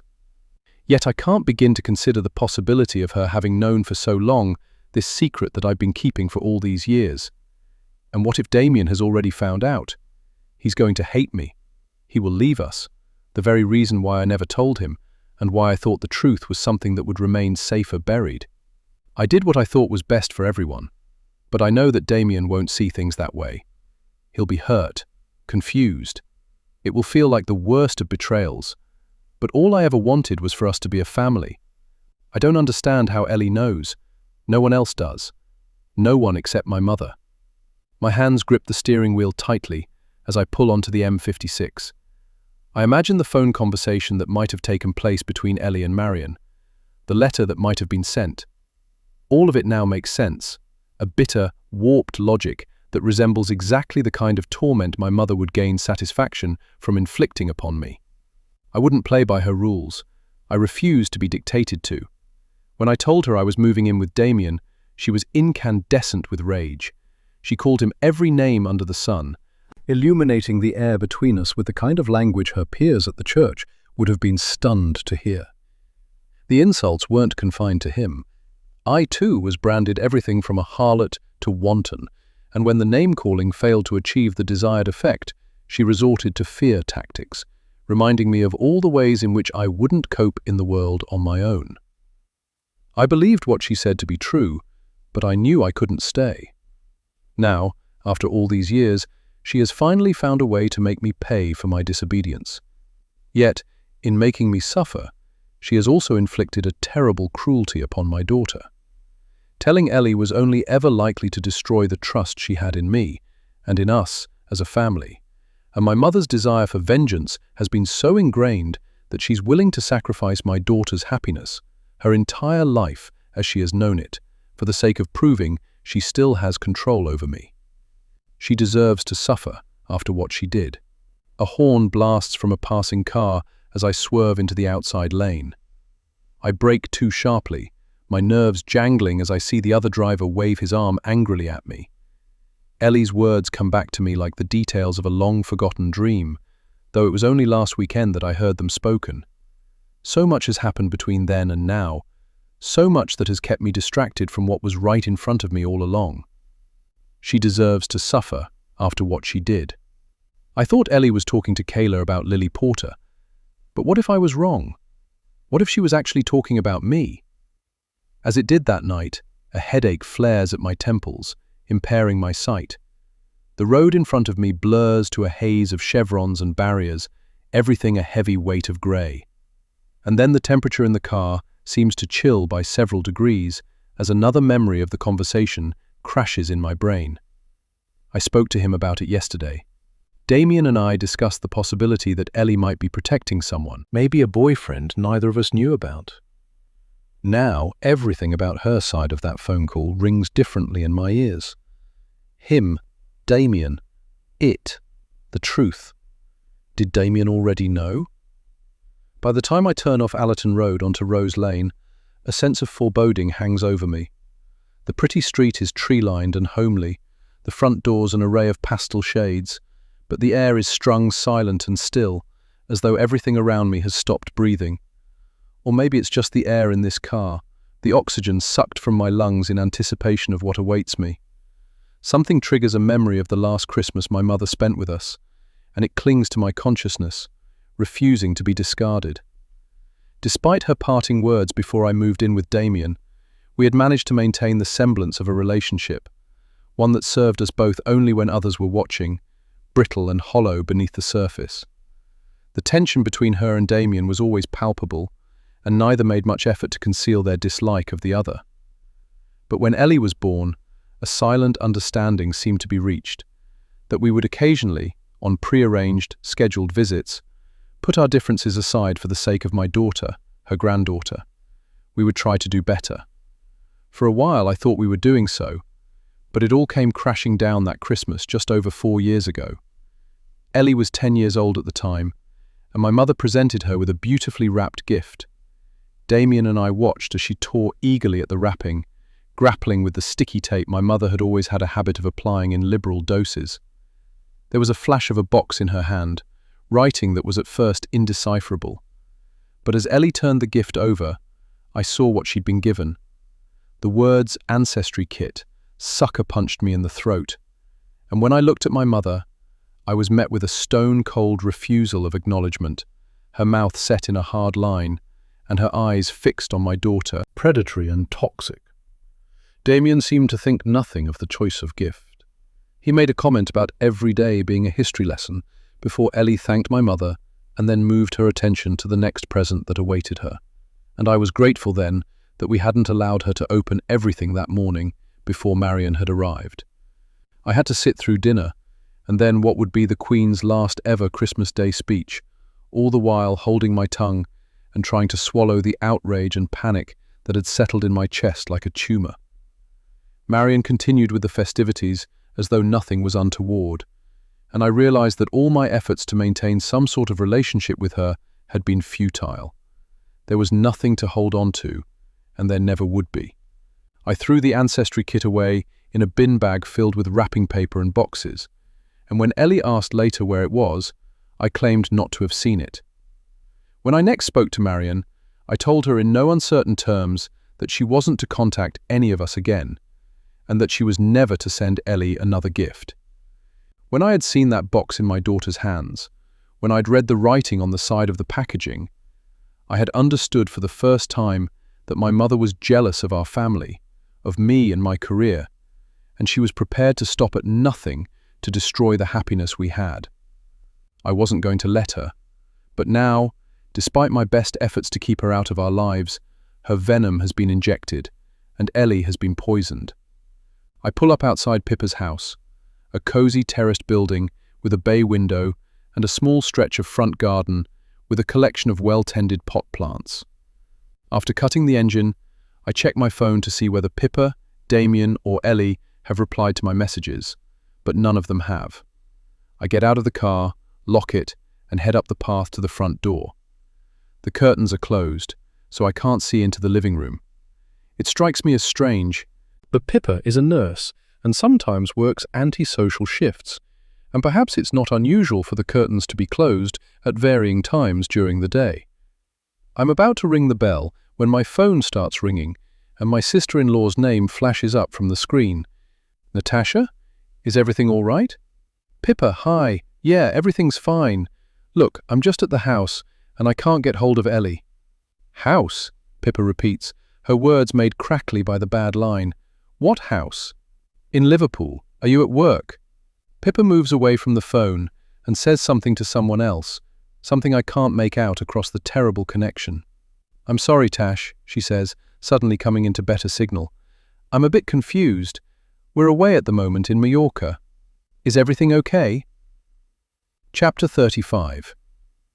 There's every chance that Pippa might still be talking to me, but when the front door opens and I'm greeted by Damien in his sister's hallway, my arm falls to my side and the conversation is abruptly over. All I can think of are Kayla's words. Ellie knows that Damien isn't her father. I thought you were at work, I say, eyeing the uniform he wears to his security job. I couldn't get hold of you. Damien steps aside so I can enter the house, but for some reason I don't. Instead, I stay outside on the front doorstep, where the air is cool and my thoughts are offered room to untangle, though whether they might is something I've yet to find out. I did get your message, but I was already on my way. Sorry, I should have called. Did something happen in court? How come you were out so early? I linger on the idea of a lie, but I know it will only make things worse. There are already enough lies to be dealt with. I fainted, It was too hot in there. I was only out for a few moments. "Christ," he says, stepping from the house and moving towards me. "Are you okay?" I don't know why, but when he reaches for me, my body flinches. Some unspoken and unnameable reaction leaves me rigid in his presence. Guilt. And he notices it in the way he might have had it grown wings and flown up into the air between us. But it's not guilt alone. It's doubt. I might have lied to Damien, but he's lied to me too.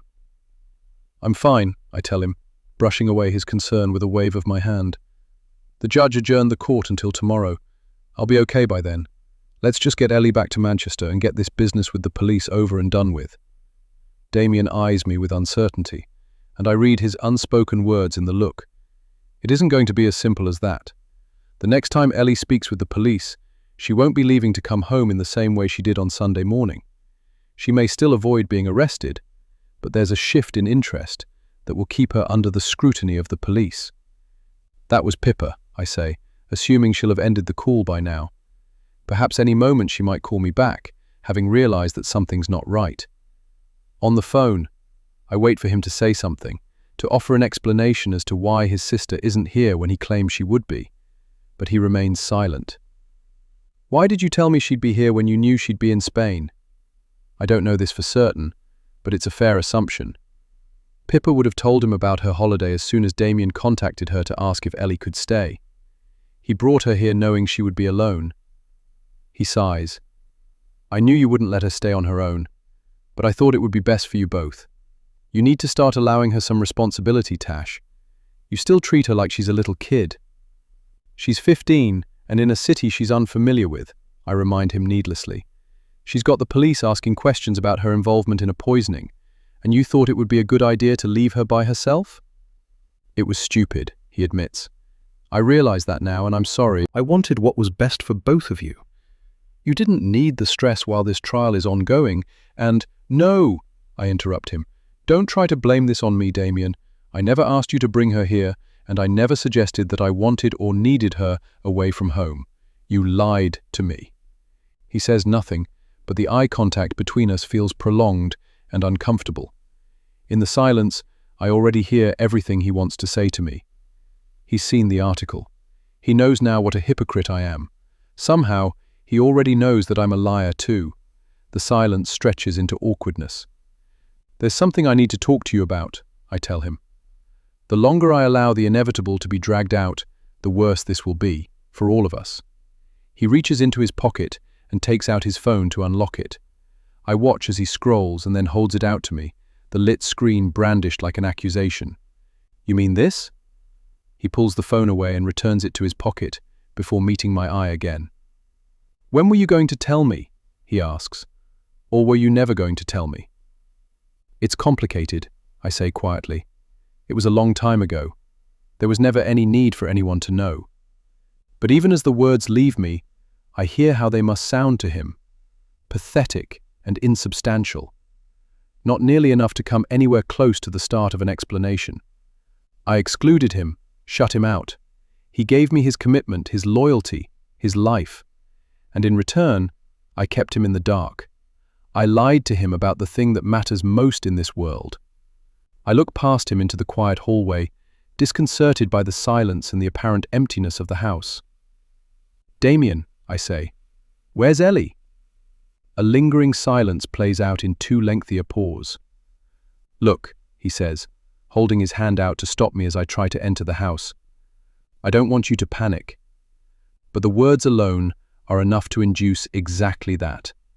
I push past him and make my way to the living room. I'm greeted first by a framed photograph in a stand on the sideboard.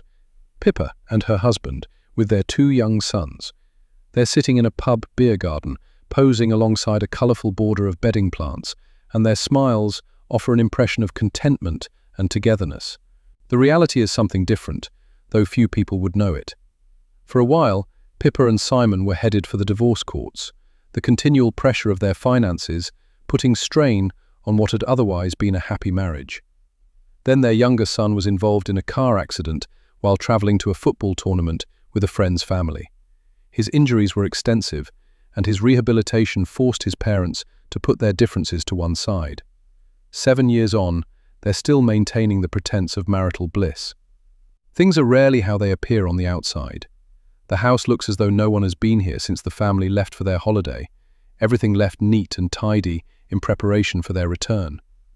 The throw on the sofa is carefully folded over its arm, and the cushions are placed just so. No one has sat on this sofa, least of all Ellie. She would never rearrange cushions. "Where is she?" I ask again, my voice thick with worry. "She's sleeping it off. She knows it was stupid, But I don't hear the rest of his words. I head straight upstairs, unfamiliar with this part of the house. There's a downstairs toilet, so I've never had any reason to come upstairs when we visited in the past. At the top of the landing, a door in front of me is open. I find myself in what must be the smallest of the bedrooms, the walls adorned with posters of footballers I'm unfamiliar with, the shelves lined with books and trophies. I head past the bathroom to a third door, which is closed. Inside, I find Ellie asleep on top of a Minecraft duvet. "Ellie," I say, shaking her arm. "Come on, love. We need to get home." I shake her again, more forcibly, knowing the time is against us.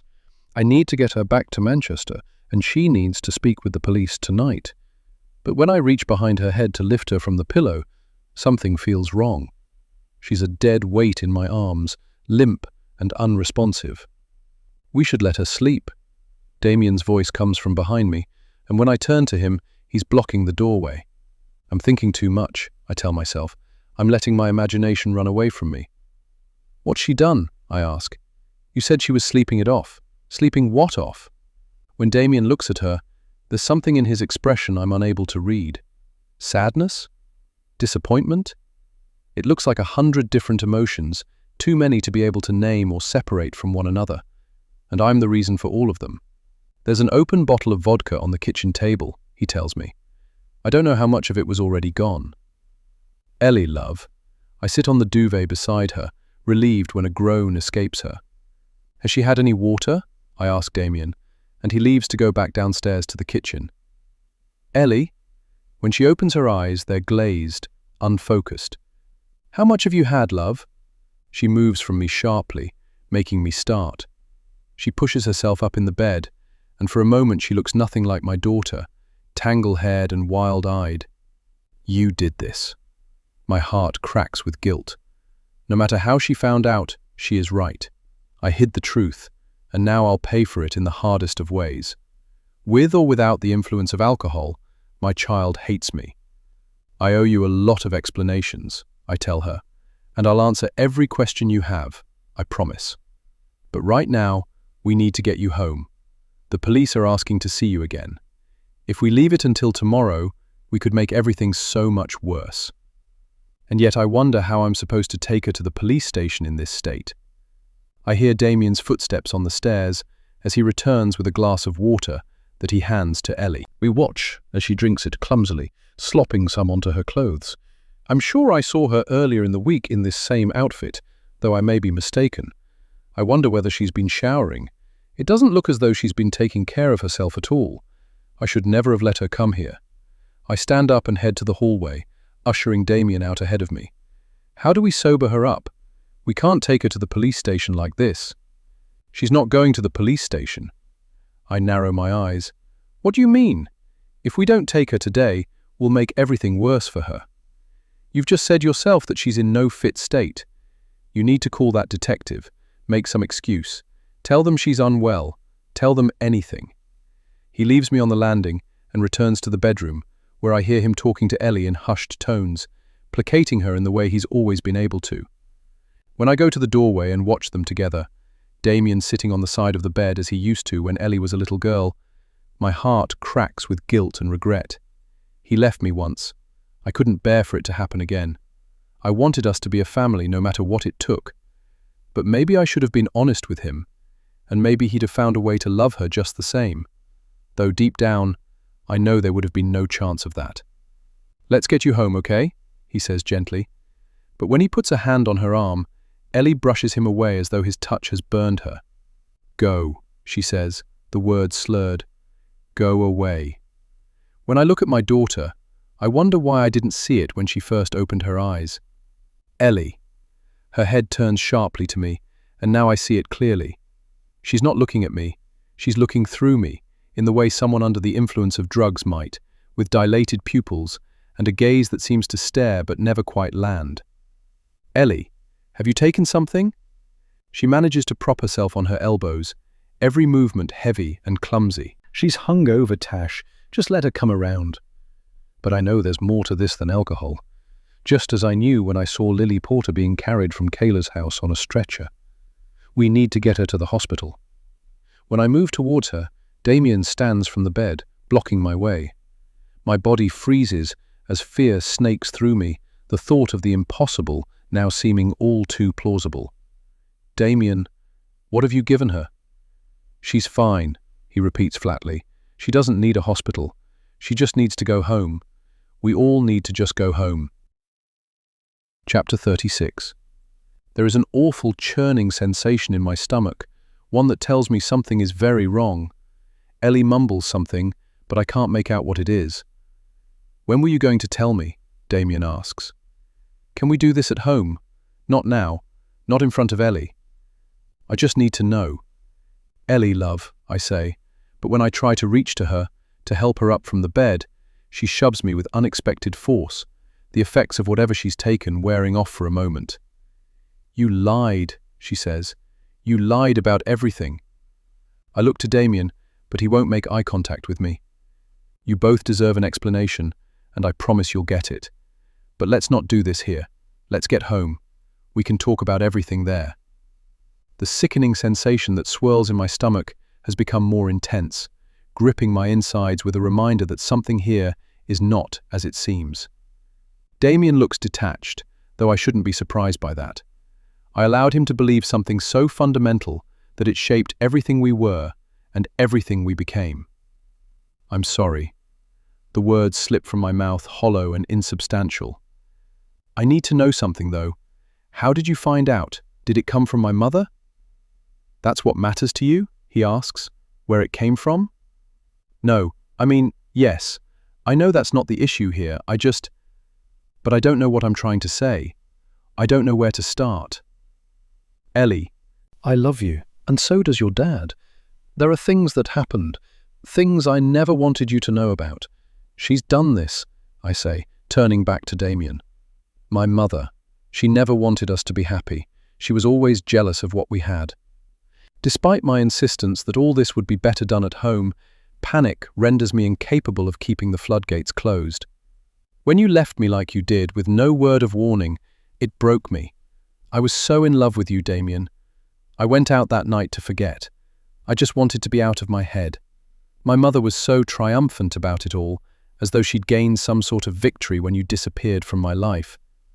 I went to that house party to try to prove a point, to try to show her that she couldn't control me anymore. I hardly knew anyone there. I spent most of the evening alone, just moving from group to group of strangers, trying to find a place to disappear. I didn't want to be there. And then I left, and you could have told me," he says, "when I came back." A month after Damien had stood me up and disappeared without a word of warning, I found him waiting for me at the school gates one Thursday afternoon, full of apologies, saying he'd made a mistake. I was so relieved to see him that his words passed over me. I didn't care about the reasons for his absence, and his sorries weren't needed. A week later, I found out I was pregnant. "You would never have stayed. So you lied to me instead." Ellie has pushed herself upright and is sitting on the side of the bed, absorbing every word. I try to convince myself that it's the alcohol, or whatever else, but she's looking at me with utter contempt, as though she hates me. "Your whole career is about justice," she says, "about revealing the truth. But you're a liar, a hypocrite." I want to protest, to argue with her, but the words are caught somewhere in my chest, knotted in a pain so acute it feels like the onset of a heart attack. Ellie gets up from the bed, unsteady on her feet. "I want to go home," she says. "Good idea," Damien replies without looking at me. "Come on, you can come with me in the van." "No," I say quickly, following them out onto the landing. "She can come in the car with me." "She will make her own mind up, thanks," Ellie says bitterly. "I'm going with Dad." But with every fibre of my being, I don't want Ellie to get in that van with him. Ellie, I say, trying to keep my voice as calm and neutral as possible. Please come with me. It'll give us a chance to talk about the— I don't want to talk about anything with you, she snaps, gripping the handrail as she heads down the stairs. I don't want to hear your excuses. You're a liar and a cheat, and I don't want anything to do with you. I turn to Damien. What has he told her? A cheat? Damien, But my words are cut short when he shoves me in the shoulder, sending me hurtling down the stairs. My fall is broken by the sideboard that stands near the front door, but my head hits its corner. As the hallway sways around me, I register the look of horror on Ellie's face. Damien stands over me, and I see his hand move to his pocket. A scream rises in my throat, but it's strangled before it can escape. Everything happens so quickly that I'm powerless to stop it. Instead, I watch helplessly as Damien deftly slides a syringe from his jacket, jabbing its point into Ellie's neck before she's had so much as a chance to realize it's there. Chapter 37. I don't think I'm out of it for long. For the second time today, the shapes around me shift in a blur, steadily coming back into focus as the throbbing in my head surges. When I put my hand to my head, there is blood at my temple where I hit the corner of the sideboard. I'm alone in the hallway. Damien and Ellie are gone. The syringe. Ellie. The memory of what I witnessed returns to me like a slap to the face. Using the edge of the sideboard to pull myself up, I try to regain my balance, wondering just how long it's been since Damien and Ellie left the house. How did he get her out of here? I didn't see his van when I pulled up outside. I fumble in my jacket pocket for my phone, relieved when I find it still there. With fumbling fingers, I pull up Damien's number. I've 2 missed calls from Pippa and more from Neil and Aaron, but I ignore them all. I don't for a moment expect Damien to answer, yet after just 2 rings, he does. "Where are you?" I ask, my words shaking. "Where's Ellie?" "We're outside," he says, as though nothing out of the ordinary has happened. "We've been waiting for you." I move tentatively to the front door. My body is braced for a second assault, as though Damien might be just at the side of the porchway.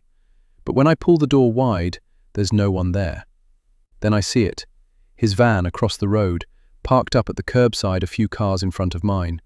It's only now, as I make my way through the front garden, that I realize I've done something to my ankle. A pain surges through my shin with every step, but I push forward, desperate to get to the van. As I approach, I realize I can't see Ellie. She must be in the back, presumably unconscious. Damien sees me, and when he does, he starts the engine. This is what he's been waiting for, I realize. He wants me to follow him. I scream his name, and then Ellie's, and when he pulls away from the curb, I rush for my own car, trying to ward off the pain in my ankle by keeping my thoughts focused on Ellie. "The number plate," I yell, seeing a woman getting out of her car a few behind my own. "He's got my daughter!" My cries are met at first with an expression of bewilderment, and then the woman's face changes as she realizes what I'm telling her. I see her fumble with her phone before raising it in front of her, though I've no idea whether she was able to photograph the van in time. When I start the engine of my own car, I find my call with Damien still connected. "Don't cut the call," he says, his voice ringing through the car's speakers. "If you hang up to call the police, I'll smash the van into a tree."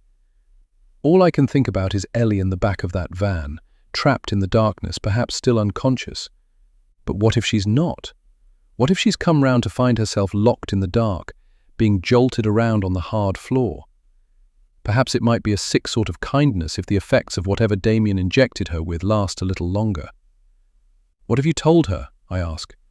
My brain keeps looping back to that word she used with such resentment in her tone. Cheat. In whatever version of events Damien has given her, he's avoided the part where I was assaulted, where I was a victim. He must know about the assault by now. Just this morning, everyone at the court was aware of what had happened to me that night all those years ago. I don't see how Damien could have got the details so wrong. He's given Ellie a skewed fabrication, an account in which I'm a villain, promiscuous, wanton, a harlot, as my mother once called me. Only the truth, that her mother is a liar. I follow the van as Damien turns out of Rose Lane and heads east towards the motorway. "What did my mother tell you?" Because I know that regardless of whether Damien saw that article this morning, Marion is also involved in all this somewhere. She always has been, lurking there in the background, even when I thought myself rid of her toxic presence, playing puppet master to boost her own fragile ego. Plenty is the only answer he offers me. Damien, I say, trying to stay calm, we can go home and talk about this. We can work it all out. I know I lied, and that was wrong, but I was 17 and I was terrified. I'd only just got you back, and I couldn't bear the thought of losing you for a second time. I wanted us to be a family, and that's exactly what we have been. That's exactly what we are. But not now, I think. Not after what he's done to Ellie. How can he use her like this? How can he harm her in this way just to get at me? None of this is her doing. All I ever wanted was you and Ellie. I couldn't stay in that house anymore. I couldn't stay with my mother. Did she tell you what she said to me when she saw me that night? Did she tell you all the awful, vile things she said? She made me feel that it was all my fault, that I'd been asking for it. Can you imagine ever treating Ellie like that? Can you imagine punishing her for being a victim? My mother is an evil, sick woman, and she has tried to poison everything. And she's won. What's happened this evening, we're letting her win. You still don't hear yourself, do you? He says. You needed an escape, and I was your ticket out of there. It didn't matter how high the price. The quiet residential streets of suburban Liverpool become wider and busier as we head further from the city. Damien avoids the usual motorway approach, and I've no idea where he's leading us. That's all I've ever been, isn't it? He says. An escape route, husband, father, childminder, cook, cleaner, skivvy. My life went on hold so yours could take off. My ambitions were flattened to a pulp so that your career could skyrocket. What? Damien, none of that is true. It is, he says calmly. It's all true. His placidity unnerves me, and I'm struck by the reality of it. I should fear his calmness. This isn't a man acting on the spur of the moment. This is all premeditated, and Damien is completely in control. Just a couple of days ago, it had occurred to me that perhaps Ellie begrudged me. I'd considered myself a resented bystander. And I was right, just not in the way I'd thought. It isn't Ellie who resents me, it's Damien. I gave you everything, he tells me. I rescued you from your home life. I lifted you up when you had nothing. I raised a child you believed wasn't mine. I supported you at every step. And here you are. The great Natasha Cook. Respected, wealthy, successful. But every hero needs an underdog sidekick, right? With just a few sentences, everything changes. My life, as I've known it, as I thought we'd both seen it, evaporates in front of me with the truth of his feelings.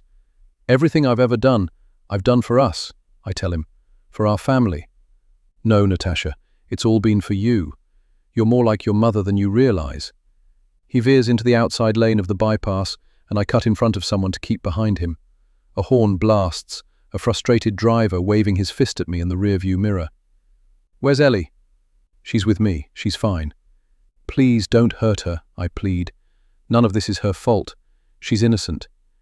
Do you really think so little of me? He asks. I would never hurt my own child. His words jar in my head.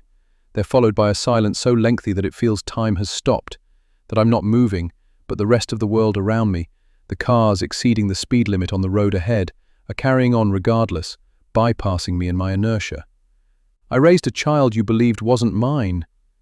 Bile rises in the back of my throat at the insinuation that I might have thought Ellie wasn't his, but Damien has always known otherwise. The road ahead shifts into a grey blur. Damien, you should have kept that little pleated skirt with the daisies, he says. It looked good on you. Chapter 38. There is a weight in my chest, heavy and distended, crushing my lungs. That little pleated skirt with the daisies.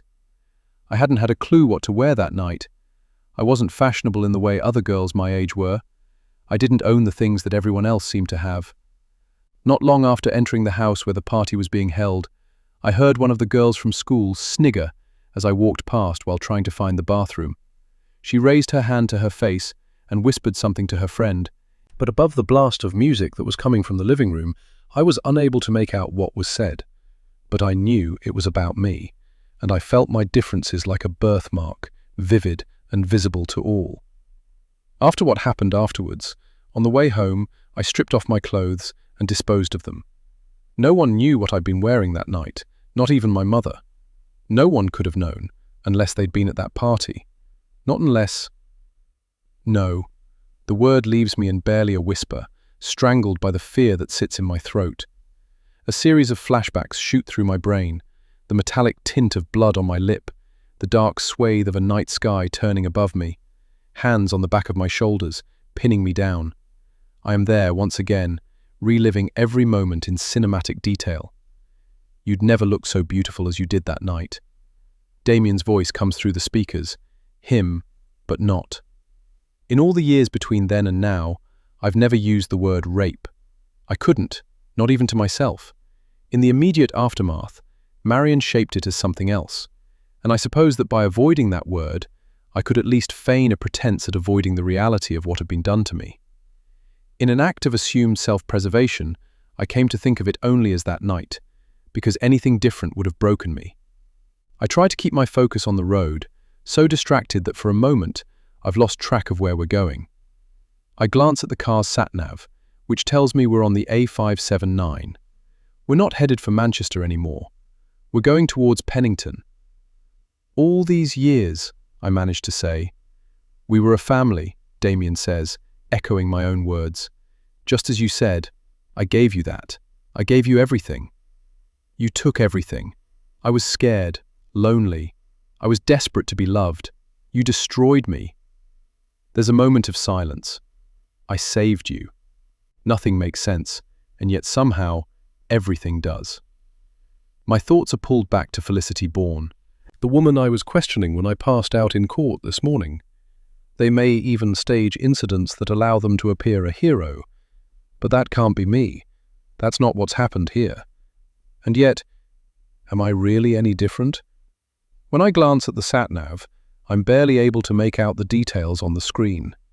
Tears blur my vision, and the car swerves as a lorry passing in the opposite direction misses me by what feels like inches. Once again, I focus my thoughts on Ellie, determined that this monster I've called my husband for all these years, this man who pulled me from the controlling clutches of my mother, won't be allowed the chance to do anything more to hurt our daughter. My daughter. I think about the state in which we found Ellie in Pippa's house. Ellie, who doesn't drink, apparently inebriated with the effects of vodka. But didn't she say to the police just last weekend that she hates the taste of the stuff? She tried it at the party on Friday, having not wanted to drink the wine she'd taken. She wouldn't have been drinking it at Pippa's house, and yet I know already that Damien had given her something, perhaps as long as 2 days ago, just as I saw him do less than an hour ago. Oh my God, I say, as the realization of what's been really going on this past week crashes over me like a landslide. Do you hate me that much that you were prepared to sabotage my career, using Ellie as a weapon? That wine, the antifreeze, it was you. This week, the week of the trial, the case I've been working on for months, the one that Damien knew would be the biggest of my career. The timing of all this hasn't been coincidental. Everything has been premeditated. But you must have thought that Ellie would be the one to drink it. Damien doesn't say a thing, and his silence tells me everything. Was this all to destroy me? I ask him. You were prepared to harm our daughter, possibly kill her, to ruin my life? For what, Damien? Because your fragile ego couldn't cope with me earning a bigger salary. With my vision back in focus, and rage now flooding where grief recently sat, I look again at the sat-nav. Pennington Flash lies just a mile or so ahead of us. Damien, I say, his name sounding foreign on my tongue as my heart heaves in my chest. Where are you going? When you get home, he says, ignoring my question, you'll find an email waiting for you. It'll explain everything. My knuckles are white as my grip tightens on the steering wheel. The roads are beginning to narrow, with the dual carriageway giving way to smaller A roads, flanked by low hedgerows and clusters of houses, as we get closer to the country park. We pass a pretty country pub with string lighting around the small beer garden to the side, people chatting and drinking, the world carrying on normally, oblivious to our plight. We came to this place early last year, the three of us, during an overnight trip to Manchester when we'd come to view houses. I remember commenting on how beautiful and serene it was, even in winter, and despite being so close to two major cities. Never in my worst nightmares could I have imagined that our next visit here would play out like this. "There's nothing you can explain," I say, clutching the steering wheel even tighter. An email waiting for me, a suicide note. He's going to kill himself, and he's taking Ellie with him. The landscape shifts and the trees thicken as the road bends towards more open ground. The land feels flatter, wider, with fields stretching beyond the hedges and the scent of damp earth drifting through the open car windows. The entrance to Pennington Flash looms, and I see the next minute as though gaining a preview. The van speeding towards the water, the lake's surface split like a cracked mirror as it plunges into the depths. The car's tires grip the gravel as I put my foot down, trying to keep up with Damien's speed.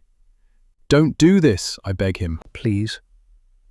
I love you both, he says, and I watch as the van pulls away from me. I always have. Goodbye, Natasha. Chapter 39. I press my foot flat to the accelerator when Damien cuts the call and use the hands-free Bluetooth system to call 999. I barely give the operator a chance to speak, firing details at her as I watch Damien's van leave the edge of the gravel car park and plunge into the lake. "Ellie!" I forget the pain in my ankle. I forget what Damien did. All I can think about is my daughter, trapped in the back of that van, possibly unconscious. My breath is sucked from my chest with the shock of the cold. I throw myself into the water, powering my lungs with love and desperation. The van is already half submerged, having nosedived at the front end. From behind me, I hear someone shouting, but I can't make out their words. I thrash forward, my arms cutting through the surface of the bitingly cold water, my eyes stinging as I force myself closer to the sinking silhouette of the van. Through the passenger side window, I see him, Damien, as calm as though he's waiting for a red light to change to green. His hands are on the wheel, as though he remains in control of the van. And yet, of course, he is still in control, still manipulating my moves, still goading me. I dive into the murky water and swim to the back of the van, where I grope blindly for the rear door handles. I yank on one, unsure whether it's locked or jammed by water pressure. When my lungs begin to burn, I rise to the surface, gulping at air. There's more shouting, but the sound is drowned when I submerge myself back within the icy depths of the lake. The van is sinking quickly. I can feel it slipping against my fingers as I fight to pull the doors open. I wait and sink downwards with it, praying that Ellie has woken from her drug-induced sleep. If she's comatose and a dead weight, I don't know whether I'll have the strength to pull her to the surface. My lungs are screaming with the force of a prolonged, held breath as the door gives way and I manage to yank it open enough to see inside. As water floods in from behind me, bubbles of trapped air burst free. I can make out Ellie on the floor, and I push towards her, the rush of water sucking me into the van. I grab her by the arm and tug her upwards. Her eyes are shut, her body unresponsive and heavy against mine as I pull her towards the doors, using the inside walls to drag us both out. On the other side of the inner wall, Damien must still be in the driver's seat, unmoving. He could push open his door, he could try to break the glass, he could do something, anything, but he's choosing not to. Instead, he must be sitting there as still as a stone, waiting for the lake to swallow him to its depths. But he won't take us there with him. I feel Ellie jerk in my arms, and the shock of it spurs me into action. I kick upwards, every muscle in my body burning, my lungs screaming, until we're out of the van and surging towards the surface, her body limp against mine. When my face touches the evening air, I gulp it down in a panicked gasp, sobbing with the effort, then haul Ellie towards the bank, where I fall backwards with her sprawled on top of me. I press my face into her wet hair, my body still shuddering with the shock of the cold and the adrenaline that kept me fighting until now. I whisper her name on repeat, praying for her to come to me. but with her weight in my arms and her body still and peaceful, there is nothing more that can now hurt her. Chapter 40. When she leaves, she does so with just 2 bags of belongings, clothes pulled from the wardrobe and books and toiletries hastily shoved among them. Despite weeks of planning, she isn't prepared for this at all, and yet it surprises her just how little she really needs. She looks around her bedroom, at the bed she's slept in since childhood, the floral curtains, The dressing table littered with makeup and jewelry, the soft toys, her favorites, that she was never able to part with. None of it means anything now. She knows she won't miss a thing. Her mother is in the living room, watching television. As she creeps down the staircase, careful to avoid the steps that creak, she hears the familiar Sunday sound of the Antiques Roadshow theme tune, the same brass fanfare that has signaled the end of every childhood weekend, resurfacing a back-to-school dread. She can't risk going through the front door. It's too close, and the handle always jams, making it impossible to open quietly. Instead, she slips along the hallway like a ghost and pauses in the kitchen at the back of the house, taking in the sight of the perfectly placed crockery in the Welsh dresser and the pot plants on the windowsill, all lovingly cared for and tended to. She will come back, and they will talk. Perhaps, once her mother has had time to calm down and accept that she is gone. She feels a movement in her stomach, a roll of nausea. Not the baby, she thinks. It's far too early for that yet. It must be nerves, adrenaline. And with that thought, she leaves through the back door, gently pushing the handle up behind her. He's waiting in his car 2 streets away to avoid the risk of being spotted by her mother. She doesn't want a showdown in front of the neighbors. What's happening tonight is going to happen, and there's nothing her mother can do about it now. "Are you okay?" She pulls the door closed as she settles into the passenger seat, her bags piled on her lap. "I think so." He leans over and kisses her. All those late-night phone conversations have led to this. Her escape, her freedom. She lost him once, but she won't allow it to happen again.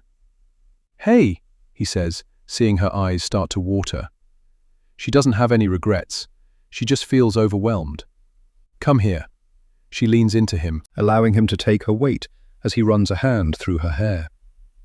"It's okay," he tells her. "You're safe now." Chapter 41. I stand at the door to Ellie's room with a lukewarm instant coffee and a cheese sandwich in my hands, the best the hospital vending machines had to offer. When I left her 15 minutes ago to use the toilet and get something to eat, she said she was starting to feel better, her headache finally beginning to fade. The doctors don't yet know what Damien injected her with, but tests have been done and time will tell. My main concern was the amount of water she'd swallowed, but thankfully all seems fine. My daughter is made of strong stuff, physically at least. When I left her room, she was alone, with the television on, but the sound turned low. Now the TV is off and there's someone in the room with her. I caught a glimpse of movement through the partially obscured window as I made my way back down the corridor. I open the door, expecting to find one of the nurses, but when I walk in, my heart stops in my chest. At Ellie's bedside, plumping up the pillows behind her, is my mother. "What are you doing here?" Marion notes my hostility with those cool grey eyes that are all too familiar to me. "You're my family," she says. "I've come to help." "We don't need your help." She sits in the large armchair at the far side of the bed. "How are you feeling?" she asks. I think at first that the question is meant for Ellie, but she's looking at me. "I'm fine," I tell her, as I always used to, regardless of what the honest answer might have been. "I just can't believe it," she mutters. "I always knew he was no good, but this." She holds her hands clasped together in her lap, and when the performance of frail concern fails to have any effect on me, she turns her attention to Ellie. "I can't get over how much you've grown since I last saw you. You're quite the young lady now." I inwardly roll my eyes at the irony. When I was Ellie's age, my mother was still treating me like a child. And then another irony hits me. I hear Kayla's words, and then Damien's, accusing me of the same. I was determined to break the cycle, but I haven't, not yet at least. Maybe Damien was right when he said, "I'm more like my mother than I realize." "How have you settled into your new school?" she asks. Great, Ellie says. Well, it was all going fine until I got lied to about everything. Marian's stare remains fixed on Ellie, stoic as ever. This is what I faced throughout my youth, her refusal to acknowledge uncomfortable truths, greeting each with a stone wall silence that filled the spaces that in other homes might have been thick with conversation. I know you think that I told that reporter about the assault, she says finally, her voice clipped. But I didn't. I believe you, I tell her. It was Damien. Last night at 7:52 p.m., Damien was pronounced dead at Pennington Flash. He'd made no attempt to free himself from the cabin of the van. He'd done nothing to try to save himself from drowning. I've wondered whether in his last moments he believed Ellie and me to have been trapped in the back of the vehicle. I still can't comprehend that his resentment of me ran so deep that he was willing to harm our daughter to spite me. My daughter. There really was no depth to which he wasn't prepared to sink. You always hated him, I say. I always knew he wasn't good enough for you. I was right. Even now, Marian can't resist an opportunity to prove her superiority. I don't think anyone or anything would ever have been good enough for me, not if it had involved a separation from her beliefs and expectations.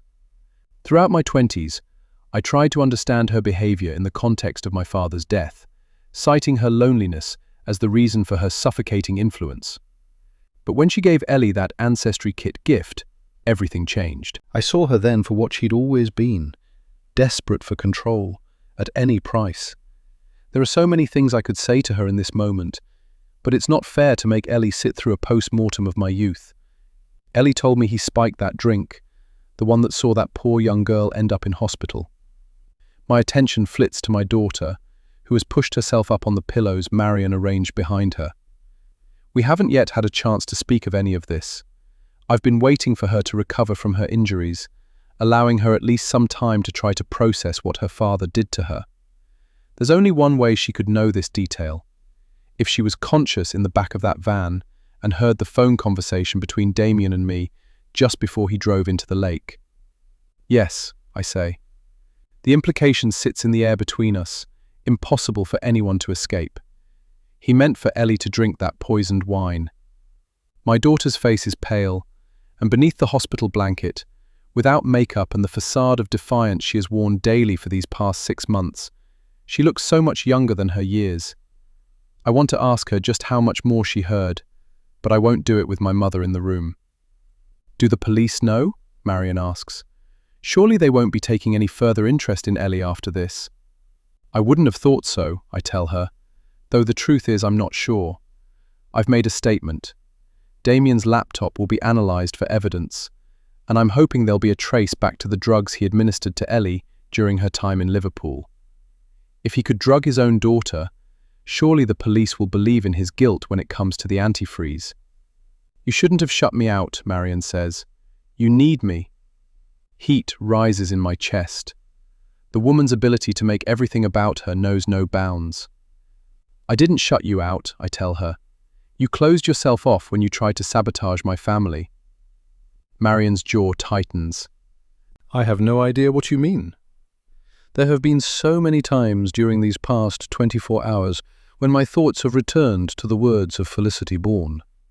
Gaslighting, a term used so frequently these days, but one I'd never heard of 16 years ago. The manipulation, the control disguised as concern, the patterns of behavior. While she was talking, I felt myself grow hotter, my head grow lighter, at the mention that coercive control can be experienced beyond romantic relationships. My head started to pound with her talk of the time span over which coercion can take place. Had I known, even before I reached Liverpool yesterday evening? Had I always known, deep down, but managed to bury the truth of it?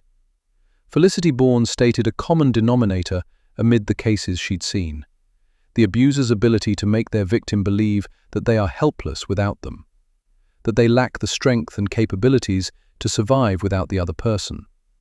I'm obviously not wanted here, Marian says, when I respond to her manipulation tactic with the kind of silence she offers freely.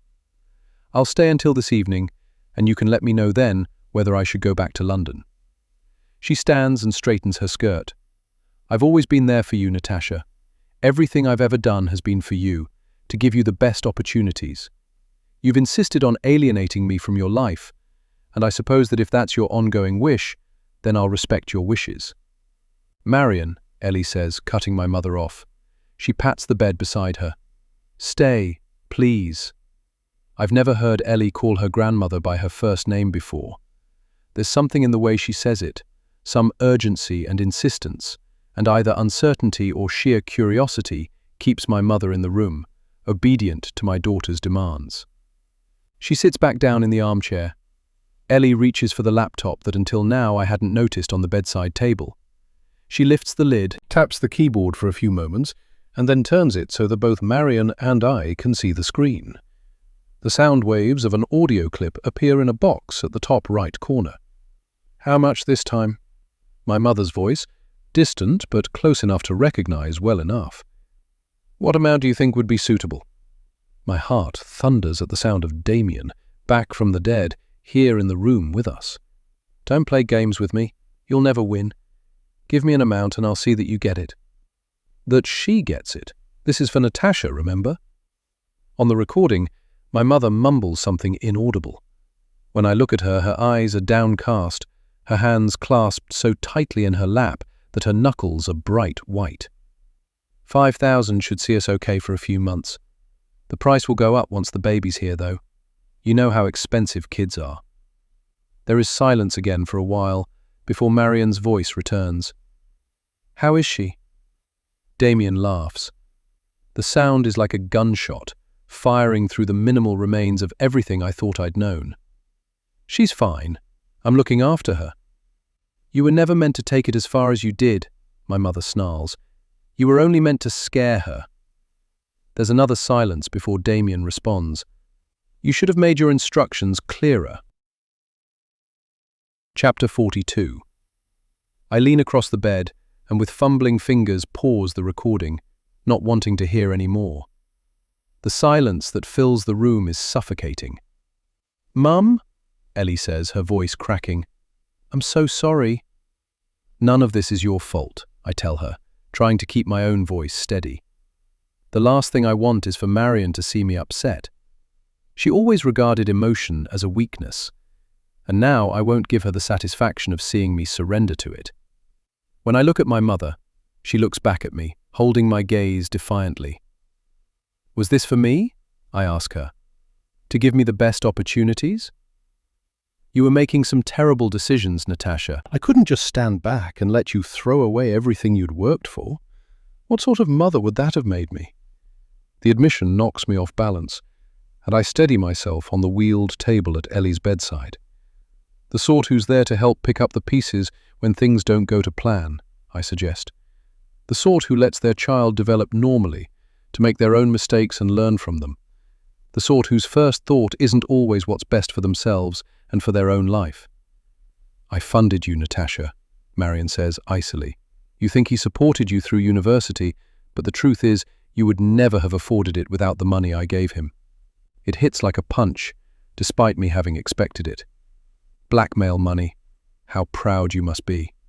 Marion looks to Ellie, as though Ellie will offer her backup, but my daughter can't bring herself to even look in her grandmother's direction. I've no idea what all this must be doing to her, knowing now as she does the circumstances in which she was brought into the world. I reach for the laptop and close the file, sickened that Damien had sent this to Ellie, and that he'd been holding on to the recording of his conversation with Marion for all these years. I log out of Ellie's email account and into my own. I've not yet looked for the email he told me he'd sent me before he'd driven the van into that lake, when all I've been able to focus on is Ellie. "Natasha, now you're reading this, Ellie and I will be gone from your life. I imagine that once you've got over the shock of it, you'll quite enjoy your independence. Your life has always been about you, so you can thank me for eliminating the external distractions. I'm not sure yet how things will play out, so I want you to know this. Despite what you've believed for the past almost 16 years, Ellie is my child. Before you get outraged with a sense of betrayal, please remember that you were prepared to lie to me for an entire lifetime. You should also know this. Marion paid me to attack you. She wanted me out of your life, and she wanted you kept close, so she gave me £5,000 to scare you and then disappear. She was hoping that after that night you'd stay at home with her and be the dutiful daughter. But she underestimated me. She underestimated you too. And she could never tell you or anyone the truth, not when taking me down would mean destroying her own life in the process. I know that despite everything you are, you love Ellie. But so do I. I was the one who was there to wipe her tears, pick her up when she fell, read her bedtime stories and tell her everything was going to be all right, even when I knew it wasn't. After everything I've done for you both, and all the sacrifices I've made, I won't let you destroy what she thinks of me. That's why I've taken her with me. I hope you live as long a life as possible, alone with your regrets. Mummy's little golden girl thought she could have her cake and eat it. You were wrong. Damien. A scream rises in my chest, but for Ellie's sake I swallow it.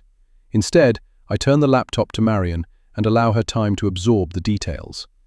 As she does, I hear Felicity Bourne's words echo in my ears. They make the world appear a more dangerous place, to shrink the victim's own existence. Orchestrated sabotage. I jumped from the wolf straight into the snare of the spider, every thread having been already strung around me. How could you? I ask quietly. This is him, Marion says, pushing the laptop away. Can't you see that, even now?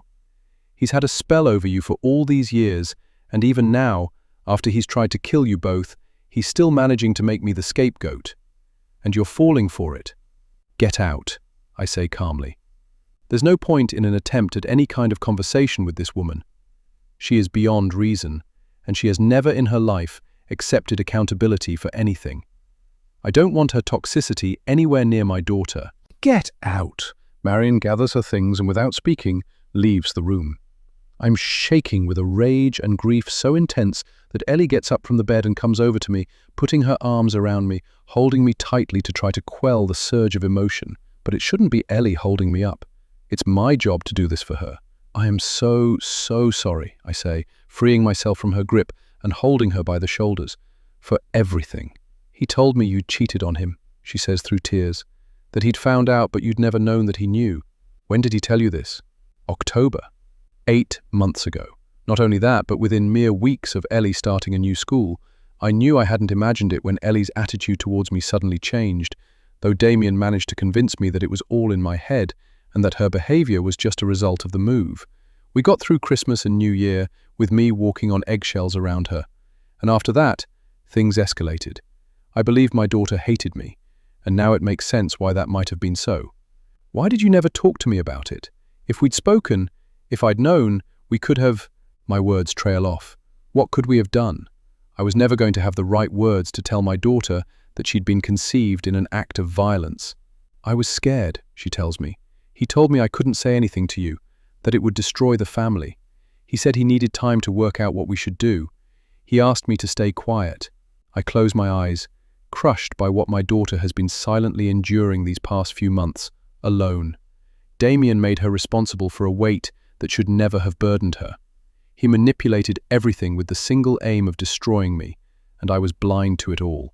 He groomed you, comes the response in my head, hearing the echo of Felicity Bourne's words, but I keep it to myself. Instead, I remind Ellie again that none of what's happened is in any way her fault. I was 16 when I first met Damien, just a year older than Ellie is now. He was 22. With hindsight, everything is starting to look so very different to how I'd always been determined to see it. Ellie, how much did you hear? She tells me that she'd heard my voice from outside the van, as though it was coming from inside some kind of dream, that she'd somehow known what her father had done, and that the dream became a living nightmare. In semi-consciousness, she heard enough of the tail end of our conversation to start to put the pieces together. I guide her back to the bed, where she sits on its edge, sobbing. I perch beside her and hold her hand, letting her get it all out before I tell her that everything is going to be okay. I can't believe he did that to you, Mum. I can't believe that Gran… Her chest heaves with the weight of it all. Why didn't you get… She can't finish the sentence, but I understand without words what she's unable to say.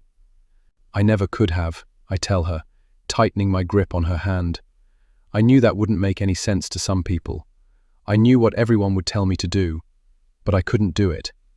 As soon as I heard your heartbeat, I focused on that little life growing inside me, and not on how it had got there.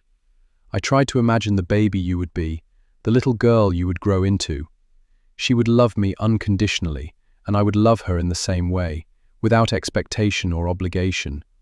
I had an opportunity for a relationship that would be pure and honest and good, a chance to put right every mistake my own mother had ever made. But I didn't. I realize that now, and I am so sorry, Ellie. It would have been better if he'd never been my father. I put my arm around her shoulders.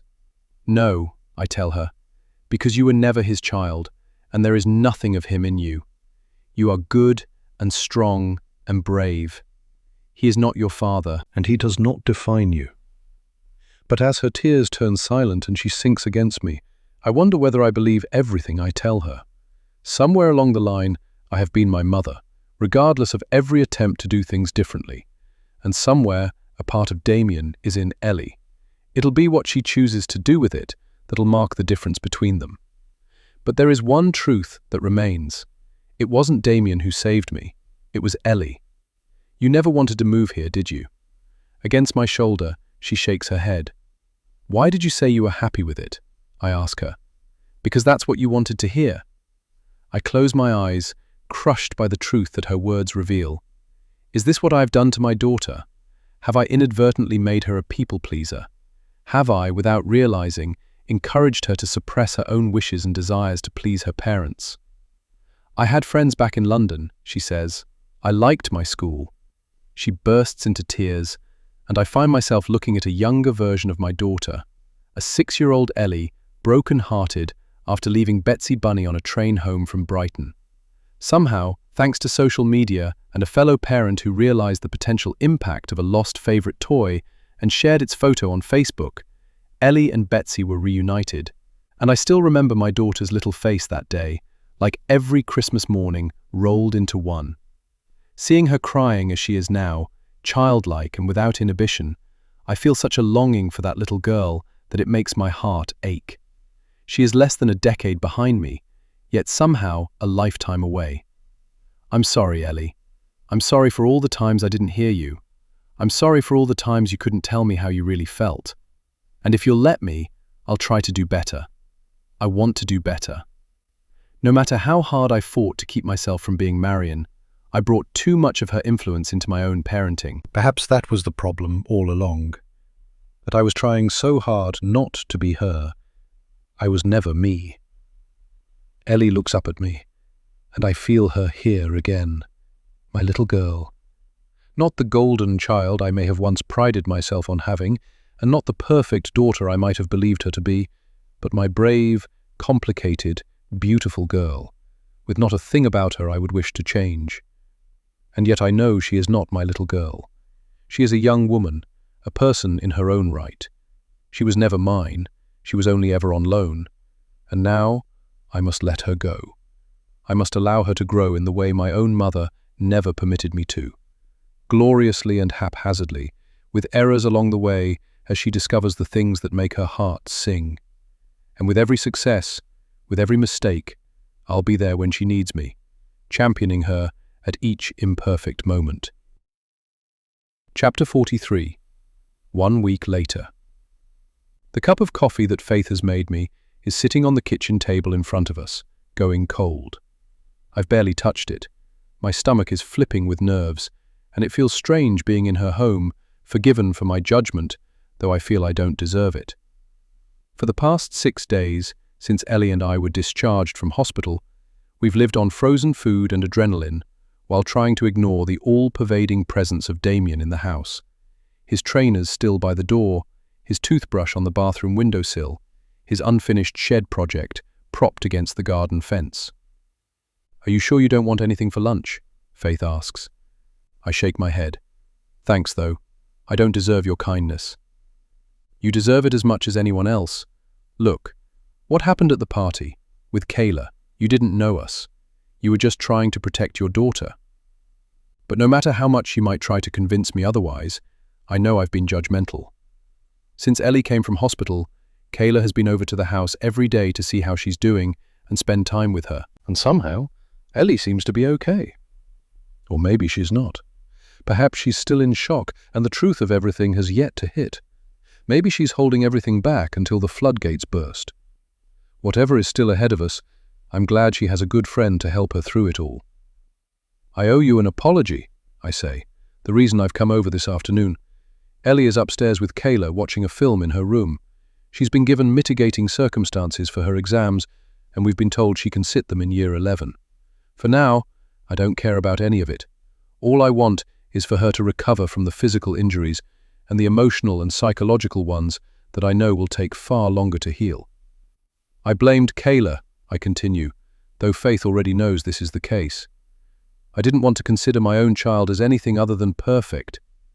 You don't need to explain yourself to me, she says, or anyone for that matter. But I feel that I do, and at some point I might be able to find the appropriate words for a beginning, once I've managed to make some sense of it to myself. I know Kayla's already spoken to you about it, Faith says, but I'm sorry for what she did. She should never have told you what Ellie knew. It wasn't her place. I shake my head. I was angry, I admit, but if she hadn't said what she had, I might not have got to Ellie in time. A silence falls over us, and it's uncomfortable. Do you know when you'll be going back to work? Faith asks. I'm still not sure, I tell her honestly. So much has changed. I'm still not sure what feels right. You should take your time with it, as long as they'll allow you. You've been through so much. I smile awkwardly. As was unavoidable, my history with Damien has been made public. My family's secrets split open like a rotten apple, the pulped flesh of its remains on show for all to see. But I never wanted people to look at me the way Faith is now, like a victim. I'm grateful for the interruption when my phone starts ringing in my pocket. I glance at the number. It's Chambers. Natasha? The voice is polite and careful, the way everyone has been speaking to me over this past week. I thought you'd want to know. The jury came back this afternoon. I hold my breath. After I was taken off the case and given leave, a new barrister stepped in to represent Aaron in my place. The trial resumed 3 days ago, after my replacement had been given time to review the case files and evidence. Not guilty, on all counts. I close my eyes. It feels like I've been plunged into cold water all over again, submerged beneath the surface, lungs burning and eyes stinging. The clerk at the end of the call is still speaking, saying something about how the replacement counsel handled the closing and how quickly the jury returned its verdict. But the words pass over me like a mist. The issue of Alexis's custody will now be referred to the family court. I murmur thanks. Then the line goes dead, and I'm left with the quiet again. The kind of silence that reminds me that the world keeps spinning and cases keep moving. Verdicts continue to be handed down, even as my own life has stopped. I open my eyes to find Faith's focus fixed upon me. Is everything okay? She asks, as I return my phone to my handbag. No, I tell her. I'm not sure everything is. Chapter 44, 6 weeks later. The domed ceiling of Manchester Central Library arches high above me as I enter, the echo of my footsteps swallowed by the stillness of the building. Light filters in through the tall windows, settling in soft streaks across the polished marble floors. The library is busy, with students at laptops and quiet readers at long oak tables, yet it still feels as though I've been cut off from the rest of the city, a sanctuary for which I am grateful. A member of staff leads me into one of the bookable meeting rooms tucked behind the main reading areas. It's small and sparsely furnished, nothing like the ornate spaces outside, with just a round table, 2 chairs, and a window that looks down onto St. Peter's Square. Leandra Hopkins is already here. She's not the glamorous figure from her Instagram photographs, nor is she the vulnerable witness from court. Instead, she seems to be something in between, wearing an expression that is unreadable. When the door closes and we've been left alone, she's the first to speak. "You didn't deserve what happened to you," she says quietly. I feel myself flinch. I hadn't expected sympathy from this woman. I think of Sinead Flannery's article, the news reports about the night Damien died, the countless articles that have been written since, detailing our relationship and the secrets of our past. My entire life has been unfolded across social media, with nothing left untouched by comment, criticism, or judgment. "And you didn't deserve to be called a liar," I reply, my voice far steadier than I feel. After Aaron's not guilty verdicts, the keyboard warriors came out in force. Leandra was branded scheming, vindictive, attention-seeking, vengeful. With every word I read about her, I felt the scratch of each as though it was inflicted on my skin. How could I have been married to the man who'd attacked me and never known? How was I ever in a position to represent facts in court when I was unable to see what was right in front of me for all those years? I take off my jacket and put it over the back of my chair. I know the jury cleared Aaron, I tell her as I sit, but I don't believe he's innocent. To my surprise, Leandra doesn't bat an eyelid at my admission. It was never your job to do so. She smiles sadly, but I feel the words with a razor sharpness. The rules I've lived by throughout my career suddenly seem inherently flawed. The cab rank rule, the duty to the court, the clean line we're taught to draw between belief and representation. You don't have to believe your client. You don't have to like them. You don't even have to buy a claim of innocence. You're there to make sure the law works as it should, that the state proves its case and the accused has a voice. It is supposed to be clinical, detached. But of course, it rarely is. Sitting opposite Leandra now, I feel the weight of what it costs to defend someone you suspect may be guilty, to chip away at the words of a woman who could so easily have been me. The hardest part of this job has never been speaking in court. It's been learning to live with the silences I've helped create. Leandra stirs the coffee in a cardboard cup that sits on the table in front of her. Her gaze is fixed on the street outside, as though she's waiting for someone she knows won't come. It's a difficult thing to disprove, she says, her voice low but steady. Being a liar, every headline, every thread online, people's minds are hard to change. It doesn't matter what I say anymore. Her words settle in me with a strange familiarity. I think of the whispers I've felt prickling at the edges of my own skin these last weeks. The criminal barrister who didn't know her own husband. The woman too blind, too naive, too weak to see. They call me an idiot, I admit, the word bitter on my tongue. How could I have not known? For a moment we sit in silence, the small meeting room seeming to cocoon us in a private space of which only we have understanding. But there are so many more people like us, women, men, children, who might yet gain some kind of hope or courage from our stories, despite the hurtful and damaging words that have been written about us. Leandra may not have won, but the next person might. I may not have seen what was real, but perhaps the next person will. I sit forward, closing the gap between us. Whatever they say about me, about you, we're both still here to speak our truths. That counts for something, doesn't it? Leandra's beautiful dark eyes are glassy with tears. I might still be here, but with what? Who's going to employ me now? I've already lost contracts and it'll only get worse. My reputation is in the gutter while Aaron gets to lap up the attention as the falsely accused. She laughs bitterly. It couldn't have worked out any better for him. I shake my head. It won't last. Men like Aaron, like Damien, they're built on lies. They can polish the surface, play the victim, even turn the world against us for a while. But there'll be another you someday. He'll do the same to the next girlfriend, and if not her, then the one after her. The truth has a way of leaking through the cracks. It always does, eventually. I just don't want that next person to be Alexis. What if he tries to turn her against me? We still have shared custody.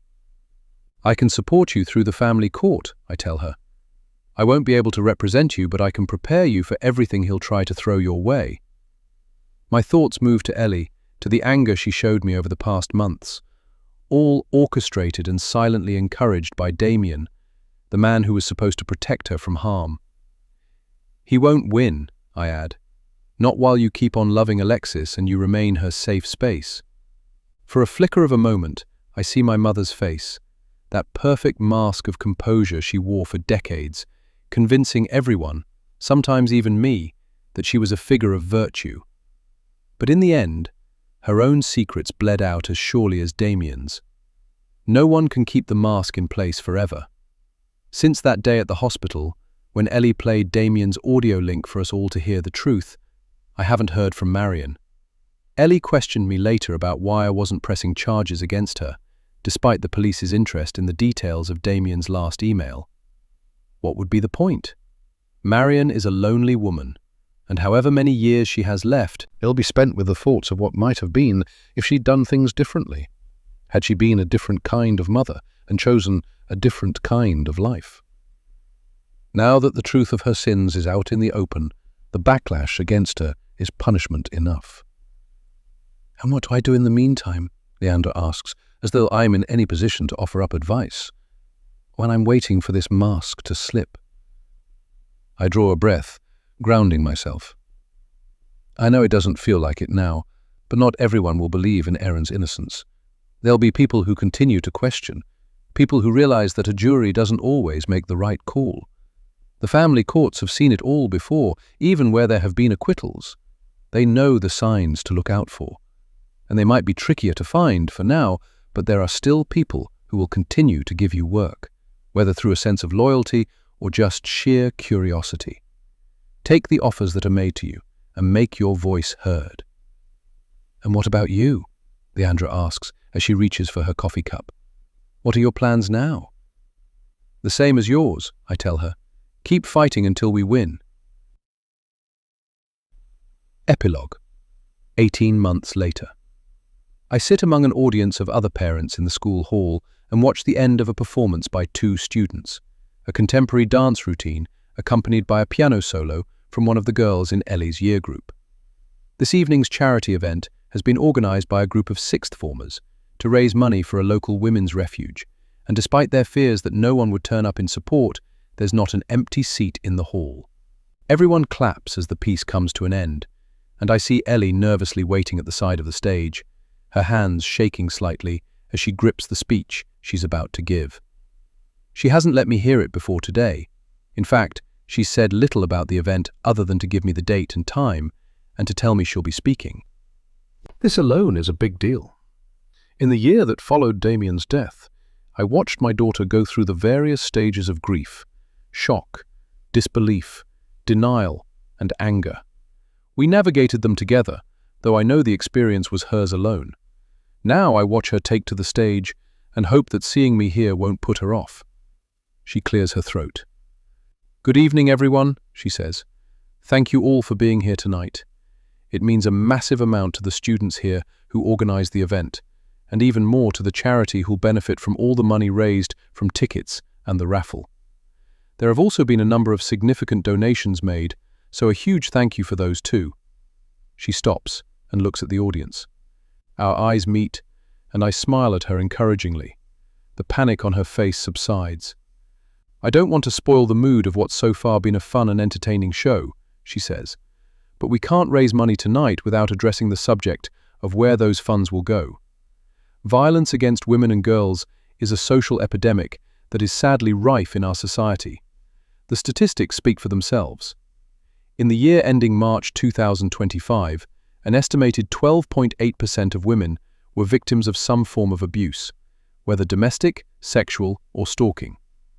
On average in the UK, a woman is killed by a man every 3 days. In the majority of cases, the victim is murdered by a family member or partner.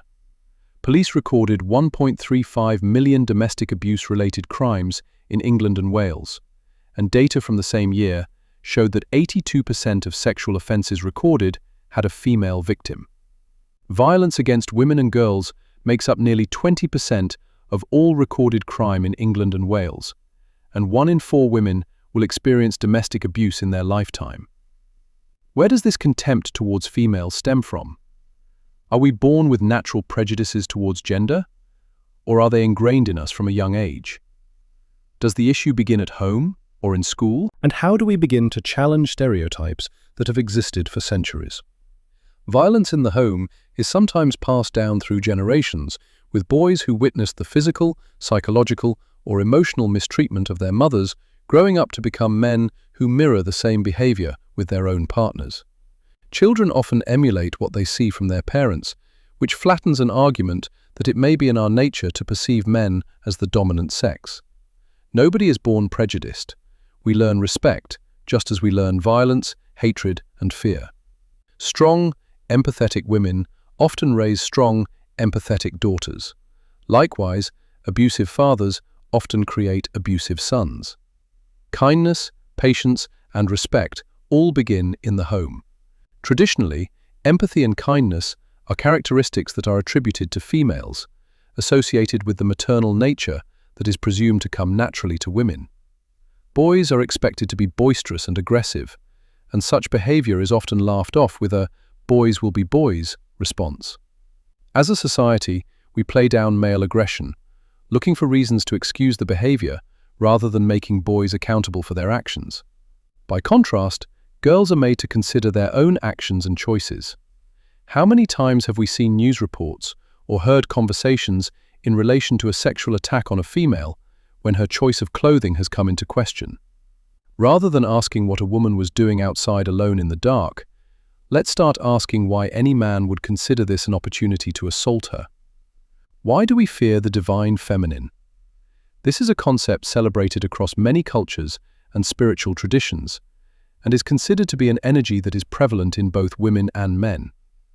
It refers to qualities such as creativity, intuition, and compassion, to nurturing and wholeness, the experiences that make us human and offer us opportunities for connection. In the same way that many women in the positions of authority and power, historically dominated by men, are referred to using negative language, such as ball breaker, we undermine traditionally feminine characteristics in men, subconsciously perceiving them as weak or lacking.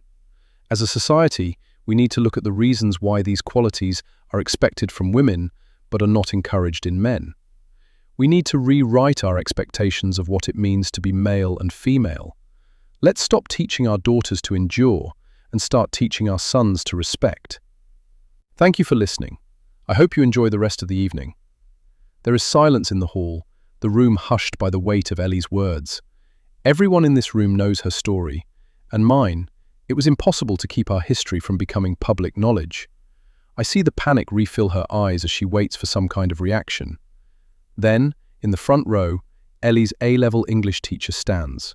She begins to clap, and the sound ripples through the hall, gathering momentum as it trickles through the audience, each person in the front row standing in turn, a Mexican wave of applause, until everyone is on their feet. My daughter stands on the stage no longer a child, but a strong and capable young woman, her voice heard, her mind her own, and I have never been prouder of her. The end.